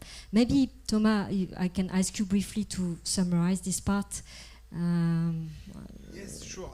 We will have other session, in particular tomorrow, about the reset of Bretton Woods institution. I see Gaston Nievas in the room, and other people will participate to the discussion. Indeed, this discussion have a long history. So, Keynes during World War II, at the end of World War II, when people were starting to discuss about what to do next after the end of the war, he had this idea of creating the banker, the new international currency that would replace the dollar. And so US negotiator told him, okay, very good idea, Mr. Keynes, but we're going to keep the dollar. But still, they created something which is a sort of internal currency to the International Monetary Fund, which is called special drawing rights, which is the most technocratic name you can give to a currency, so that people forget that this is a currency. But although this is still a currency, in the sense that this is something which the IMF can create as much as they want, like the European Central Bank can create euro as much as they want, the Federal Reserve can create dollar as much as they want. This is the most incredible power on earth. You can create value out of nothing as much as you want if your board agrees. And in the case of IMF, what's interesting is that this incredible power was actually used quite substantially after the 2008 and 2020 crisis. And so technically, the volume of SDR, which was less than 0.1% of GDP before 2008, has jumped to 0.4 and now 0.7% of GDP. We are talking of a lot of money because total development aid is less than 0.3% of GDP. So just through monetary creation, twice as much money was created. And we believe in the Global Justice Report that this is not the end of the story. That when you have climate catastrophe, if you have something like what Stan is describing, this is a lot bigger than the 2008 financial crisis or the COVID crisis. And, maybe we'll create 2, 3, 5% of world GDP right away. And instead of distributing it in proportion to voting rights at IMF, which is what we do until now with, incredibly plutocratic system, which Nelly talked about this morning. So concentrating in effect the voting rights and the new currency you create to the rich countries, you could do it differently and attribute the currency creation to regional development bank in the global south, maybe in proportion to population, or even better in proportion to exposure to climate change. And this is something, we've seen what Tejal was telling us this morning and other people, the demand for this coming from the global south is going to become impossible to resist. And even after 2008, 2020, the fact that there was this quite substantial monetary creation shows that, we are not just in complete utopia. The real world is already, changing because you have to do something. When you have a crisis, you need to do something. And as the crisis get bigger, probably there will be other, monetary creation of this kind. Maybe this international currency will be used as a real currency, which you can use for as unit of account for trade and private transaction, which is what we propose. But even if it remains a central bank currency, if you create a lot more of it, this can change in effect. If anything, our fear in the report is that the solution that will be chosen in the future will be completely monetary, because that's the easiest thing to do. Like after 2008, 2020 crisis, you just print money to solve the problem. It's better than doing nothing at all. But you cannot transform capitalism, which is what Jason very rightly was talking about this morning, just by printing money. You need to change power relation, who's deciding about investment, reduce the power of billionaires, and this you need a sovereign fund, you need taxation. Okay, that's all more complicated than printing money. So there's a risk that we do a lot of this money printing in the future. This will already be good, if you give the money to regional development banks. So anyway, we're trying to combine it's a global justice report. We're trying to combine the two. The structural reform of the international monetary system is part of the solution, but it's not enough. You need to have other tools. We're trying to articulate all of this. I should say, yes, some of these ideas, discussion about taxation, money, are in work by novelists like Stan. They are also in, already many countries in the global south. In particular, I think of the Bridgeton Initiative, which was launched by the Prime Minister of Barbados and supported by the Caribbean Union, the African Union. Is also, so they propose a reform of climate finance and international climate finance, which is made both of monetary reform with new issuance of SDR to fund regional development banks and global wealth taxation. So, it's always a combination of monetary and fiscal tools, and so there's nothing new in the report. We did not invent monetary tools or fiscal tools. Nobody did. We are just trying to show that you can frame it into a consistent, quantitative, global plan involving, a new development model for all countries. But we're just the accountants, the global accountants of these ideas which already exist. And Stan, as a literary talent, is a novelist of these ideas, and we are just the accountants in a way. How did you came across this idea of an international clearing union, Stan? And maybe more specifically, because you insist in the chapter that this idea was sidelined at a very specific time of history. And so I also wanted to have your opinion on those back in World War II, and nowadays, if there's any chance that this could happen. Well, I hope so. I like to remind people that at Bretton Woods, when the world order and its financial order was being designed for the post-war period, that it really was American and English men, for the most part, making the decisions. And the Americans, being the major force in bankrolling and winning World War II, were they got to decide what was going to happen. So Keynes's idea was brushed aside by the chief American negotiator, who simply said, we say to that, no. Because they wanted the dollar to be dominant in the world, which it has been since. But the thing I want to remind people is that everybody who was at Bretton Woods had been reading H.G. Wells's utopian novels from 1905 to 1945. He wrote 5 to 8 of them. And think about 1905 to 1945 to persistently write utopian novels, making plans for how things could go right. He was a very stubborn and persistent man. And then the young economists and diplomats who were making the post-World War order, the ideas that they came to were, they had read throughout their lives in H.G. Wells' utopian novels, world government, a technocratic, a scientific meritocracy, and that model was in their heads from reading. Wells himself, being a writer like myself, got it from the socialists of the late 19th century. So the dialectical feedback loops between literature and economics, between ideas and the real world, are very obvious in the history that we've had. So for me, when I wrote Ministry for the Future, the carbon coin comes from an understanding that I got from Thomas about special drawing rights. I remained a student all my life, and I picked good teachers, and then I stick to them like a burr and learn more and more. I just lost my teacher of 53 years, Frederick Jameson, but Thomas is a much newer teacher, but when he explained it to me, I laughed, because it's just as he said. The name is to disguise that it's making up money and giving it away to people. It's a loan you don't have to pay back. Well, what is that? It is indeed what sometimes it's like quantitative easing. And it's not like money's going to solve the whole problem, but when you can, when governments can dedicate it to good work, to poverty reduction and eradication, to climate change mitigation. In my novel, The Carbon Coin is modeled on these ideas that I got. And indeed, I was so interested that I was quite late.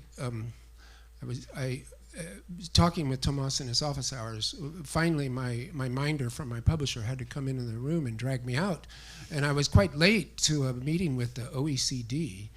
That was embarrassing, but it was worth it because I learned a lot that I got to put to use later.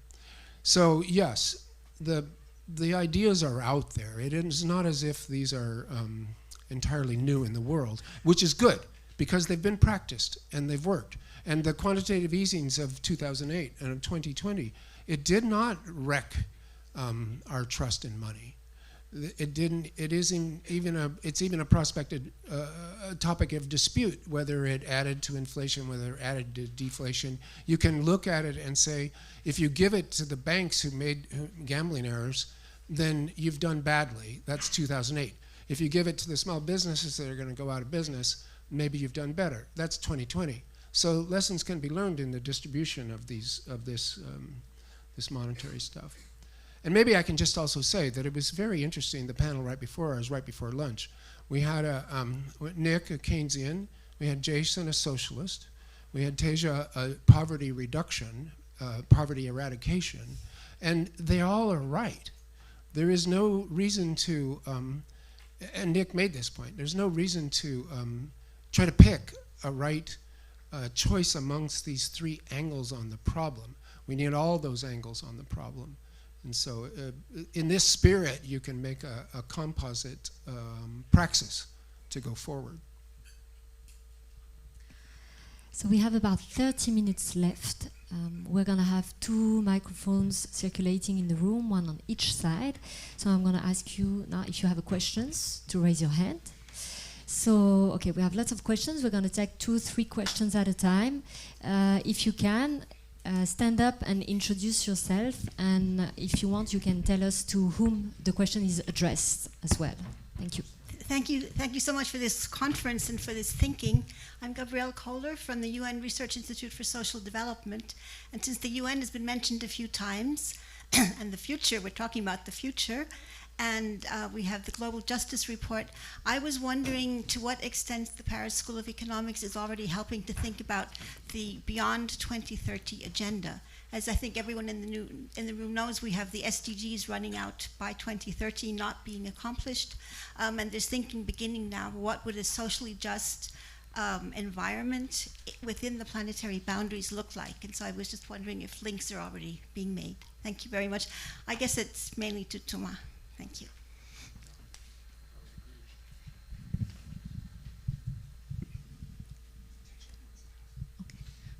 Hi, my name is Natalia. I'm an attorney for the National Treasury in Brazil, and my organization works collecting tax arrears, and we deal with a lot of tax incentives and tax benefits. So my question is to Professor Piketty regarding when we talk about wealth tax, I cannot help but think about tax loopholes, how we these voids are explored not to pay the taxes. If he envisions or any, I'm curious on his take on whether there would be mechanisms to avoid this, to turn this new wealth tax just symbolic instead of effective. So we'll take one more question. There was one at the front. Tejan. Thank you. Your book basically talks about a heat wave in India in 2025. I'm just coming from one, but it's nowhere near as catastrophic as you say it would be in your book. I wanted to ask, I mean, in some sense, India has never been, you've never seen the kind of climate change denialism in India as you see now. Its anxieties come much more from, how is it going to meet its developmental needs? There are anxieties there, of course, related to climate change, but they're not climate change denial. And this kind of sort of dystopian future in literature, etc., has been part of, I mean, we had the population bomb of an earlier era as well.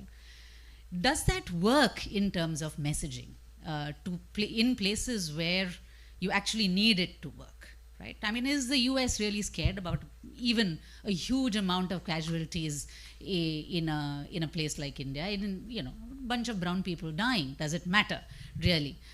Given what is happening now, I would think really not. And does the sort of kind of painting of a climate disaster and a dystopian future somehow, and sort of an alarmist message on climate change, can it backfire given what we are seeing with Trump right now? I mean, do interlocutors, and it's not just you, maybe perhaps multiple novelists who are writing on this, Amitav Ghosh, others as well, do you have to rethink messaging on climate change so that it's not weaponized then by deniers on the other side?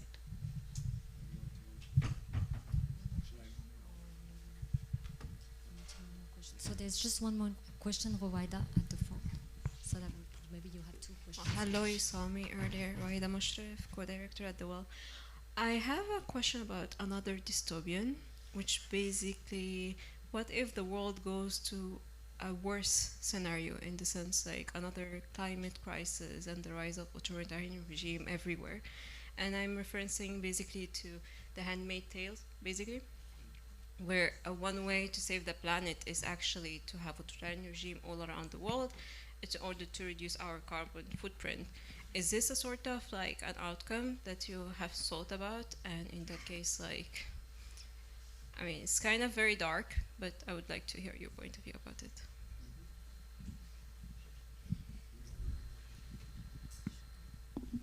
First with the last yes, and maybe I'll go backwards.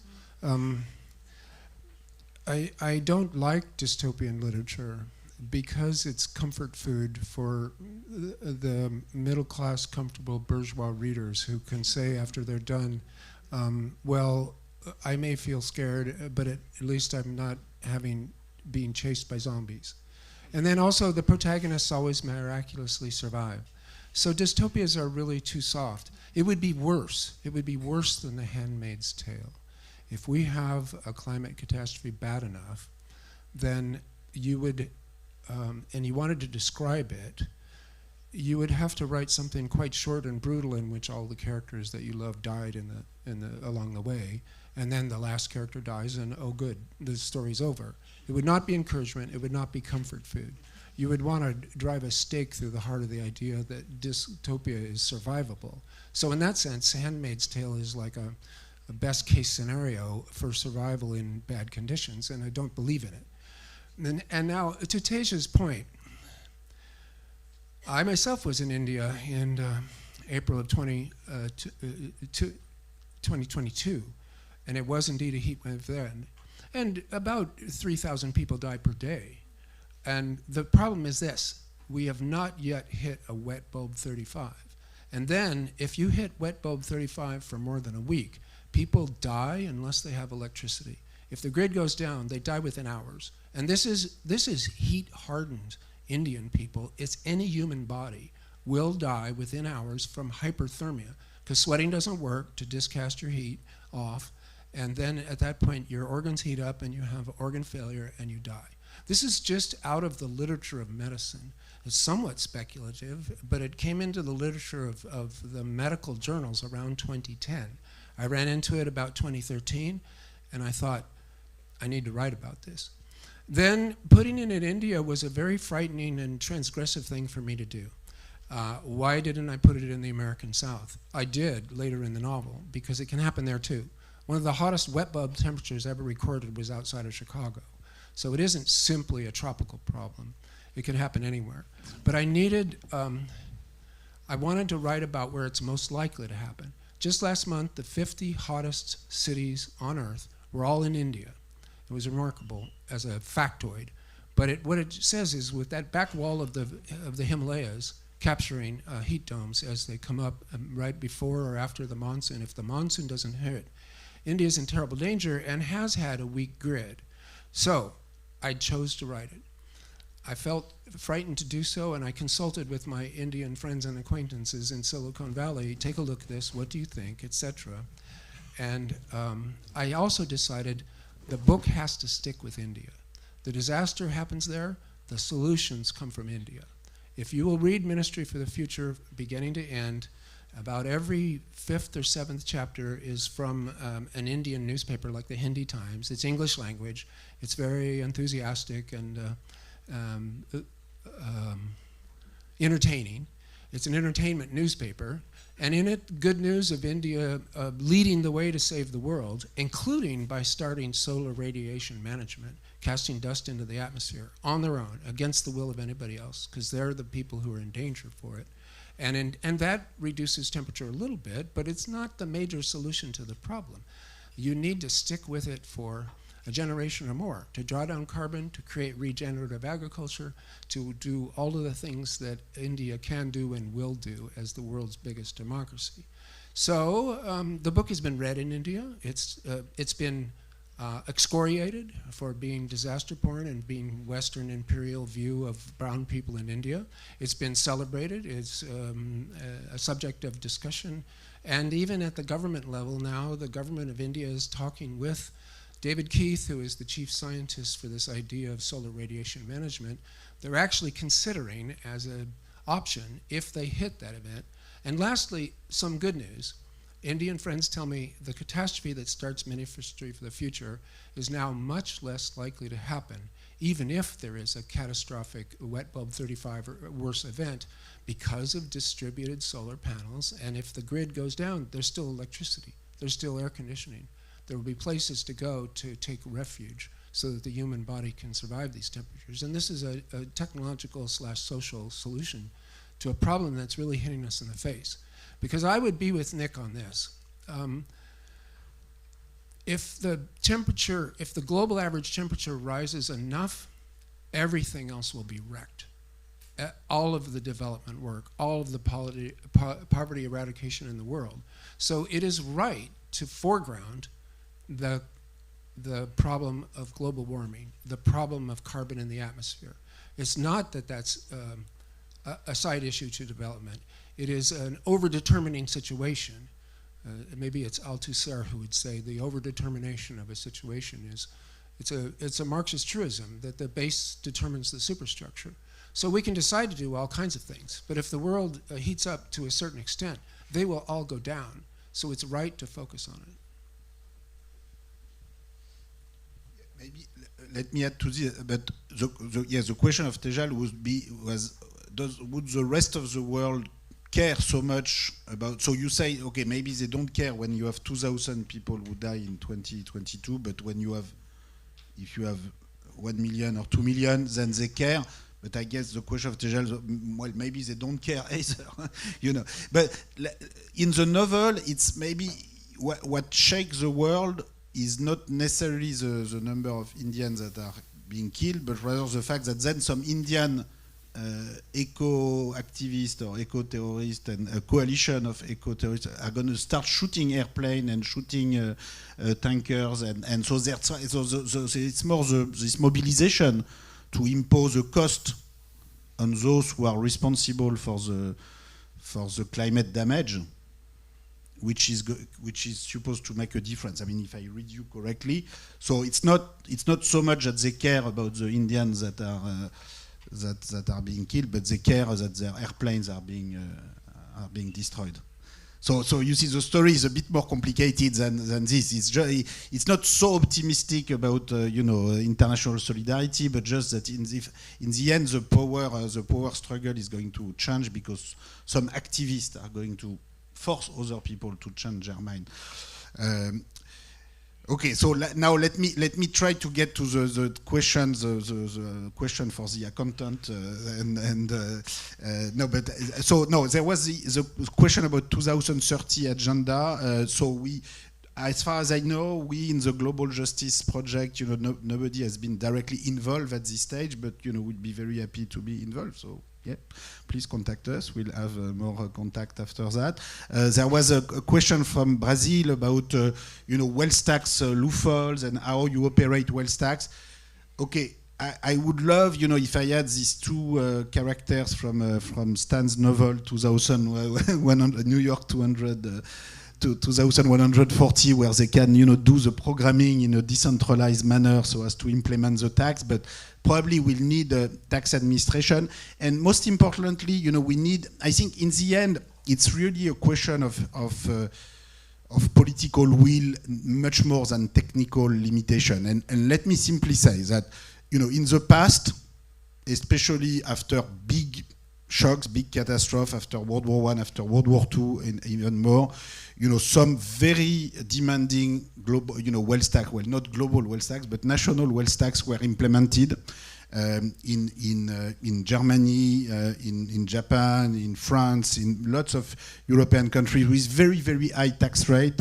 In Germany, it was the top tax rate was 50% of the stock of wealth for the highest wealth level, and this is probably considered as the example that was the better managed, and total tax revenue were equivalent to 60% of German GDP of 1952. This was paid over a number of years, but this is big tax revenue. Japan implemented a tax with rates going up to 90% after World War II, but it targeted a smaller fraction of the population. France in 1945 had a so-called Impôt de Solidarité Nationale, ISN, National Solidarity Levy, which had two components. One was a tax with tax rate up to 20%, like the Global Justice Report, except that we do it every year. But here it was a one time on the up to 20% for the highest wealth in 1945. But then they had a second component on enrichment, so anybody whose wealth had increased between 1938 and 1945, and here it will go up to 100%. And actually there was some very interesting research that was done recently by Pierre Brassac, maybe in the room or in some other parallel session, incredible research work where Pierre digitized the tax return from this tax in 1945, where you had almost 2 million people in France, who had to report their wealth of 1945, report their wealth of 1938, and all their income declaration between the two. At the time there was no digital technology; it was all by paper. Is using the archives of the tax, and the conclusion is that it was administered quite well, quite strictly. It raised very significant revenue, less than in the German case, partly because there was a lot of inflation in the following years, so the tax revenue were not indexed enough on inflation. The German case was better handled, partly because they had this huge experience with hyperinflation in the 1920s, so they were much more careful with this than France after World War II. But anyway, he's just saying that government, have been able in the past to have a very progressive wealth tax, and I can tell you at the time there was no tax loophole or there was no exemption. In the recent decades, many countries, including France, has been a champion for this, have invented the notion of progressive taxation with a 95% exemption rate for the highest wealth people, which is really a crazy notion, because you start by having the idea of a progressive wealth tax, so higher tax rate if you have a higher wealth, or progressive inheritance tax with higher tax rate if you have higher inheritance.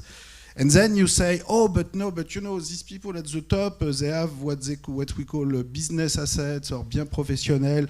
These assets are so important, you know, for the rest of society. It is so important that these are these people who own all these assets. You cannot tax them. So you exempt, you know, 95% of the tax base at the top. And then you say, oh, too bad, we did not get a lot of tax revenue, and you know, these people are not paying a very high effective tax rate. Okay, you know, by doing that, you are not just losing tax revenue, you are damaging just the very notion of public speech, because you cannot just, if you don't believe in progressive taxation, fine, you know, just tell us that your ideal in life is regressive taxation, that we cannot do better than this, but just be honest. But you know, pretending you do progressive tax and then exempting 95% of the top wealth, this is the worst thing you can do, because then people stop listening about any discussion about taxation of tax justice. And this is how, you know, we transform all the, you know, the sort of lack, you know, unsatisfaction that we have in the world toward, you know, identity issues and you know, all the hate politics that, you know, anti-migrant politics, all the identity politics that we have today, because you sort of close, you know, the possibility of a sort of rational discussion about social class, distribution of income and wealth. So we have to, you know, we have to get out of this. But the thing is that this tax loophole, you know, which we have invented to an unprecedented scale in recent decades, you are not obliged to do that. And you know, the very good thing that, you know, Emmanuel and Gabriel have done by pushing, you know, at least the idea of a minimum wealth tax with, you know, no tax loophole at all is very, very important, because this is a way to put people, you know, even people from the center, from the right, from everywhere, in front of their contradiction. You know, if you cannot even accept a 2%, 5% wealth tax with no exemption, you know, what are you saying? Now, we believe in the Global Justice Report that we need to go a lot beyond this, and so the kind of tax rate we favor are closer to the post-World War II, you know, tax rates that were actually applied in Germany, Japan, France, etc. Because we believe, you know, the challenges of the future, the challenges that we have today are of the same scale, if not of a bigger scale than those of the post-World War II era. We have huge financial needs for public investment of all sorts. We also have huge public debt. We have to combine the two. You know, governments were able to combine the two after World War II, but, you know, it takes enormous collective mobilization, social struggles, and you know, I think that's part of Stan's novels, but you know, that's part of real life and history and of our past and future. We have time for one more round of questions.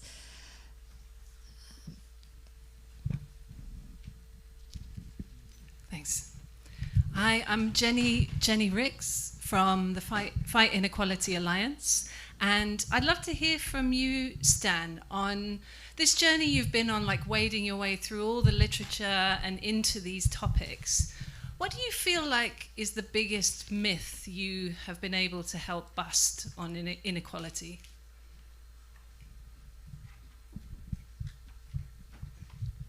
Hi, my name is Panos Tsoukalis. I'm a PhD student at Oxford and a fellow at the World Inequality Database.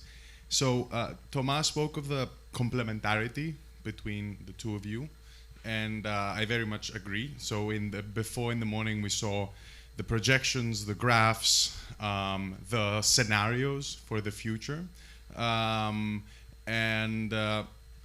as a science fiction writer, the complementarity is in that you provide maybe the story, the narrative, the emotions, in order to motivate people to go towards one of the scenarios or to discuss the future, to talk of the politics of the future, which is declining. My question is, if there was to be a third person or a fourth, besides an economist who gives us the scenarios and the projections and the graphs, and a science fiction writer, what else? What other ingredients do we need in order to bring back conversation of the future, which are, I would argue, like, compared to the kind of debates that we saw in the 20th century, even the techno-nationalist debate is very small. We don't have like we still live under the end of history, that it's very hard to imagine something changing, whether in the dystopian or the utopian direction. So what more do we need in order to bring that kind of political, deliberative, democratic conversation back? Thank you. So please raise your hands. We're going to take maybe two more questions.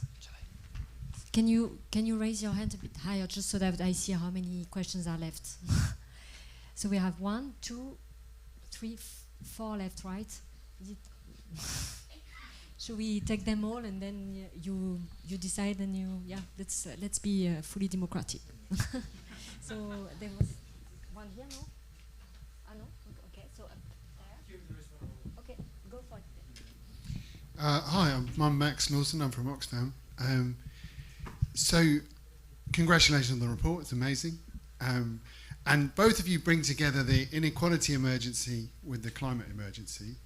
Last year, the Stiglitz report for the G20 did the same thing. It called for two things. It called for the equivalent of an IPCC, but for inequality. I wonder if you could say something about that. And also the idea of national inequality reduction plans. And whilst it's in the report, it feels quite near the back, the idea that you need to have these national ratios of wealth and income, as well as this convergence globally. So keen to hear about those things. Thank you. Hello. Thank you so much to everybody putting the conference together and the work on the report. Thank you for your advocacy for the humanity today and the humanity of tomorrow. My name is Jesus De Luna. I'm a PhD student at Harvard University studying the psychology of inequality. My question can be either for Stan or Tomas, and it's basically, what would a world tomorrow where AI is used equitably and in the purpose of justice look like? Okay, one more question, and the last one needs to be very concise, please. Okay. I'm Lorenzo Barilli from Copenhagen University. While reading Ingrid Robin's book, which is here, I was thinking about the wealth trap, and I was thinking about billionaires just being normal people and thought, okay, if someone decides billionaires go to bed without dinner because they probably don't know how to cook dinner. And I think this was maybe related more to Kim. If you ever imagine a future in which the narrative goes the other way around and how people start to boycott billionaires because of being billionaires, so doing them this favor.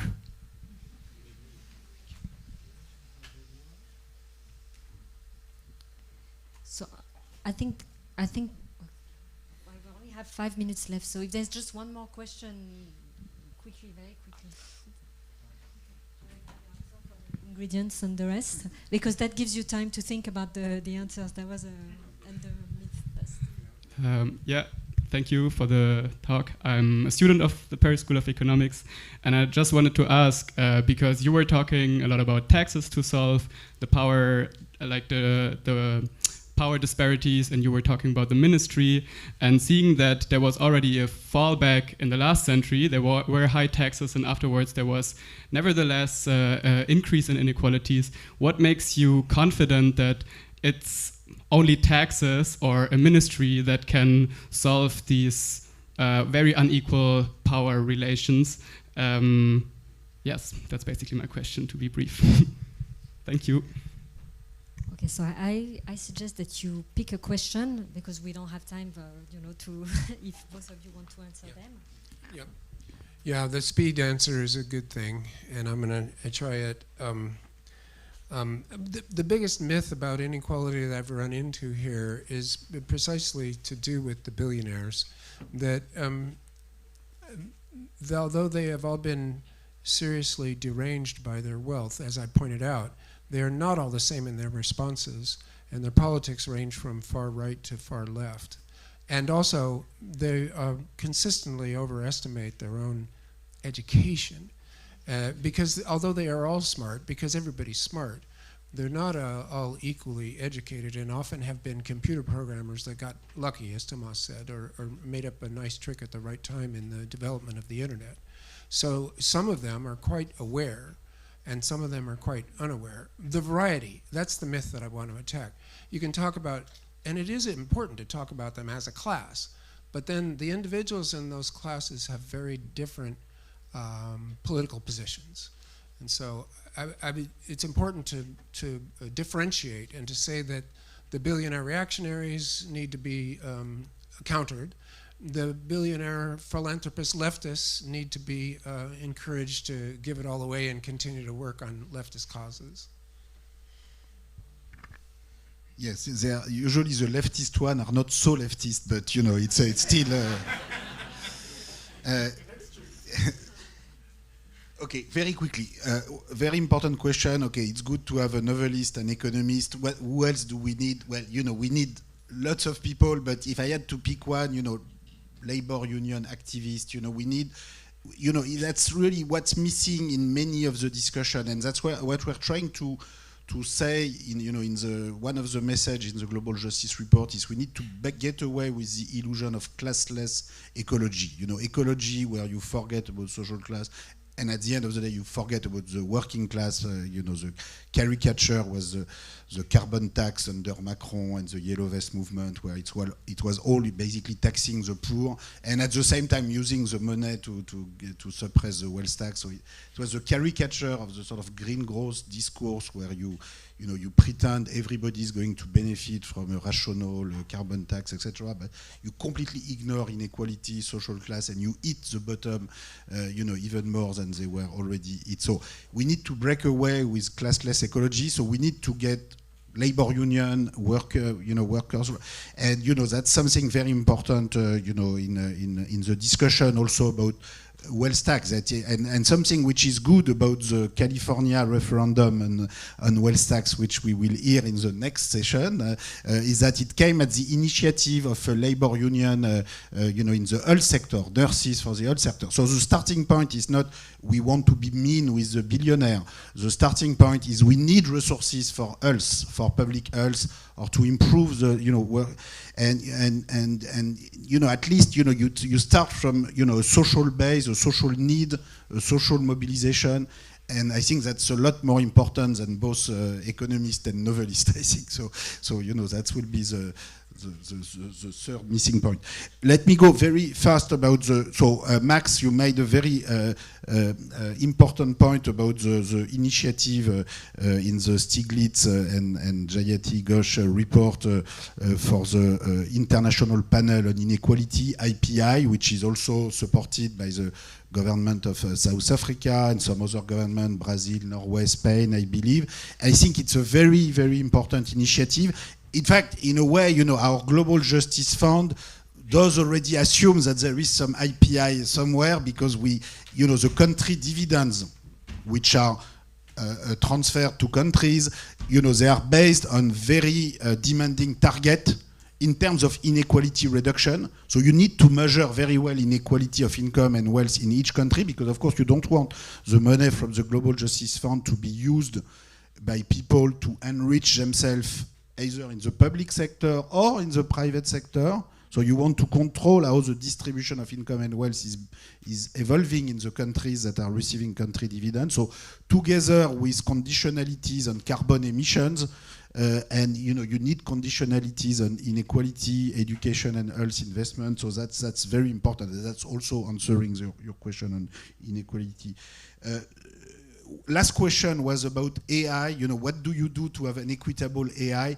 It will take a long answer, but to make a long answer short, look at Bernie Sanders' next proposal. You know, Bernie Sanders recently proposed that the government, the federal government in the US, should become owner of 50%, I think, of AI companies.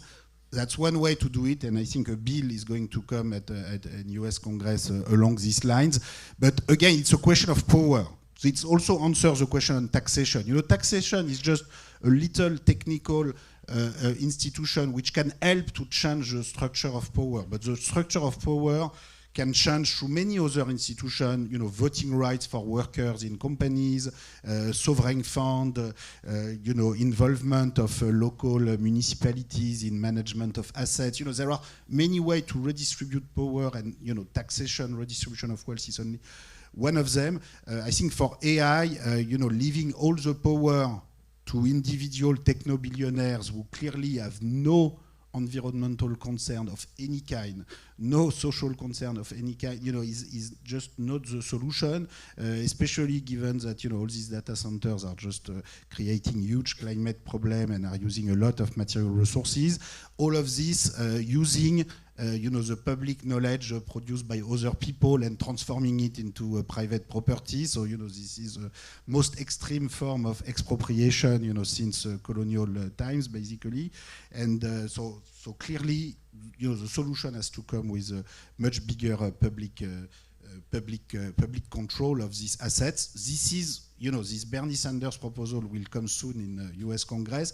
I would say this is very much in line with the spirit of what we have in Global Justice Report at a more global scale, where we use money paid by billionaires, centimillionaires, to put it into a sovereign fund. So this is like public, transferring the asset and the portfolio partly into public sovereign fund, so as to take back control of investment, or at least part of the investment. And I think this is an aspiration which you can actually have coming from many different political persuasion, people from the left, but also, many people from the right today, in many countries have the feeling that we have sort of lost control of any form of sovereignty about our economic future.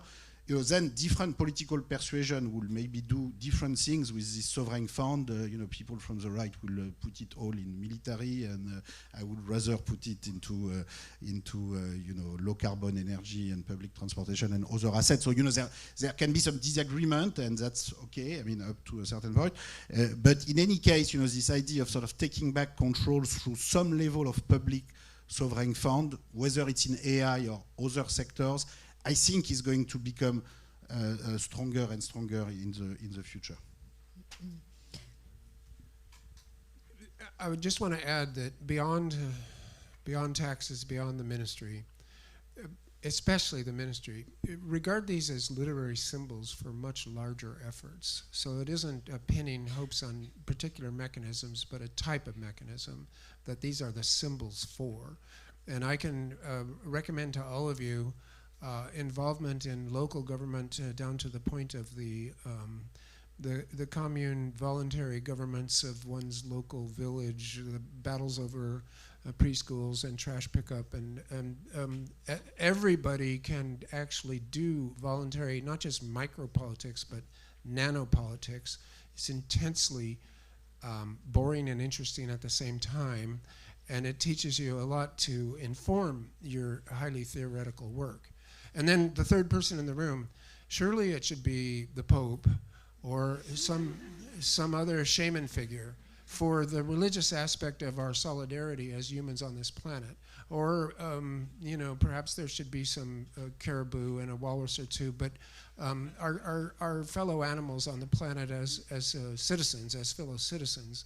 And it's a religious sensibility in some ways to speak that way. And there's a great new work on the shaman figure, the shaman as the oldest, shamanism as the oldest religion that came as soon as language and is part of our brains, a big part of our temporal lobes. If those parts are engaged, it's partly storytelling, like what I do. It's partly the priest caste of the economists in modern economies, the ones that tell us what to do and why and enumerate everything.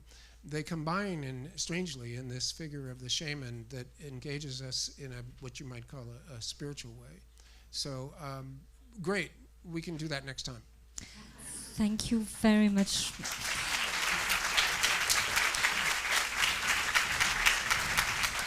And I have to say that we don't often finish with the figure of the shaman in this amphitheater, Paris School of Economics. So thank you for that. Was there anything that we needed to say? Okay, so now we have a 30 minutes break. Thank you all.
Hello, everyone. Please sit down. We're going to start in about 1 minute.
Okay, thank you so much for coming.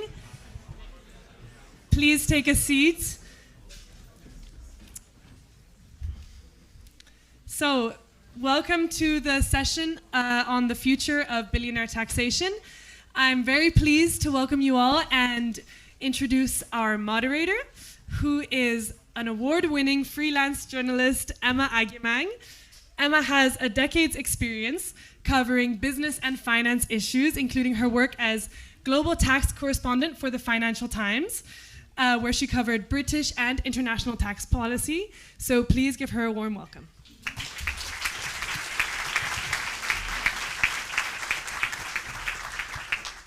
Thanks very much, Anna, for that lovely introduction and the nice applause. So today we are going to be talking about the future of billionaire taxation. The influence of billionaires is getting more and more powerful politically, as is their wealth, which is growing exponentially. According to Forbes, the world's billionaires now are worth a record $20 trillion US, and that's up 4 trillion just since last year. But one thing that hasn't kept pace in the same way is taxation. According to this year's World Inequality Report, billionaires have an effective average tax rate of around 20%, which is well below average earners. So this is an issue which is becoming more an issue politically and in the media, and I think that's for a variety of reasons. First, we have lower economic growth, especially in the developed world. which is putting a lot of pressure, cost of living pressures on ordinary people. We've also got the potentially seismic impact of AI on the world of work and what we earn from our work. And then we also have this ticking time bomb of changing demographics. The fact that populations are getting older means that it's going to be increased costs for governments of looking after an increasingly elderly population. And that's before we've even got to climate change, potentially increased costs for defense due to rising geopolitical tension. So there's a lot. And you can see it's a very important time to be talking about and thinking about the taxation of wealth, and in particular, the taxation of billionaires. So we've got a wonderful panel today of very influential people who've been contributing to this debate in many different ways. So I'm just going to introduce everybody before we get into our discussion. So first, I'd like to introduce Professor Gabriel Zucman, who's a professor of economics here at the Paris School of Economics, as well as a research professor at the University of California, Berkeley, and the founding director of the International Tax Observatory. Thank you. And I'd also like to introduce Professor Emmanuel Saez, who's professor of economics and director of the Stone Center on Wealth and Income Inequality at the University of California, Berkeley. And he's also helped draft a proposal for a one-time 5% tax on billionaires in California, the home of Silicon Valley. And that's going to be voted on later this year. And next we have Sarah Perret, who's the head of the Personal and Property Taxes Unit at the OECD's Center for Tax Policy and Administration. Her role involves assessing countries' tax systems and providing guidance on potential tax reform. She leads the OECD's work on personal income and wealth taxation, and is the author of several studies on taxation, inequality, and inclusive growth. So thank you all very much for being here. I'm really looking forward to an interesting discussion. I'm sure it's going to be, I don't think we're going to run out of things to say. First, just to give a sense of what the program's going to be, I'm going to ask each of our panelists to give a very brief overview of their research, perhaps their top 3 key findings, just to set the scene for our discussion. And then I'm going to ask a series of questions for about 45, 50 minutes. And then we're going to open up to the audience. And the great thing is we've got a good amount of time, hopefully at least half an hour, maybe even longer, for questions. So please do be writing down your questions as the discussion goes along, and I'll try and take as many as we can. Okay, great. So let's start with Gabriel, please. Thank you so much, Emma. Thanks to all of you for being here.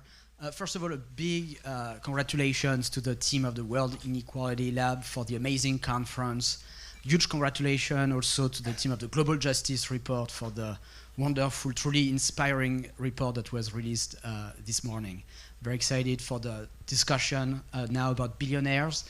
I wanted to make 3 points, as I was instructed to do. And number 1 is that one of the most important evolutions of the world economy of the last few decades has been the explosion of billionaire wealth. It's a process that has started in the 1980s with an acceleration since 2010 and an acceleration of the acceleration over the last 2 to 3 years. And it's very important because with the explosion of their wealth, there's been an explosion of their influence and of their power. And wealth, for most people, it's a good thing. For the middle class, it's owning a home, it's some retirement assets for your old days. We want the working class to have access to wealth. It's largely excluded from property ownership today. And so we want to encourage wealth accumulation for most of the population. But for the super rich, of course, wealth is not retirement saving. They don't accumulate billions for their old days. Wealth is power, and extreme wealth always means an extreme power. The power to influence policy making, the power to influence the prevailing ideology by buying media companies, the power to influence markets by buying competitors, the power to buy elections. And so there is always a tension in democratic societies about extreme wealth on the one hand and the very possibility of a well-functioning democracy on the other hand. And so that's why this trend is so important, not only from a purely economic perspective, but more broadly from a democratic perspective. The second point is that there is a great deal of opacity about the wealth of the super rich, the income they earn, and the taxes that they pay. We don't have public statistics about that, and this opacity has started to dissipate only recently, thanks to an international research effort that started a few years ago. With Emmanuel in 2019, we proposed the first estimates of the effective tax rates of US billionaires, which had limitations, the data were not complete, but which had one main advantage, one main consequence, which was to encourage different teams of researchers in different countries to do the same, to do their own estimates of how much billionaires pay in tax in the Netherlands, in France, in Brazil, in Norway, in Sweden, and so on. And so now we have about 10 countries where we have comparable estimates of effective tax rates for the different socioeconomic groups, all the way up to billionaires, so that we can make robust comparisons across countries and across income groups. And the picture that has emerged from that research is that essentially the billionaires pay much less tax than the rest of the population. In countries like France or the Nordic countries, they pay only half, sometimes only a third of the tax rate of the average taxpayer. So in France, for instance, the average tax rate for the average person is around 50%. It's just the ratio of taxes to national income. When for billionaires, it's around 25% in 2016, probably even more, even less today, given the reforms that have occurred since 2016. And it's not just France, it's everywhere where we can, where we have now good studies, often done in partnership with tax administrations, very carefully done, that we see the same picture. It's an issue for many reasons, but most fundamentally because it's just a blatant violation of the basic principle of equality before the law. Equality before the tax law, the most conservative interpretation that you can make of that principle, which in France, like in many countries, is a constitutional principle, is that the very rich shouldn't be able to pay less tax relative to their income than the rest of the population. And that's precisely the situation today. And so no matter what you think about the proper degree of tax progressivity, I think nobody can accept that, and fundamentally nobody accepts the possibility that the super rich should be able to pay less relative to their income than the rest of the population. So that's the second point. Third point is that there are lots of ways to, in principle, to fix this problem, but the simplest solution, the one that's also the most consensual, that everybody should be able to agree on, is to create a minimum tax on the super rich based on wealth. And the logic is obvious. If you're extremely wealthy, you shouldn't be able to pay zero tax. I think everybody agrees with that. It means there has to be a minimum, there has to be a floor. Now, how do you compute the minimum? If you compute it as a fraction of income, it doesn't work, because the whole problem is that the billionaires find ways to report no or very little income. And so the minimum tax has to be expressed as a fraction of wealth, which is much harder to manipulate than income. And with a minimum tax rate equal to 2% on wealth, you would ensure that the billionaires cannot pay less than the rest of the population. They would not pay more, so there are many reasons why you would want more than 2%, but there is no good reason why you might want less than 2%. And so from that perspective, that's the proposal that should really bring everybody together. That's by design, because this proposal was first proposed at the G20 in 2024 when Brazil had the presidency of the G20, and the idea was to put something on the table in a forum like the G20 that could serve as a basis for discussion and so kind of be that would make it possible for countries to get together in a relatively short period of time.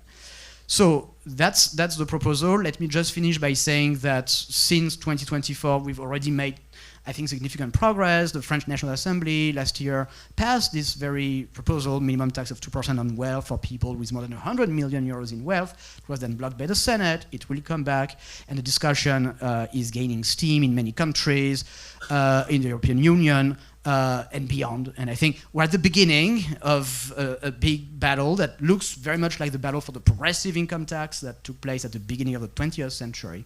And I'm very much looking forward to the next steps. And I do think that this battle, just like the battle for the progressive income tax, will end up being won by democratic forces. Thank you very much.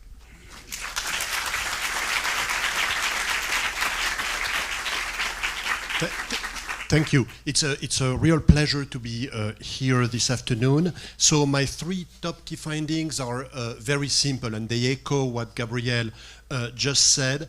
Billionaire wealth has surged. They pay low taxes relative to the rest of the population, and thanks to research, we know how to tax them right, by doing a well-functioning wealth tax. So let me elaborate in the U.S. Context. So the US is only 15% of world GDP, but it is still 40% of billionaire wealth. So the US is probably the country where the billionaire surge has been the most visible. The growth rate of US billionaires has been something like 7% in real terms per year over the last 40 years, when GDP per person grew only 1.5%. So you accumulate that over 40 years and you have enormous exponential differences. Within the United States, California is the state where billionaire wealth has grown the same. So instead of 6-7% per year, it's more like 8% per year, with an enormous acceleration in recent years, driven by the artificial intelligence boom. California billionaire wealth has increased more than 150% just over the last 3 years, so that billionaire wealth there is huge relative to the size of the economy. You take the Forbes list and you have California billionaire wealth of 2.3 trillion. That's more than 50% of the California GDP, which means that the potential tax revenue from a wealth tax is very significant, far more than symbolic. The second aspect is that billionaires pay low taxes. So I've done work in the US and California context on that. So in the US, we were able to match the billionaires listed by Forbes to their tax data, their individual tax return, the business tax returns of the company they own, the estate inheritance tax returns for those who die, to provide a much better picture of the taxes billionaires pay.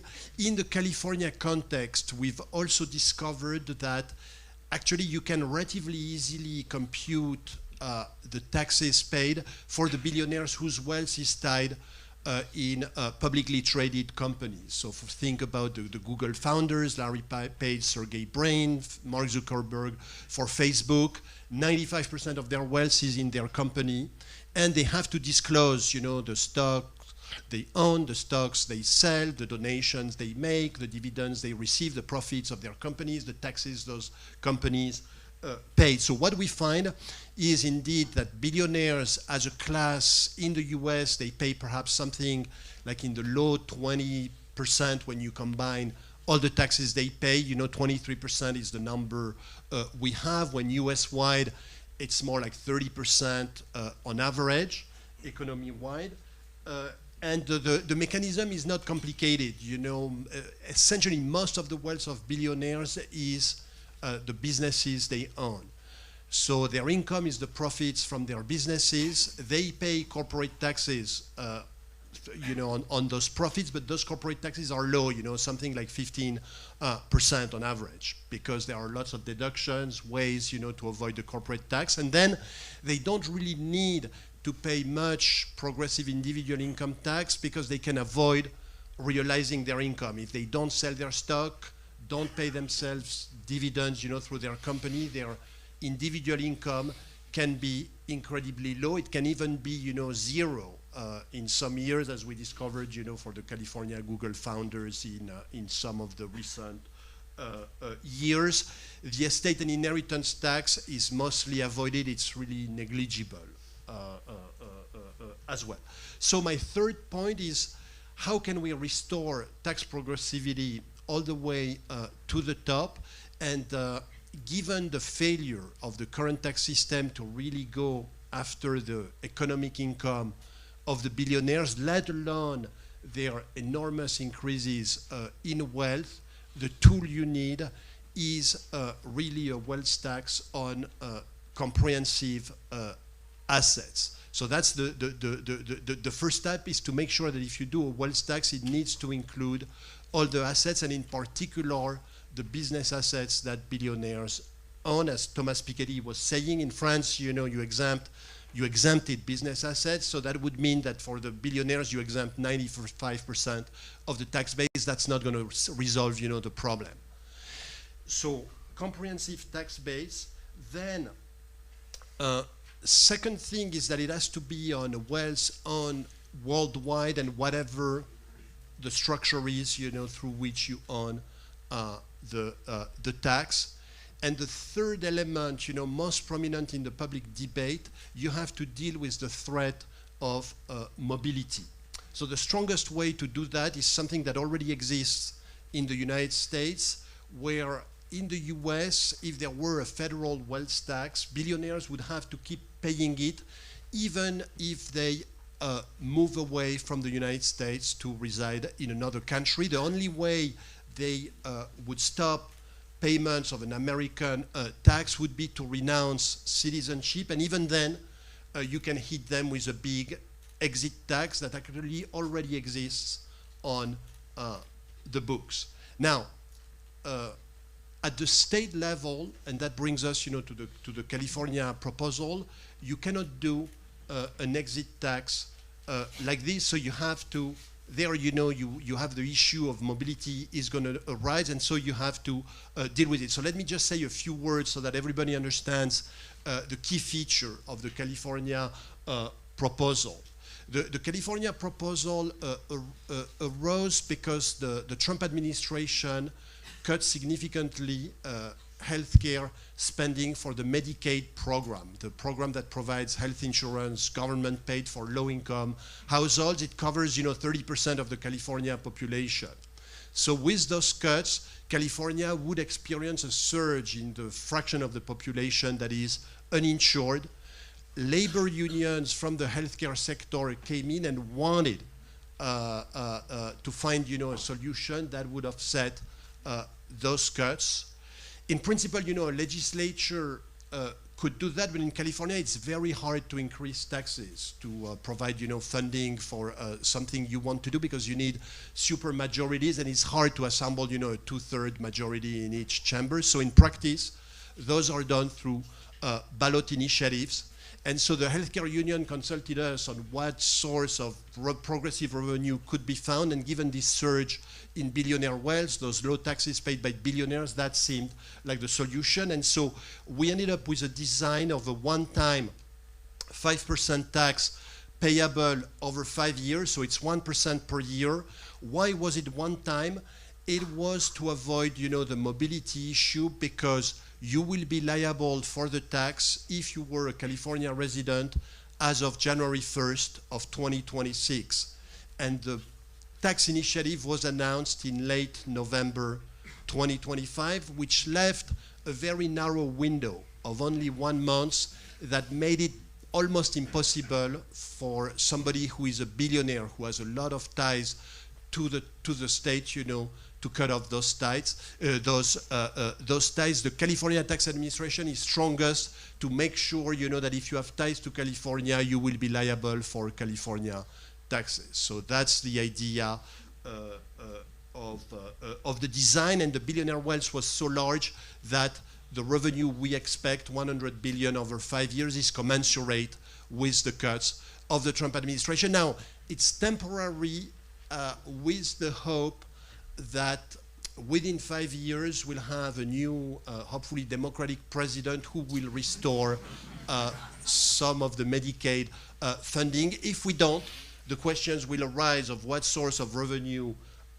we will have to find. And then you have the question of a permanent wealth tax that worries, billionaires so much. And there you face a real trade-off. You can have a permanent tax, but by moving away from the state, they can avoid the tax. Now, because they start from such low taxes that they pay to the state of California, we think that even if there is a so-called, Laffer curve of how much revenue you get, from billionaires, given that you start almost from zero, the Laffer curve has to slope up, unless you have an infinite elasticity. So that's why, even for a permanent tax, we think, a moderate annual permanent tax would raise substantial revenue for the state that is at the epicenter of the billionaires' surge. Thank you.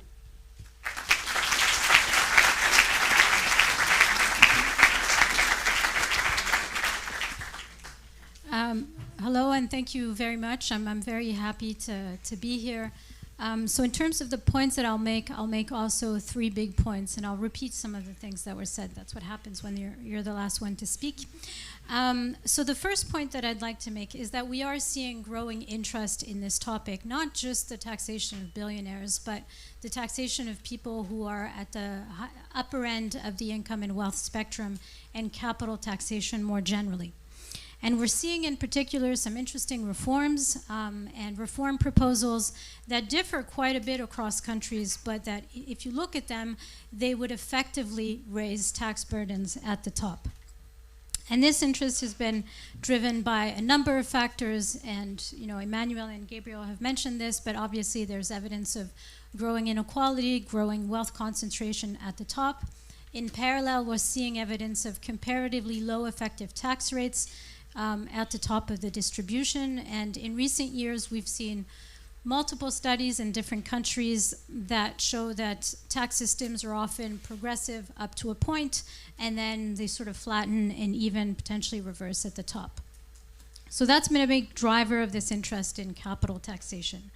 Another major driver, of course, is the growing pressures on public finances that many countries are facing. Emma mentioned the potential pressures long-term from population aging. There's pressures on public financing from climate change. There's also been sharply rising defense spending in a number of countries, and then even more recently, governments have provided public support to mitigate the impacts of rising energy prices. And so all of that is adding to budgetary pressures in a number of countries. And then it's also worth pointing out that in many emerging and developing countries, there are additional spending challenges with the need to upgrade infrastructure, to develop proper social safety nets, and so there's also additional challenges for a number of emerging and developing countries. Emma also mentioned this, but I'll emphasize it as well. I think interest in capital taxation has been re-emerging also in the light of certain structural trends like population aging, but also AI. There's a lot of speculation around AI and what the impacts may be, but I think there is a concern that both aging, so aging will require a lot of additional revenue, but aging and AI may put downward pressure on the revenues that we're raising from labor taxes. And so that makes capital taxation potentially even more relevant to sustain tax revenue levels. And in that sense, I think the situation is quite different from what happened in the aftermath of the global financial crisis of 2007 and 2008. I think there's more interest today in trying to identify alternative revenue sources or to better use what is seen as underutilized tax bases.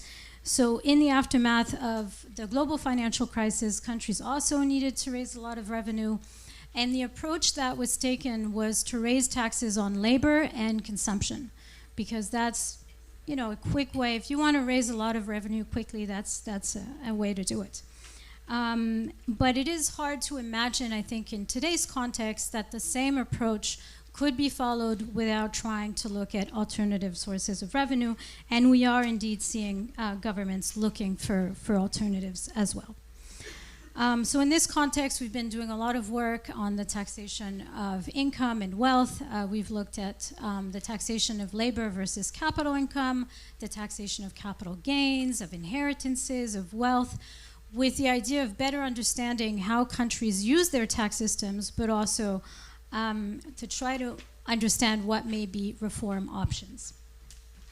And overall, what we have observed, and I should specify that a lot of this work has been focused on OECD countries.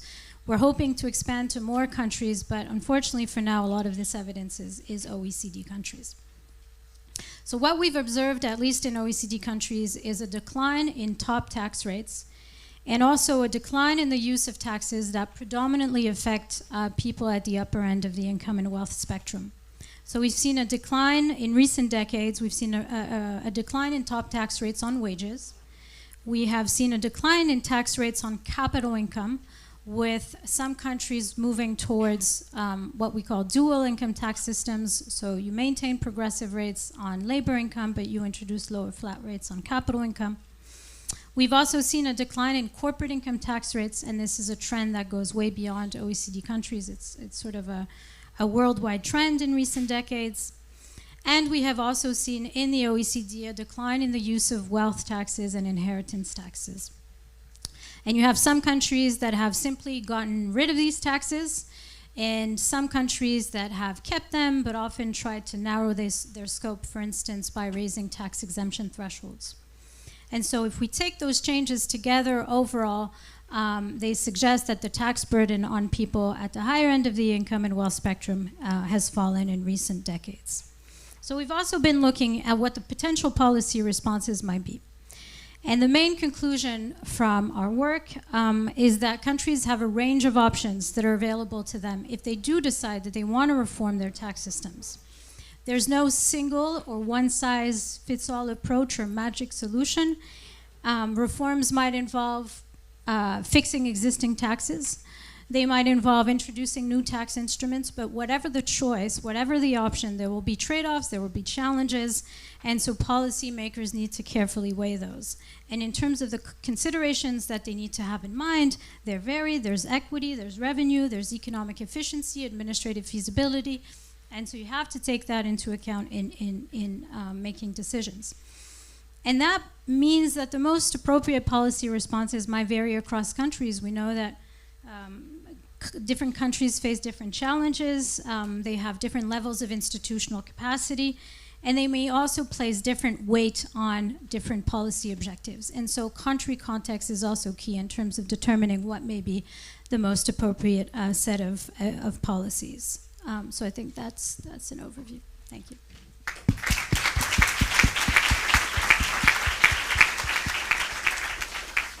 That's great. Thank you all so much. Whistle-stop tour, but really very interesting things.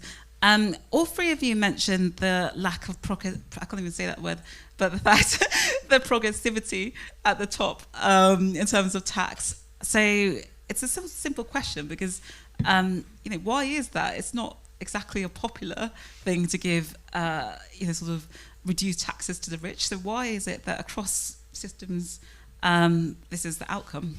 Perhaps to you, Gabriel, first. The main reason is the failure of the individual income tax, which in principle is the pillar of tax progressivity. It's supposed to be the way that we make the rich pay their fair share. And to a large extent, the progressive income tax works well, but past some point, it becomes very easy for the super wealthy to structure their wealth so that their wealth will not generate any significant amount of taxable income. So for instance, a few years ago, you had revelations in the US by US media ProPublica on the taxes paid by US billionaires, and you saw people like Jeff Bezos or Elon Musk in some years reporting very little income. There's even one year when Jeff Bezos says, look, I'm so poor that I'm going to claim family benefits, the child tax credit, and he receives the child tax credit. And there's nothing illegal in that. That's the way the system works. If you manage to report no income, you're considered poor by the tax law, the income tax system. But of course, it's not a good system because in fact, his ability to pay taxes is really large. And so essentially what we've come to understand is that the big revolution that was the creation of the progressive income tax at the beginning of the 20th century remains incomplete. More than a century after its creation, the super rich have not yet entered into the system. What the studies have shown is that it's not just a few isolated individuals, it's that it's a system, it's a structural problem that we see not only in the US but all over the world, and in fact it's even worse in Europe than in the US. That was one of the most surprising findings from this international research effort, where it became clear that billionaires in the European Union, they report even less income and pay even less income tax than US billionaires due to the widespread use of personal holding companies in Europe. Meaning, when you're extremely rich, you put your wealth in a holding company, which is kind of shell company. It's the company that earns income, mostly dividends. And because on paper, the income is not earned by an individual, it's not subject to the individual income tax. But it's also not taxed at the holding level, because in Europe, dividends that are received by holding companies typically are exempt from taxation. And so that's the reason why the European billionaires pay sometimes, in some countries, it's literally 0%, 1%, 2% effective income tax rates. In the US, it's not as extreme as that. In particular because in the 1930s, the US realized that there was this problem with the income tax. They realized that some of the wealthiest people of the time were using holding companies, and it was during the New Deal under Roosevelt, and they said, look, that's not okay. That's not the way it should work, and so we are going to penalize the use of personal holding companies, to have a 20% surtax if you earn income through a holding. And the consequence of that is that this use of personal holding companies doesn't really happen in the US, while it's still systematic in essentially all other countries. Let me also add something to this. Historically, in the development of progressive tax, the backstop of the individual income tax was a big corporate tax on profits at source that in the US particularly was really large. In the 1950s, 60s, companies were paying 50% of their economic profits through the corporate tax. And that has largely disappeared. Now, in the US, it's more like 15%. And actually, most countries substantially lowered their corporate taxes. And it's not a crowd pleaser, but the way it works is like this. First, if you want to lower taxes on the rich, you don't want to tell it straight, to your electorate. But what you do is you let tax avoidance fester. Meaning that you're not going to enforce the tax as strongly. You're going to let large companies, get away with loopholes, putting their profits in offshore tax havens, as Gabriel has documented. And then you're going to say, look, our big corporate tax of 50%, it doesn't work. The companies, they put their profits abroad. Let's lower the rate so that we can recoup, some of our tax base. So the way to actually rebuild tax progressivity is to make sure you start, with a tax that doesn't have tax avoidance opportunities. We think that now, a wealth tax on the ultra-rich targets much more directly the ultra-rich, almost by definition, than trying, to increase again, the corporate tax. Yes, so we have done a lot of work, I think, that helps understand what is it in tax systems that leads to this outcome of low effective tax rates at the top or the very top of the distribution. Number one is lower tax rates on capital income compared to labor income. We've done work on this, trying to measure the gap between the two. And so what we find is that capital income is taxed more lightly than labor income, and that's in a majority of countries, and that's even true when you take into account corporate tax paid on capital income. Although I should say that there's quite a bit of variation across countries. And of course that directly benefits those who are at the upper end of the income and wealth spectrum, because they earn a greater share of their income in the form of capital income. But it can also encourage, income shifting. So, for instance, if you're the owner of a closely held business, you would make sure that your wage, which is going to be taxed highly, is very small, and remunerate yourself instead through a dividend or a capital gain in the future. So that's one factor. Another key factor, and probably the biggest if we're looking at the very top of the distribution, is the fact that capital gains are taxed upon realization, meaning only when assets are sold. And that actually has a dramatic effect in terms of lowering the effective tax rates when you measure them in terms of economic rather than taxable income. And the fact that capital gains are taxed only when assets are sold is going to encourage different kinds of behaviors. It might mean that taxpayers will try to strategically time when they realize capital gains. It might mean that there's an incentive to retain profits inside corporations. But it might also mean that wealthy households will hold on to their assets for really long periods of time, and sometimes indefinitely. And that's especially true in countries that have a provision that's called step up in basis. So step up in basis is it's a rule that has different names in different countries, but that allows the value of an inherited asset to be reset to its value at the moment of the owner's death. So what that means in practice is if you are an heir and you've inherited an asset, when you sell the asset, you're going to be taxed on the gain, on the appreciation in value since the time of the inheritance, not on the appreciation in value during the original owner's lifetime. And that's very important because it means that people who've accumulated large amounts of wealth may end up not being taxed on their capital gains. So that's a big one. In terms of specifically billionaires, and this has been mentioned, but also there's been a lot of publicity, I think, around some of these findings. But what happens is that it can be fairly easy for them to avoid having any taxable income. Much of their wealth is derived from just the rising value of their stock holdings, and that's not taxed because there's no sale, there's no taxable event. But at the same time, they can borrow against their appreciated assets and finance consumption that way. And so that's basically being able to avoid any taxable events, but yet still benefit from your wealth, still being able to extract value from your wealth. And that, again, is linked to the fact that gains are taxed on realization. Another driver of low effective tax rates at the very top is when countries have inheritance taxes, the fact that these tend to have narrow bases and provide relief for different assets. So it can be pension assets, it's often business assets.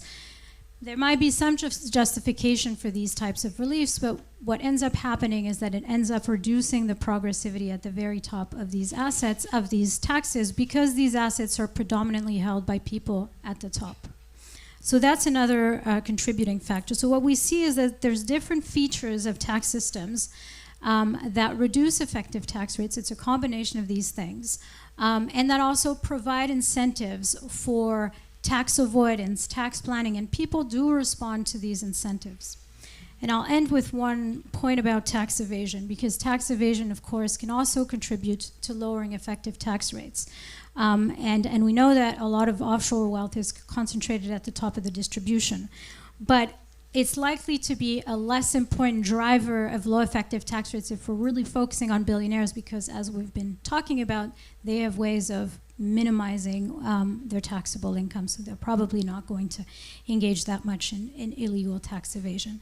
But it's helpful, I think, to think about what is it specifically in tax systems that lead to these outcomes, because then you can think about, well, what is it that we can fix? So I think this is an overview of some of the features that lead to these results. Okay, thank you.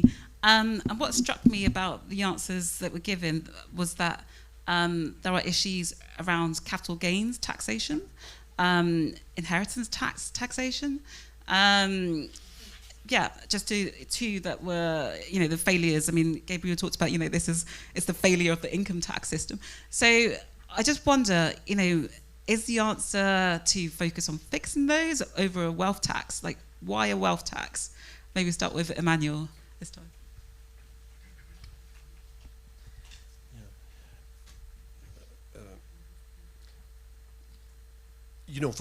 Obviously, for the billionaire for the billionaire class, wealth is the key definition. So it's the most direct way, to tax them is to go after their wealth. Most of them, at least in the United States, are self-made and their wealth has grown tremendously. So if you want to tax their gains in wealth, that's pretty much the same. We estimate that in California, 80% or more of the wealth of billionaires is unrealized gains. So that's your second option, and one actually that the Biden administration had proposed at the US level, but we view those two as almost equivalent. Anything else, like taxing, second properties or taxing, borrowing is going to be very minor, and it's not going to go after, the core of the tax base. Inheritance and estate taxes, are levied only once a generation. And maybe that would work, if wealth was entirely dynastic.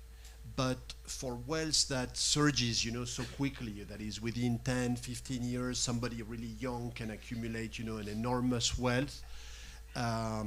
Waiting, 50 years before going after that wealth doesn't look like a good solution, even if we could really go after the wealth. In practice, by the time they die or they get very old, they manage, to find ways to transfer the wealth, and that's why the estate tax, at least in the U.S., really doesn't work. The last thing I would want to say, and that's perhaps a new phenomenon, wealth shows up even before income. So, for example, think of the artificial intelligence boom. Why are billionaires being created, or why is their wealth increasing so much? Because the market believes, that the companies they've created are going to have monopoly power and manage to make, enormous profits in the future. So with the wealth tax, you can go directly after those expected profits. Other taxes, corporate tax, inheritance tax would come much later.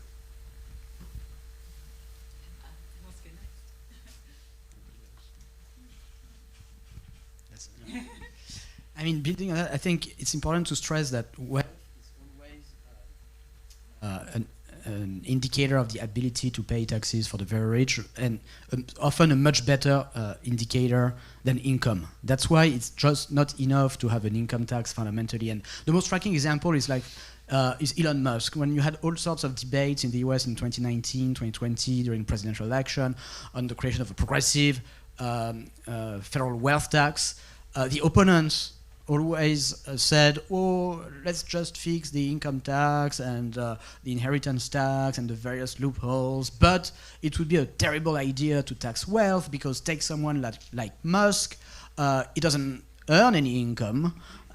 His company Tesla was not making a profit at the time, and so his wealth is virtual. It's just on paper, it doesn't exist. He couldn't pay, and well, sure, except that 2 or 3 years after, Musk woke up and he said, oh, I want to buy Twitter. And he found $44 billion to buy Twitter immediately, and he turned it into a kind of propaganda machine for different ideological causes, like getting Donald Trump reelected, which brought him to Washington, D.C. with a cabinet position under Trump with Doge. And so you see very clearly with that example that extreme wealth is never virtual. It's always very real. Whether there is income or not, it's always an extreme power that people can choose to use or not to use. And so that's why no matter what happens with the income tax, no matter what happens with the inheritance tax, wealth itself needs to be taxed. Yes, so I think it's useful. The part of the reason why I was just trying to identify what in tax systems leads to low effective tax rates is, as I was saying, there's different options, and obviously the options that you go for depend on a whole range of things. Depends on your objective, depends also on your level of institutional capacity in a country, but different tools will have different impacts. So for instance, if you say, okay, well, let's try to raise taxes on capital income, that can be a way of making the tax system progressive, but it doesn't get at the issue of people being able to minimize their income or not generate any taxable income.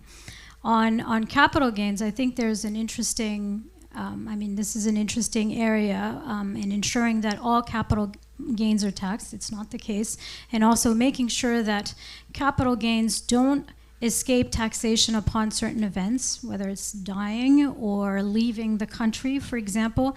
And that's probably a lower hanging fruit. It's still, all these reforms are difficult, but probably a lower hanging fruit, and yet still very important to make sure that capital gains do not fully escape taxation upon those, events basically. In terms of the inheritance tax, I think, using the inheritance tax compared to another instrument, there's strong equity arguments in favor of taxing wealth transfers, strong efficiency arguments. It's easier, obviously, to levy a wealth tax when wealth is transferred than on an annual basis, but of course it only happens when there's a wealth transfer. So if the objective is to very quickly reduce wealth inequality and very quickly raise revenue, well, that's, it's going to take longer. So there's, again, trade-offs here, but it's still potentially a useful tool. Again, the idea is having a broad-based tax, because if we look at inheritance taxes today, often the tax bases are so narrow that they end up, in a few countries, they end up being regressive at the top. So it's also not just the instrument itself, but making sure that it's well designed. The issue also with inheritance tax is that there's very strong public and political resistance to it. So that's another factor behind, what makes reform feasible. I think we'll talk about wealth taxes specifically and in more detail, but that's obviously one of the options. And, I think we're better positioned to tax wealth than we used to be, and because we can learn from past experiences. We're better equipped to tax wealth than we used to be, but there's still some difficult challenges associated with taxing wealth on an annual basis, and I think we'll talk about that. Other proposals have also involved taxing gains on an accrual basis. So to deal with the issues of, people deferring and sheltering, tax sheltering through the holding on to assets, why not tax gains on accrual? Basically the appreciation in asset values every year. And I think so you would get at the sort of tax deferral, tax sheltering behaviors, but there would also be issues, practical challenges that would be similar to the challenges of a wealth tax, and also possibly additional one linked to the fact that asset prices fluctuate. There's also the question of how do you deal with losses under an accrual-based capital gains tax. So also, again, pros and cons. I'll highlight also, the importance, and Emmanuel alluded to that, the importance also of CIT, of corporate income tax. We sometimes, talk only about the taxation of individuals, but without corporate income tax, retained corporate earnings would fully escape taxation unless there's a dividend distribution or there's a capital gain being realized. So there's a really core backstop function also of CIT. But overall, the point that I'm trying to make is that there's a variety of options. There's some that might seem like lower hanging fruit than others, but also, that shouldn't stop. That's not a major determining factor, but there are questions around feasibility that need to be taken into account. Maybe one tool may be adequate in a country and less so in another. And like I was saying also, I think there's a big debate when we talk about the taxation of high net worth individuals.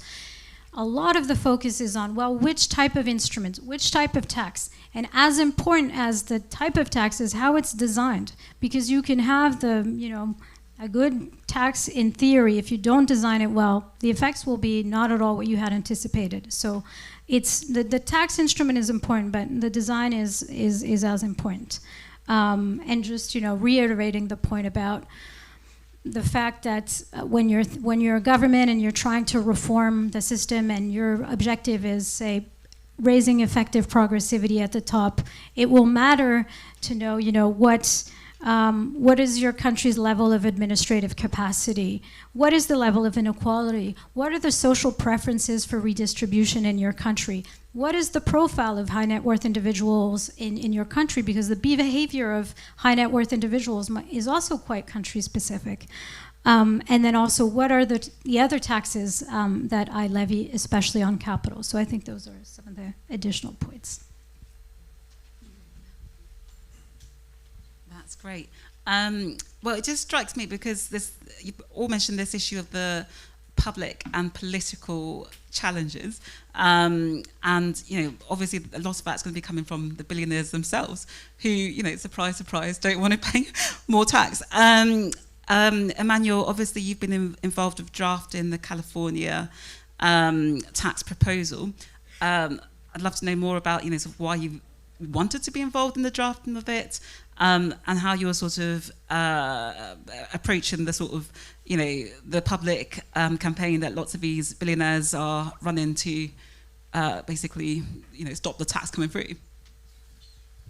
Yeah. So yes, in the United States, when policymakers or activists, want to push a progressive tax proposal, they call up experts.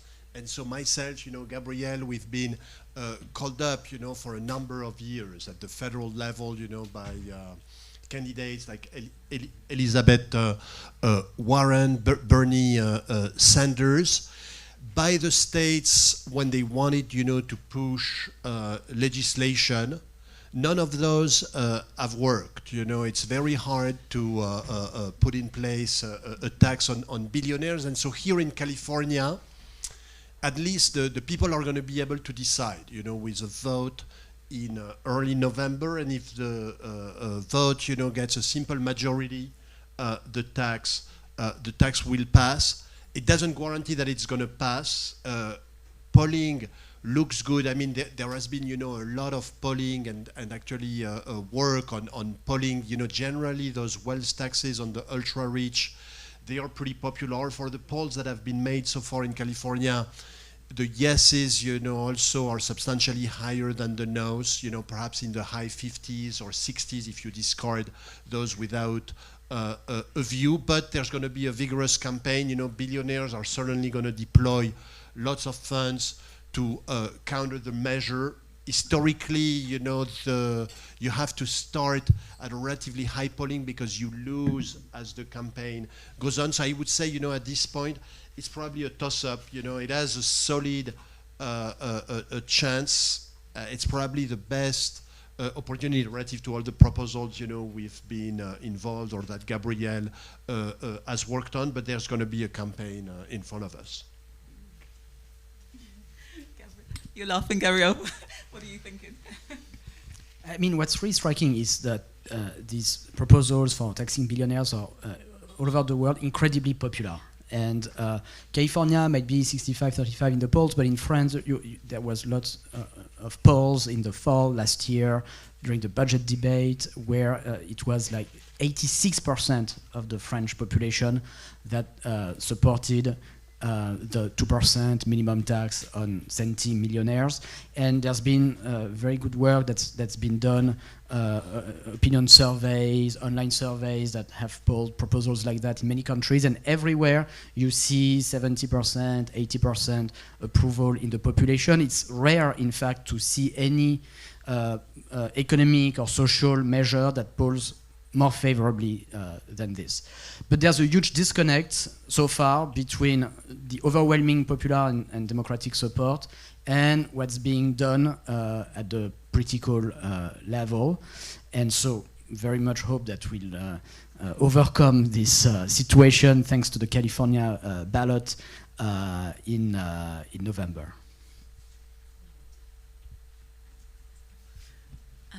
Yes, on that point, it's interesting because, I mean, I know here in France you even have a tax proposal named after you, right? The tax document. It's an interesting point because there has been a lot of popularity around wealth taxes, but they don't seem to come off, they don't actually get enacted. So I'm intrigued as to why you can speak specifically about the French the situation with that specific tax proposal, or just in general. But why is it that these tax proposals, despite the public popularity, don't actually get on the statute books? Well, it's for a variety of reasons. Number one, of course, the billionaires fight those proposals with all the power and the weapons that they have, which includes a lot of the media. For instance, in a country like France, 85% of the private press is owned by billionaires. All the economic newspapers, except just one magazine, Alternative Economic, is owned by billionaires. And so it's literally impossible to read just a factual, neutral article about the very modest, minimalistic 2% minimum tax in all those newspapers. So that's one thing. The other thing is that these are always battles that take some time. And that's what history shows. These are not evolutions that can happen in a matter of weeks or months. The battle for the progressive income tax at the beginning of the 20th century, it also took many years, depending on the country. So in the US, for instance, the Supreme Court ruled the federal income tax unconstitutional at the end of the 19th century. And it's only in 1913 that the Constitution was changed. There was the 16th Amendment making the federal income tax possible. So it took 20 years almost. In France, it took a very long time. The National Assembly first passed the income tax with a rate of 2% for the highest income, not on wealth, but on income. In 1909, it was blocked for 5 years by the Conservative Senate until 1914. In the UK, the progressive income tax was born in 1909 with the famous People's Budget. The House of Lords vetoed it. They had to pass the Parliament Act to remove the veto power of the House of Lords, which kind of self-destroyed in trying to block the progressive income tax. And it's complicated. You know, these are always issues that are very hard fought, where the most powerful people in the countries try to block any progress. Oftentimes, you need some kind of constitutional evolution, and so it's normal that it takes a little bit of time. But what the lesson from the international movement around the creation of the progressive income tax in the 20th century, one of the big lessons is that even though you can despair and think, wow, oligarchic forces are so powerful, they own so much of the media, we'll never make it, it's impossible. The reality is that democratic forces are also very powerful. It can take some years before they prevail, but that's what happened in the past, and it will end up happening again in the future.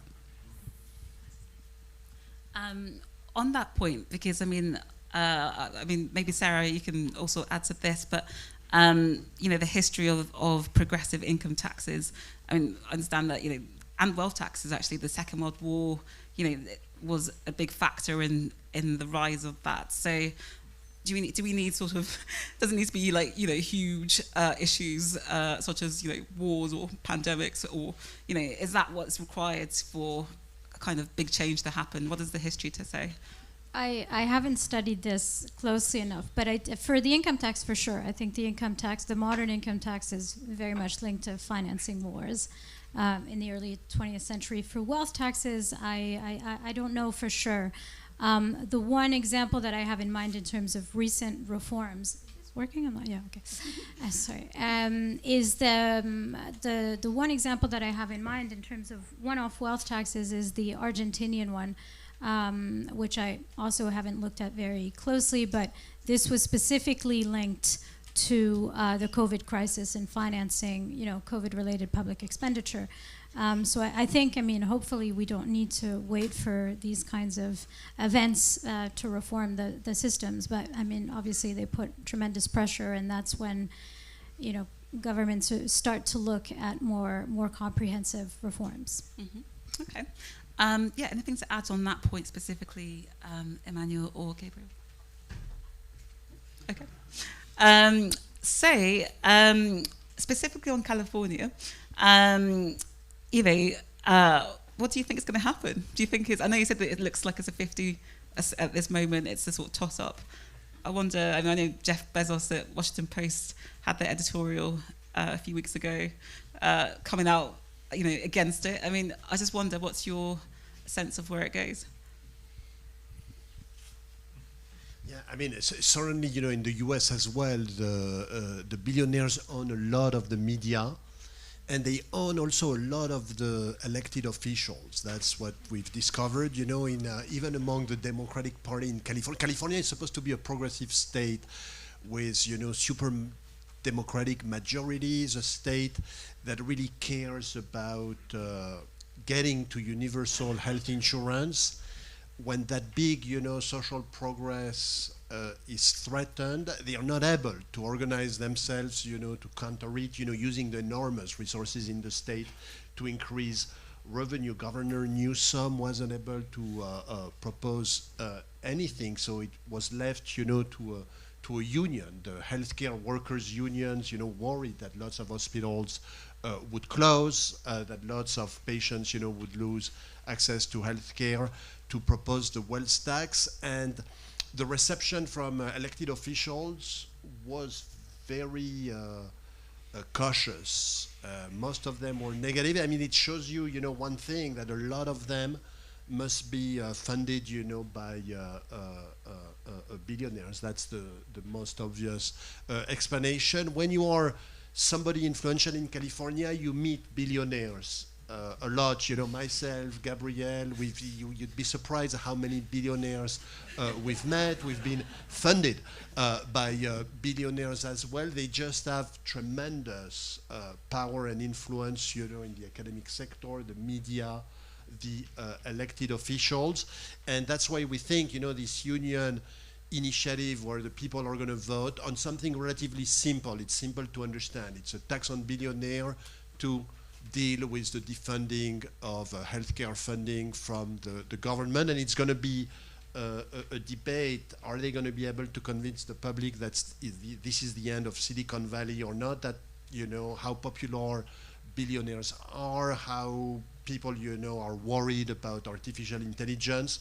All that is going to play, a crucial role. But, I don't want to be too optimistic in contrast to Gabrielle. I think it's a toss-up. I agree it's a toss-up. It's 50-50. I think on the negative side, it's clearly we are seeing a lot of money that's being spent by the billionaires to fight the ballot initiative. There was very good reporting by the New York Times a few weeks ago on one of the top billionaires in California, Sergey Brin, who has already apparently spent more than $60 million himself to try to destroy the ballot initiative. And it's in November. It's not, the campaign has not even started yet. And so there's going to be gigantic sums that are going to be spent to try to stoke fears and make the debate hysterical and claim that somehow it's Silicon Valley, California, and it can have a chilling effect on the electorate. So that's the risk for sure. What's on the positive side is the fact that you've had in the US a number of ballot initiatives on not wealth taxes and billionaires, but more progressive income taxes for millionaires in income, but so really wealthy, really rich people. In Massachusetts a few years ago, in Washington State recently, and they passed. And so even though you had all those arguments about the millionaires are going to leave and what have you, at the end of the day, this is one of the topics when it's put to vote. At least recently, there's a few examples of clear majorities in other US states, and so that's what gives me some hope. Look, if it doesn't pass in California in November, it will pass somewhere else very, at some point, whether it's the UK. The UK is starting to look into it, whether it's the Netherlands, whether it's Spain, whether it's Belgium, whether it's France, whether it's Brazil. It is truly a global movement, the beginning of an international movement. There has to be one country or one state like California that does it first, that demonstrates that it's possible, it works, it generates a lot of money, and the sun keeps rising in the morning. It's not the end of civilization. And then one economy does it, and very quickly you'll see other countries. No, it's a really interesting point as well, because as you say, countries, there is this sense of, there has been this competition between countries on tax. We mentioned corporate income tax rates, but also other areas. So if one country or one state goes ahead and finds, you know, as you say, the sun still comes up, maybe it does encourage others to come forward. But, you know, just to sort of stick to this issue about kind of in some ways regulatory capture by billionaires, because, you know, how is that counteracted? Like, you know, what do you do to sort of persuade public opinion that, because there are, you know, understandable concerns about, in particular, I mean, we talk about California, some billionaires have left, people worried about jobs, given we talked about AI, we touched on it, you know, there's a whole issue about, you know, jobs in general, like, so I suppose the question, long-winded question of asking, how do you sort of manage the understandable concerns people might have about wealth taxes on the economy? Maybe I'll put that to Emmanuel. I mean, so billionaires, some of them are saying they are leaving. We don't really know if they've left. We don't believe they've left in time, you know, because the window for leaving was so short. It's not enough to say, you know, I've bought a mansion in Florida, or I live now half-time on the Nevada side of Lake Tahoe, you know, that divides, you know, California and Nevada, especially if you remained really plugged in into your business. So we're thinking of Sergey Brin, who travels every other week, you know, to work at Google in Silicon Valley. By California law, we don't think that's going to qualify him, you know, as having left. But it's true that they make a lot of noise, threatening to leave. And the reality is that if you are retired, probably no longer involved, you know, in the management of your business, it's conceivable that you could leave the state, you know, if there were a permanent tax. That doesn't mean that this has a detrimental effect, you know, on the businesses themselves, because of the ecosystem in California, you know, starting with its universities, Stanford, Berkeley, you know, in Silicon Valley, the agglomeration effect of the ecosystem. If you want to start a business, become a billionaire, you want to start in California. And maybe if you are so averse to taxes, your plan will be, okay, once I make $1 billion, I will retire to Nevada and Florida. At the state level, it's hard to prevent that if you have a permanent tax. That's why, you know, the tax was designed as one-off. But there is something almost absurd going on, where you have all those newspaper articles predicting, you know, doom for California. Just the fact that you've said you're going to propose a wealth tax is already, you know, ruining the state. And at the same time, the state is experiencing, you know, its biggest boom in billionaire wealth, you know, with the AI boom. You know, it just doesn't square. It seems almost absurd. In that sense, we were lucky, you know, the wealth will be measured in December, and it looks like we are really on an upward trajectory, that the revenue will be even better, perhaps, you know, than the original prediction if it passes. Yeah, of course. I think, in part, to get back to your question about how to respond to legitimate criticisms, and there are always trade-offs and there are always legitimate criticisms, of course, and part of the answer has to be to acknowledge the limitations with the historical experience with wealth taxation in a number of countries, in particular in European countries, which sometimes worked well and sometimes really didn't work very well. And one of the most extreme cases was the case of France, where the French socialist government in 1981 creates a wealth tax, and then immediately says, okay, look, we are going to exempt billionaires from the wealth tax. So of course they don't say it like that, because it would be difficult to have members of parliament vote on something like this. And so they invent a kind of rhetorical device that somehow it's important to exempt business assets, or outil de travail in French. And what they meant by that is if you owned more than 25% of the shares of a company, then all that wealth was removed from the base of the wealth tax. But that's what it means to be a billionaire. That's exactly their wealth. It's owning a lot of shares in big companies. And so France did that, and the consequence is that the effective wealth tax rate in France for billionaires was 0.005%. And so there is a kind of total catastrophe, here, a total intellectual and political failure, which has harmed the idea of progressive wealth taxation. And I think the right answer to that is to say, it's not to say, look, we've tried wealth taxes, they didn't work very well, hence they will never work, but it's to do what we've tried to do in our research, which is draw the lessons from history, better understand the problems, and whether those problems have solutions. And it turns out they do have solutions. The first solution is don't write in the law that the billionaires are going to be exempt, because then it doesn't work. So if you want a well-functioning wealth tax, it has to be fully comprehensive with no exemption, no deductions, no loopholes whatsoever.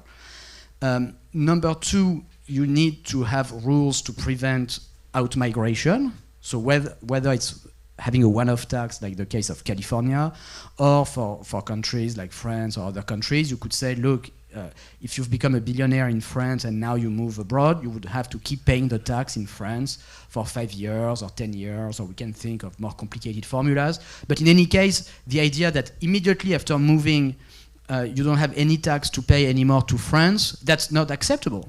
And we can, as individual nations, we can refuse that and we can change the rules and say, no, it's not going to work like that in the future. And the last point is that a big problem with past wealth taxes is that there was rampant tax evasion, and in particular, considerable wealth concealment in offshore tax havens with strict bank secrecy laws. And for a very long time, the prevailing view was that this tax evasion was a kind of law of nature. If Switzerland wants to have its bank secrecy laws, what can we do? There's nothing. And then it changed. And it changed in important ways in 2018 when we created an international automatic exchange of bank information, which is not perfect, but which is a game changer relative to the situation before of complete bank secrecy. It also means that governments today are in a much stronger situation, have much more information available to properly enforce a well-functioning wealth tax. Thank you. And it should be mentioned that that program, the automatic exchange program, was sort of spearled by the OECD. So it'd be great to get your sense of your perspective on some of these questions. Wealth taxes. There are these, as we talked about, some of these potential criticisms, mobility of wealthy people leaving, as Gabriel's outlined, various exemptions, and so the history has not been it's not been covered in glory, shall we say. So, I mean, what do you make of this? Are things different now?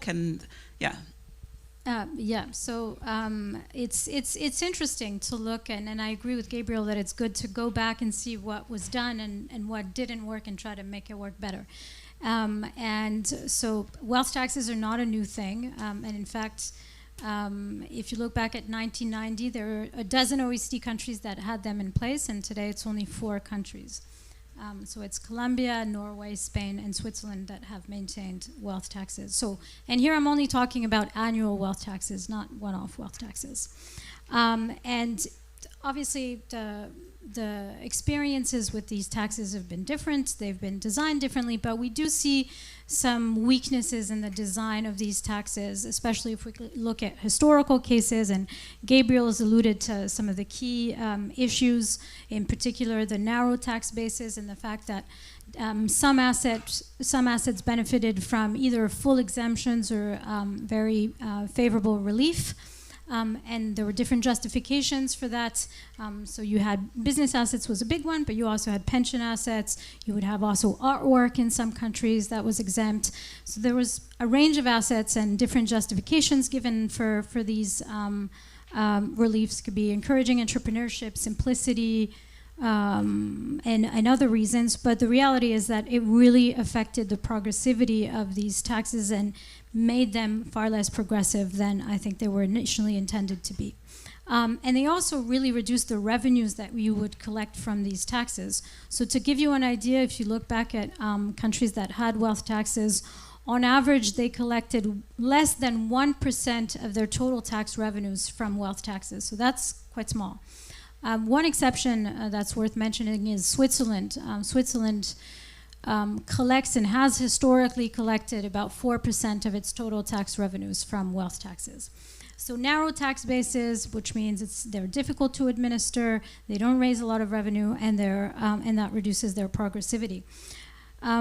Another feature that's quite different, and I think quite different from the proposals today, is that if you look at past wealth taxes, they were actually levied on what I think we could call fairly moderate levels of wealth, especially given what we're discussing today.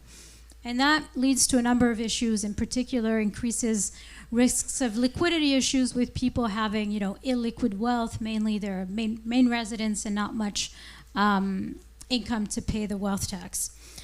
So those are things that are in the design of these taxes, and if you wanted to design a wealth tax better, you could do it better. You could raise the thresholds, and you could make sure that the assets covered, assets taxed, that the tax base is broad. I think there are additional difficulties that are more inherent to annual wealth taxation, meaning that you can't completely get rid of with good tax design. And a big one is obviously valuing certain assets. So every year you have to value assets, right?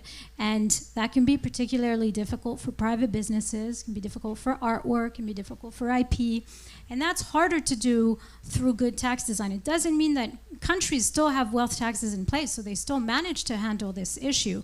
But it's still something that needs to be acknowledged and carefully thought about in terms of how to deal with that.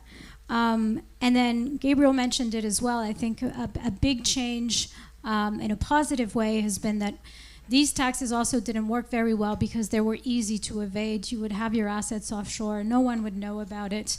Now we're in a very different situation with the exchange of information between tax authorities. It's much harder to do that. And so in that sense, I think we're better equipped. So to conclude on that point, I think we can learn from the past, and there's pretty clear lessons we can take. So that means we can design wealth taxes better. We're better equipped today because we have the exchange of information. We have more information about what people have offshore. But there's still some issues that remain. And again, it's not a question, it's a question of how do you handle those difficulties. But it means that it's still a costly tax to implement, and that needs to be carefully thought through. So I think that sums the point that I wanted to make on wealth taxes. Brilliant, thank you. And in about 5 minutes, we'll be going to questions from the audience, so please have a think. But I just wanted to come back on something that we sort of touched on throughout the discussion, which is about the issue of mobility and wealthy people saying that they will leave if taxes are increased. I just wonder, to all three of you really, I mean, what's the research on this? What can we learn from what's happened previously? I don't know who would like to go first.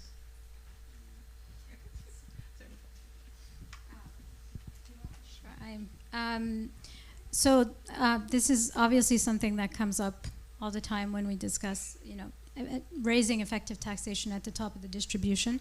And I think in terms of the research, it does show that high net worth individuals sometimes move in response to tax changes, but there's no sort of agreement or consensus on how large the effect is. I think in terms of the studies that are out there, migration responses tend to be stronger when taxes differ across regions, and when people can easily move to the neighboring regions. So there's studies on the Spanish wealth tax, for example, which is a local tax. There's studies also on Switzerland where wealth taxes are cantonal that show migration responses. There's also some new evidence on international relocations due to tax changes, and one study, for instance, on Sweden that found that on the Swedish wealth tax that found that a 1 percentage point increase in the top wealth tax rate led to about a 2% decline in the stock of wealthy individuals, but it also looked at what the economic repercussions of that mobility were and find that there were limited. There's also other research that finds more limited migration responses.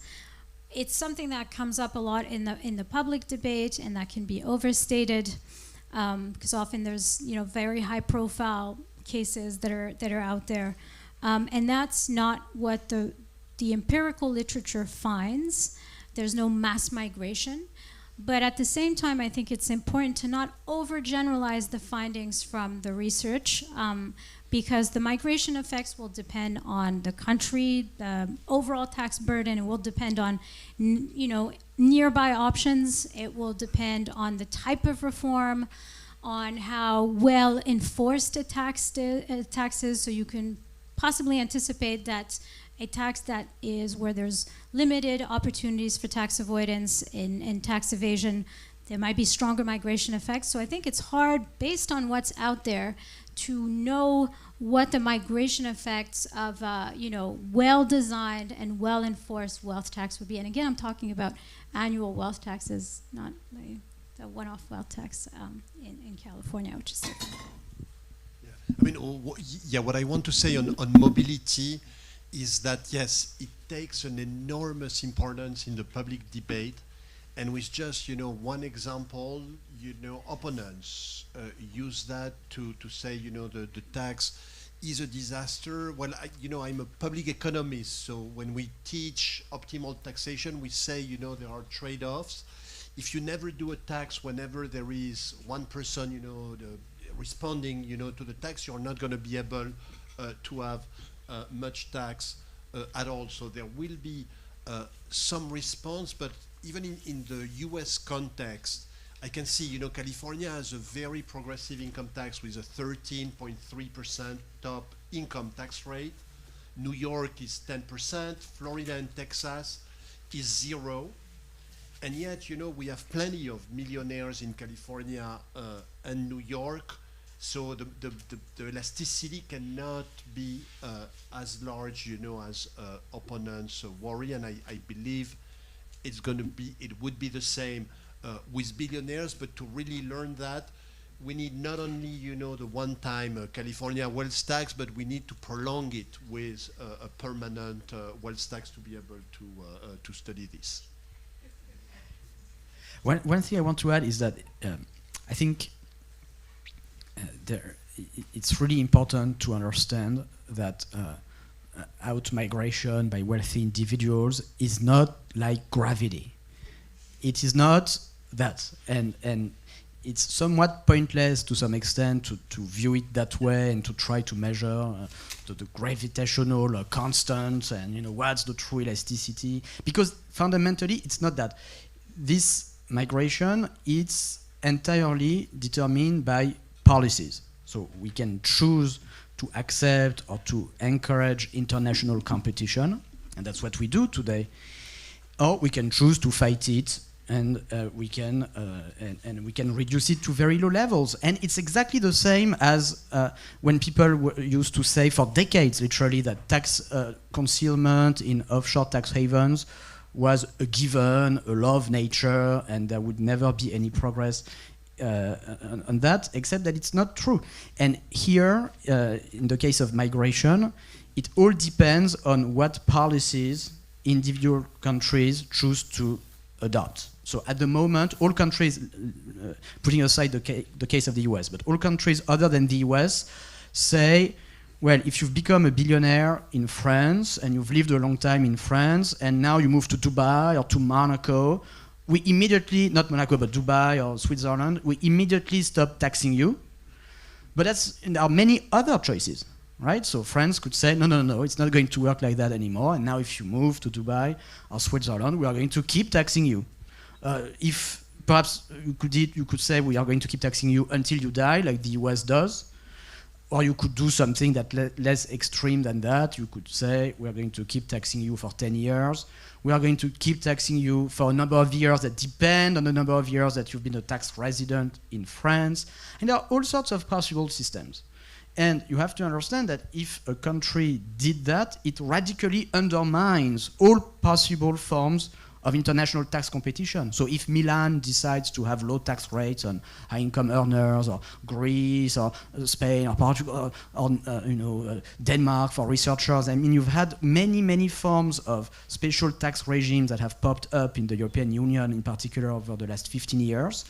But if individual countries like France say, no, we keep subjecting you to the French taxes after you leave, it radically undermines all of these schemes. So we choose today to encourage and to accept international competition, but today we can choose to refuse it. Brilliant, thank you. Yes, audience questions. Okay.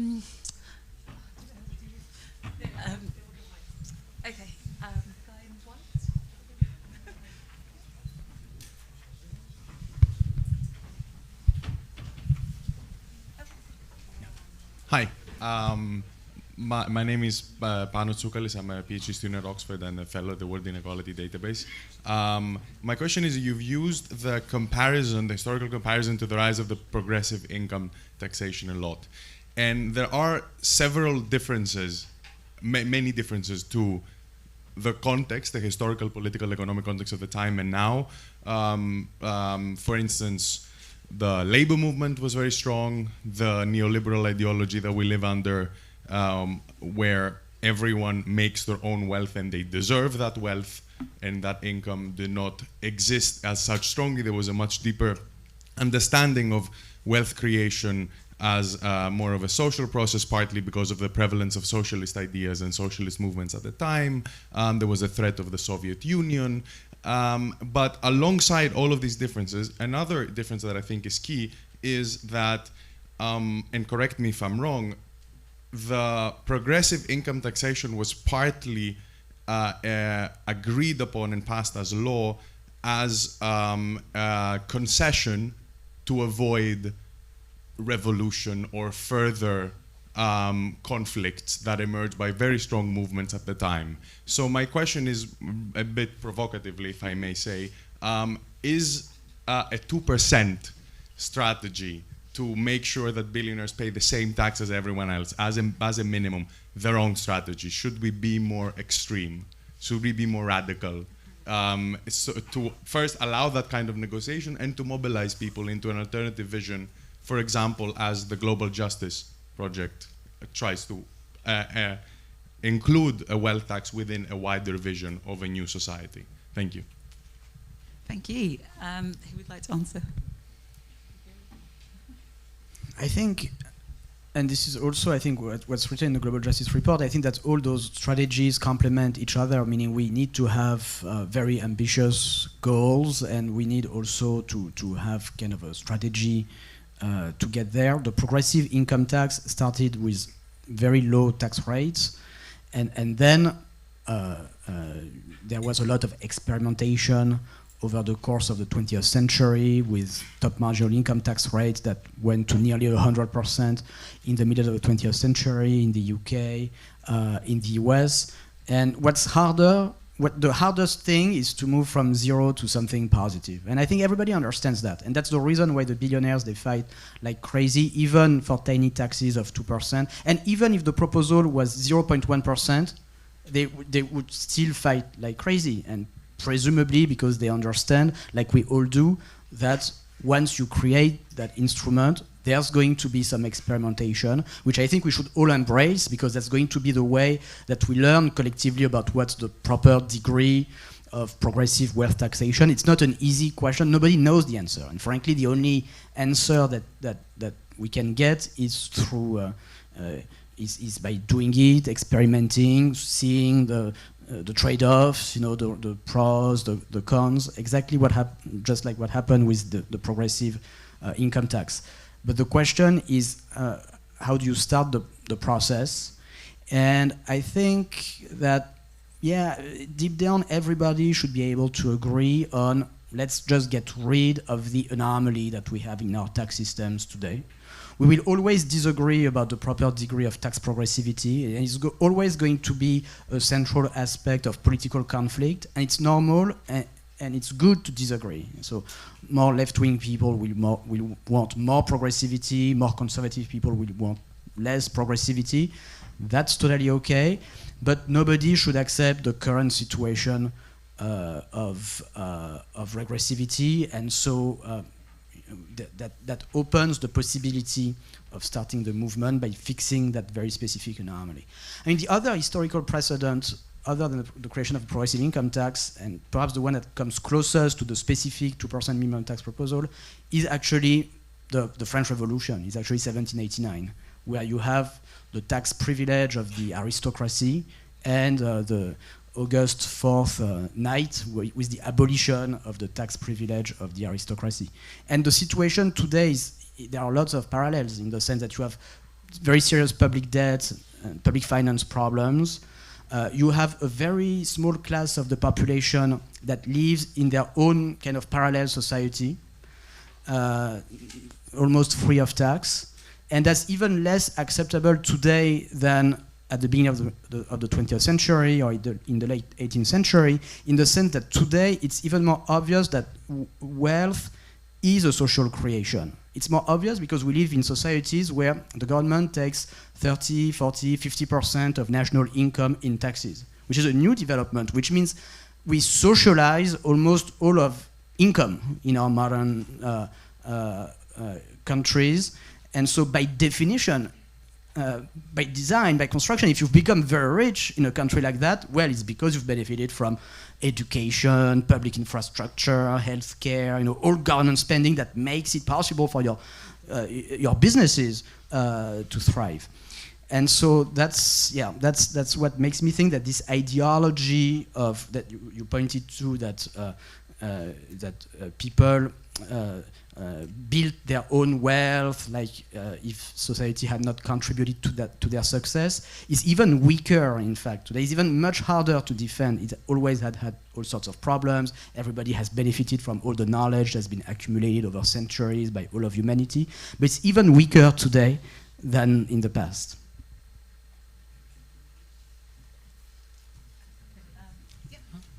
Hi, thank you. My question's actually really related to that. So you've spoken a bit about the historical differences, but then also the backlash and resistance you expect from the billionaire class. But seeing as this was, from what I can understand, originally sort of brought towards you by a labor union, I wonder if you have any insight into what the campaign strategy is. I mean, and are you playing a role in this? What is the idea, I guess, until November in trying to bring this about in California, seeing as the media and the billionaire class will fight back in a pretty major way? So on the campaign strategy, they want to present this, as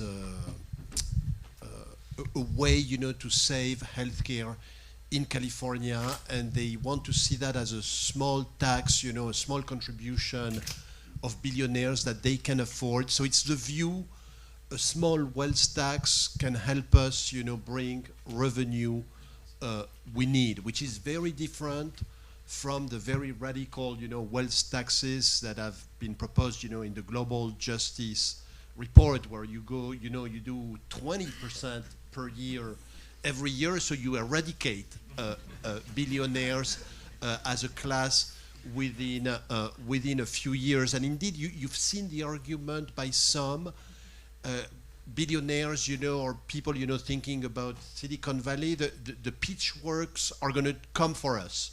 So maybe we are better off starting, to show that we can contribute, to tax revenue by paying, a moderate tax, rather than get, the population more upset, especially if there are big developments with AI, transforming the labor market, and facing, much more radical proposals. But the campaign itself wants to show, no, it's moderate, we're just asking billionaires to pay their fair shares to help us, with this defunding.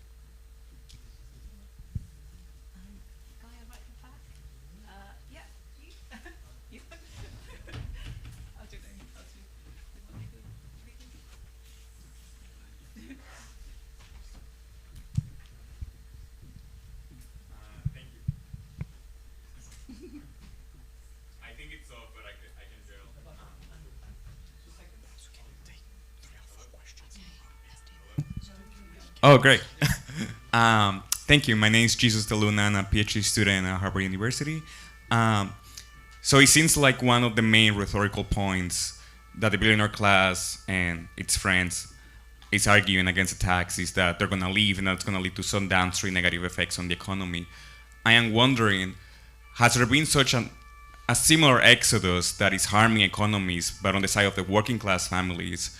I'm from America, and one thing that you see is that cities like LA and New York City are becoming more and more unaffordable. So working class families are leaving the city in droves. So I wonder, A, is that leading to like negative downstream consequences to those economies? And B, could that be an anti-rhetorical tool to use, like, oh, you care about the economy and people leaving? Well, people are leaving, and it is the working class that make this city work. Thank you. I'm going to get another couple. Thank you. Mona Barake. I was a researcher here before at the International Tax Observatory, and now I'm a researcher at TaxDev ODI Global. So my question is just very simple. So in the campaign that you were mentioning about California, you said that it's tied to healthcare, or maybe it's being advertised in that way. Usually, so when we have cases like that, do billionaires accept more a wealth tax rather than, for example, just having a general wealth tax that is announced that could be, I don't know, maybe the expenditure side from the government, like in the US, could be military spending or some spending that these billionaires do not align with. Thank you. Hi, I'm Adrien Fabre, a senior researcher at CIRED. As you said, billionaires are extremely powerful. So when you think about it, Mark Zuckerberg, he has complete control over Meta, which has 4 billion users. So this guy has the power to change the world by himself. What is he using his power for? Just to enrich himself and shareholders. But this can change if we give him good ideas. So think about it. He could send a pop-up notification. He could send a pop-up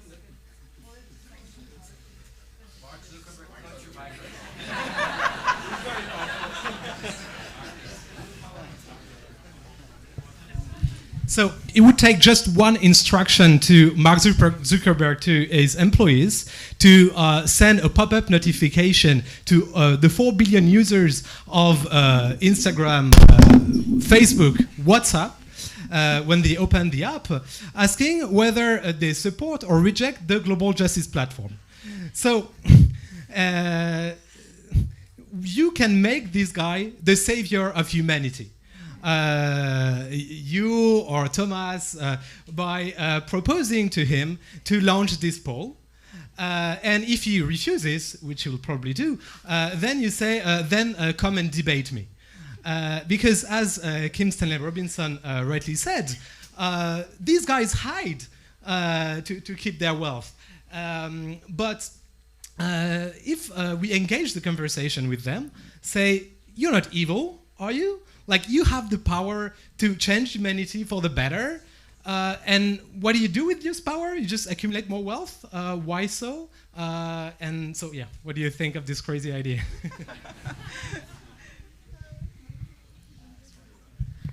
So let me try to answer some of the. So it is true that the richer states, and particularly, around the booming cities, in California, Silicon Valley, New York, there is an exodus of the working class because they just cannot afford to live there. So in reality, yes, having a booming billionaires make it, more unaffordable, for others to live there. So I haven't seen it used so far in the campaign, but that's an interesting idea. On billionaire tax and the direction of the tax revenue, billionaires, what they like is private government, through charitable giving. Let me decide which causes I'm going to support, with my billions. Anything done through government, they think is inferior. In contrast, For the public, there is research that shows, you know, that those tax initiatives do better when the public can see, you know, the specific purpose of the new tax of the new tax revenue. I hope this is right, you know, and that helps the California ballot. On Zuckerberg, you know, and Meta influence, it is true that we may see, you know, whether they deploy their enormous influence, you know, at tweaking the algorithm to, you know, my worry is that they are going to say, you know, or push information that the wealth tax is the worst possible thing. It has almost like a biblical thing that is, you know, they are going to say, you know, the sun is not going to rise anymore, you know, if this wealth tax happens, you know, as if it's, you know, angering the gods, you know, it literally has that feeling when you read the press, you listen to them, we will see, you know, but my best guess is that we're going to see, you know, whether social media has influence. I was also struck from the French example where the Zoukman tax got so much prominence, in part, you know, through social media influencers. I feel like the social media is going to have a big influence one way or another, but I'm worried that the billionaires are controlling, you know, the algorithms. More questions? Yes. Hello, my name is Delphine Santini. I work at UNESCO. I know it's a very small number, but I know that there are some billionaires and millionaires that express public support also for higher taxation, especially in the spirit of social justice. I was wondering if you know of any of them willing to engage at a technical level or even in the campaign to make those initiatives successful, like a ray of hope coming perhaps from their direction. Thank you.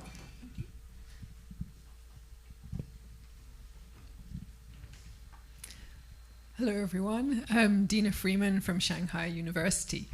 The Global Justice Report, if I understood it right, is talking about a global wealth tax instituted or implemented by this new institution of a global justice fund. So as experts on wealth taxation, could you tell us your views of the possibilities, the problems, the need, or the impossibilities of not a national or subnational wealth tax, which you've all been speaking about, but a global wealth tax? Thank you.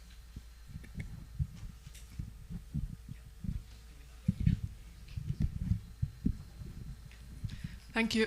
My name is Sandra Martinson and I'm an international development expert.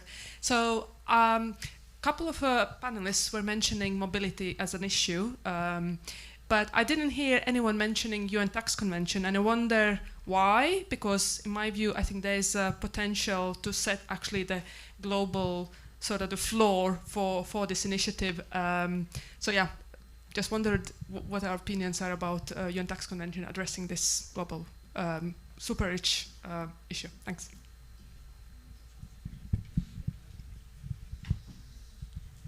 All right, let me try to answer some of those questions. So number one, I think, yeah, right, most billionaires don't like the billionaire tax, to be very clear, and have very good reasons not to like it, so it's perfectly understandable.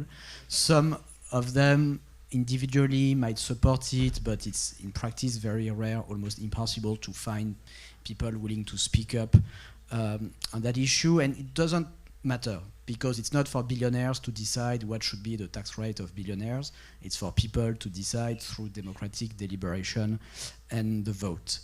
On the national versus global wealth tax, I think if you think about the nature of, I should say that I think it makes sense to have wealth taxes both at national and international level.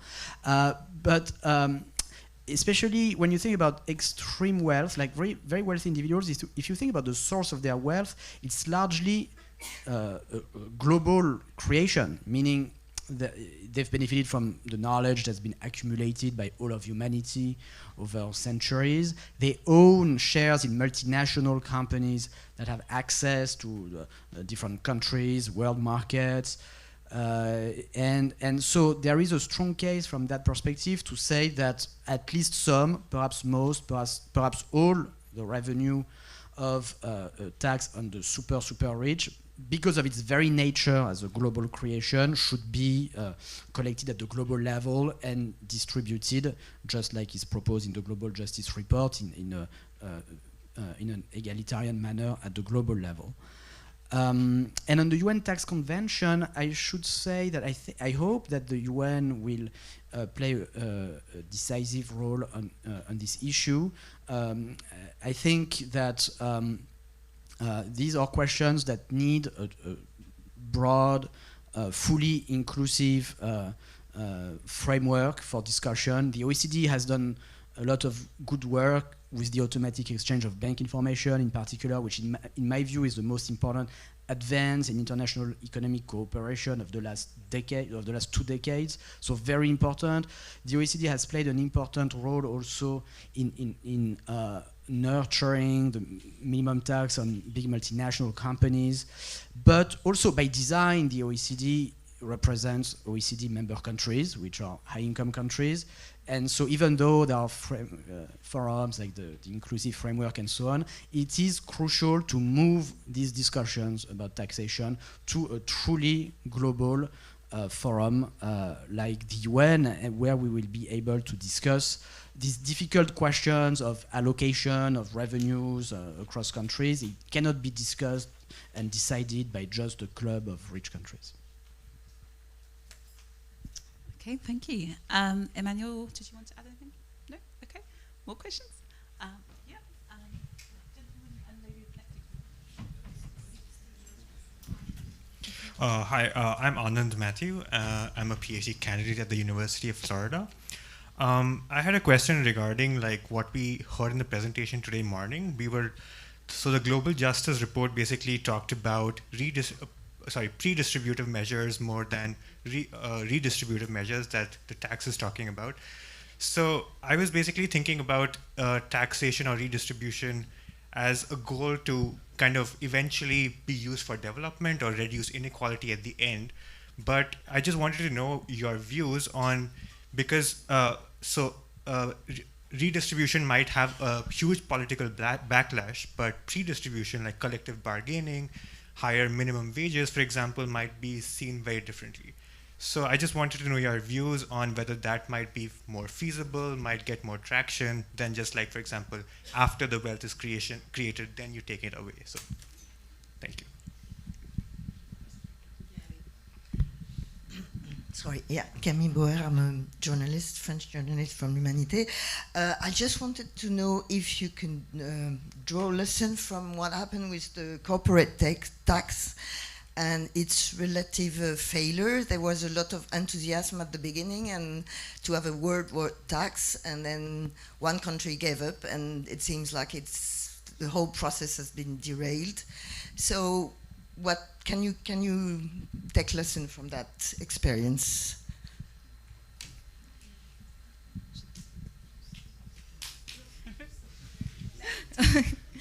Thank you. I'm Ingrid Robijns from Utrecht University.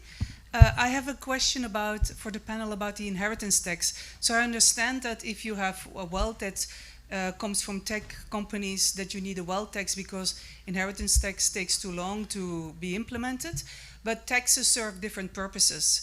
And I think that in addition to a wealth tax and a properly functioning income tax, we also need an inheritance tax, because otherwise it will change how we relate to each other as citizens. So there's a different reason why I think, in addition to everything you've said, which is fantastic, we need an inheritance tax. Now, I know that there is a lot of opposition from the public, but I think if we design it in a different way, like we've never done before, where the revenue does not go to the government, but goes to those that do not have an inheritance, like Tamar Piketty has proposed, and Tony Atkinson and others, and then you have a debate about this, then it might actually be that for 70% of the population, or 80 or 90, they will finally get an inheritance.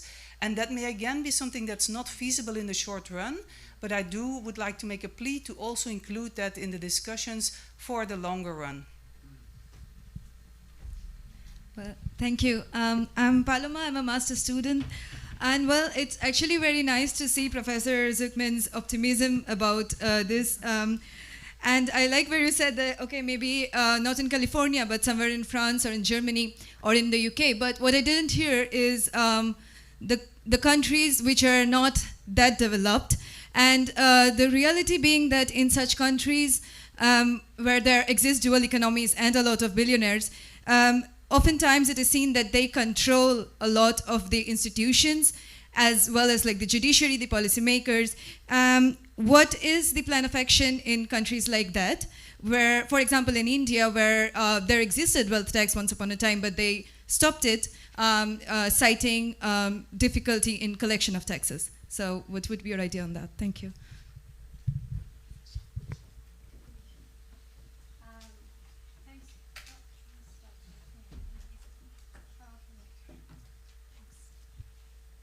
Just in response to the question about non-tax measures and pre-distribution, I think that's a very important point that wasn't made in this discussion. But obviously, tax policies are only one of the policy tools that governments can use to address inequality. And non-tax policies like removing barriers to labor market participation, minimum wages, education, healthcare, those are absolutely key to reducing inequality, especially at the lower end of the income and wealth spectrum, but they're also very important, and so I think those are complementary policies.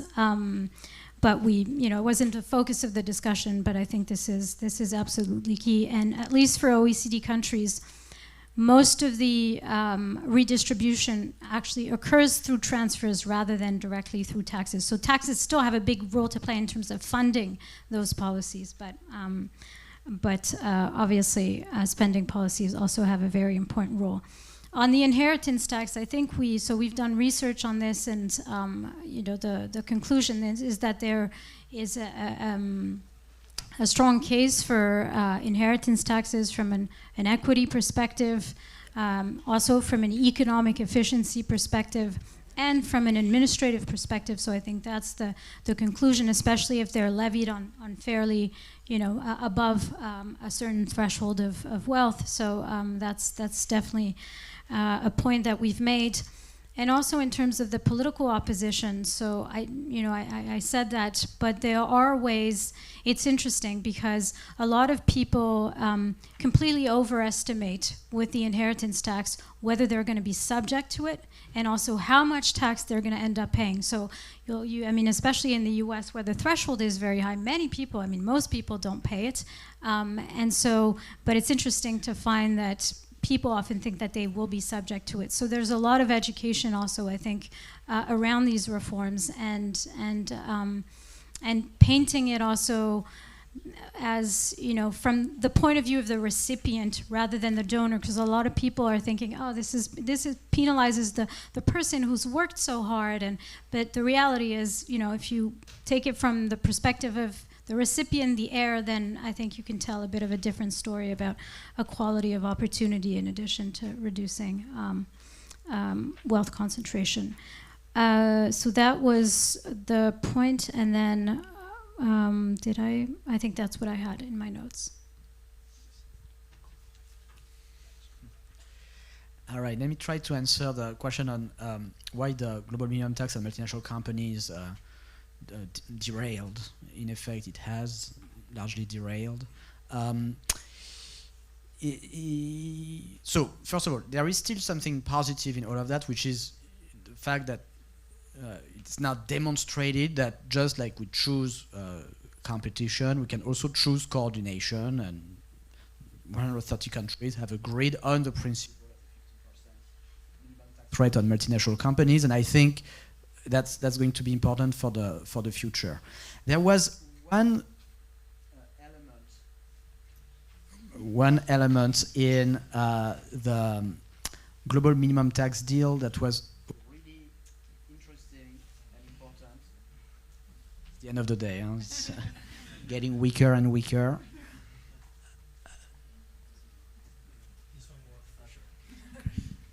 There was one element that was really important, which there was one important idea, one bright, in fact, idea in all of that, which was the idea that no country could exempt itself from the global minimum tax. it was the idea that there would be a tax collector of last resort mechanism. The idea was that if some country, like the US for instance, declined to implement the minimum tax, then other countries would collect the tax on behalf of the US. So that in effect, all multinationals would really be subject to the floor of 15%. That's a really powerful idea. And I think that people who don't like taxes have understood that it's perhaps too powerful for their taste, because it indeed can really change the dynamic of international tax competition, replace the race to the bottom by a race to the top. And so, especially in the US, they really fought to say, well, we want to make sure that this never exists, and there was not enough support among EU countries, among OECD countries, in the different other parties, member to the agreement, to push back and say, no, we are going to insist on keeping this crucial safety valve. And so Trump was able to essentially arms twist the other countries. But the reason why he was able to arms twist the other countries is because the other countries didn't really defend as much as they should have, especially EU countries, this all-important principle. So, the good news in all of that is it will come back. It will come back in a few years.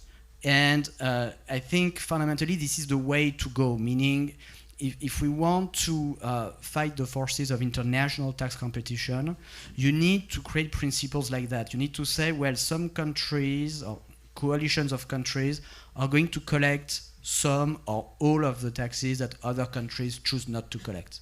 And once you do that, it's really powerful because it removes incentives for those other countries to offer low tax rates. And so it will happen one way or another in the future. Let me just answer quickly the question about Global South countries. And I think there could be leaders, countries like Brazil or a country like India with another government in taxing billionaires. The notion that the government is more controlled by billionaires in Brazil than in France, frankly, I don't know. There's no clear evidence that this is the case. The type of influence that the super rich can exert in countries like France, the US is, of course, obviously extremely enormous. And so there's no reason to think that Global South countries shouldn't be the first to move in that direction. In fact, the fact that it was Brazil as president of the G20 that put the idea of a coordinated minimum tax on the super rich on the agenda of the G20, I think is highly significant in itself. Brilliant. Thank you very much. Thank you for the questions. I'm sorry we couldn't take all of them. But unfortunately, we've come to the end of our time. So I'd just like to say thank you very much to the panelists. It's been such an interesting discussion. Thank you all.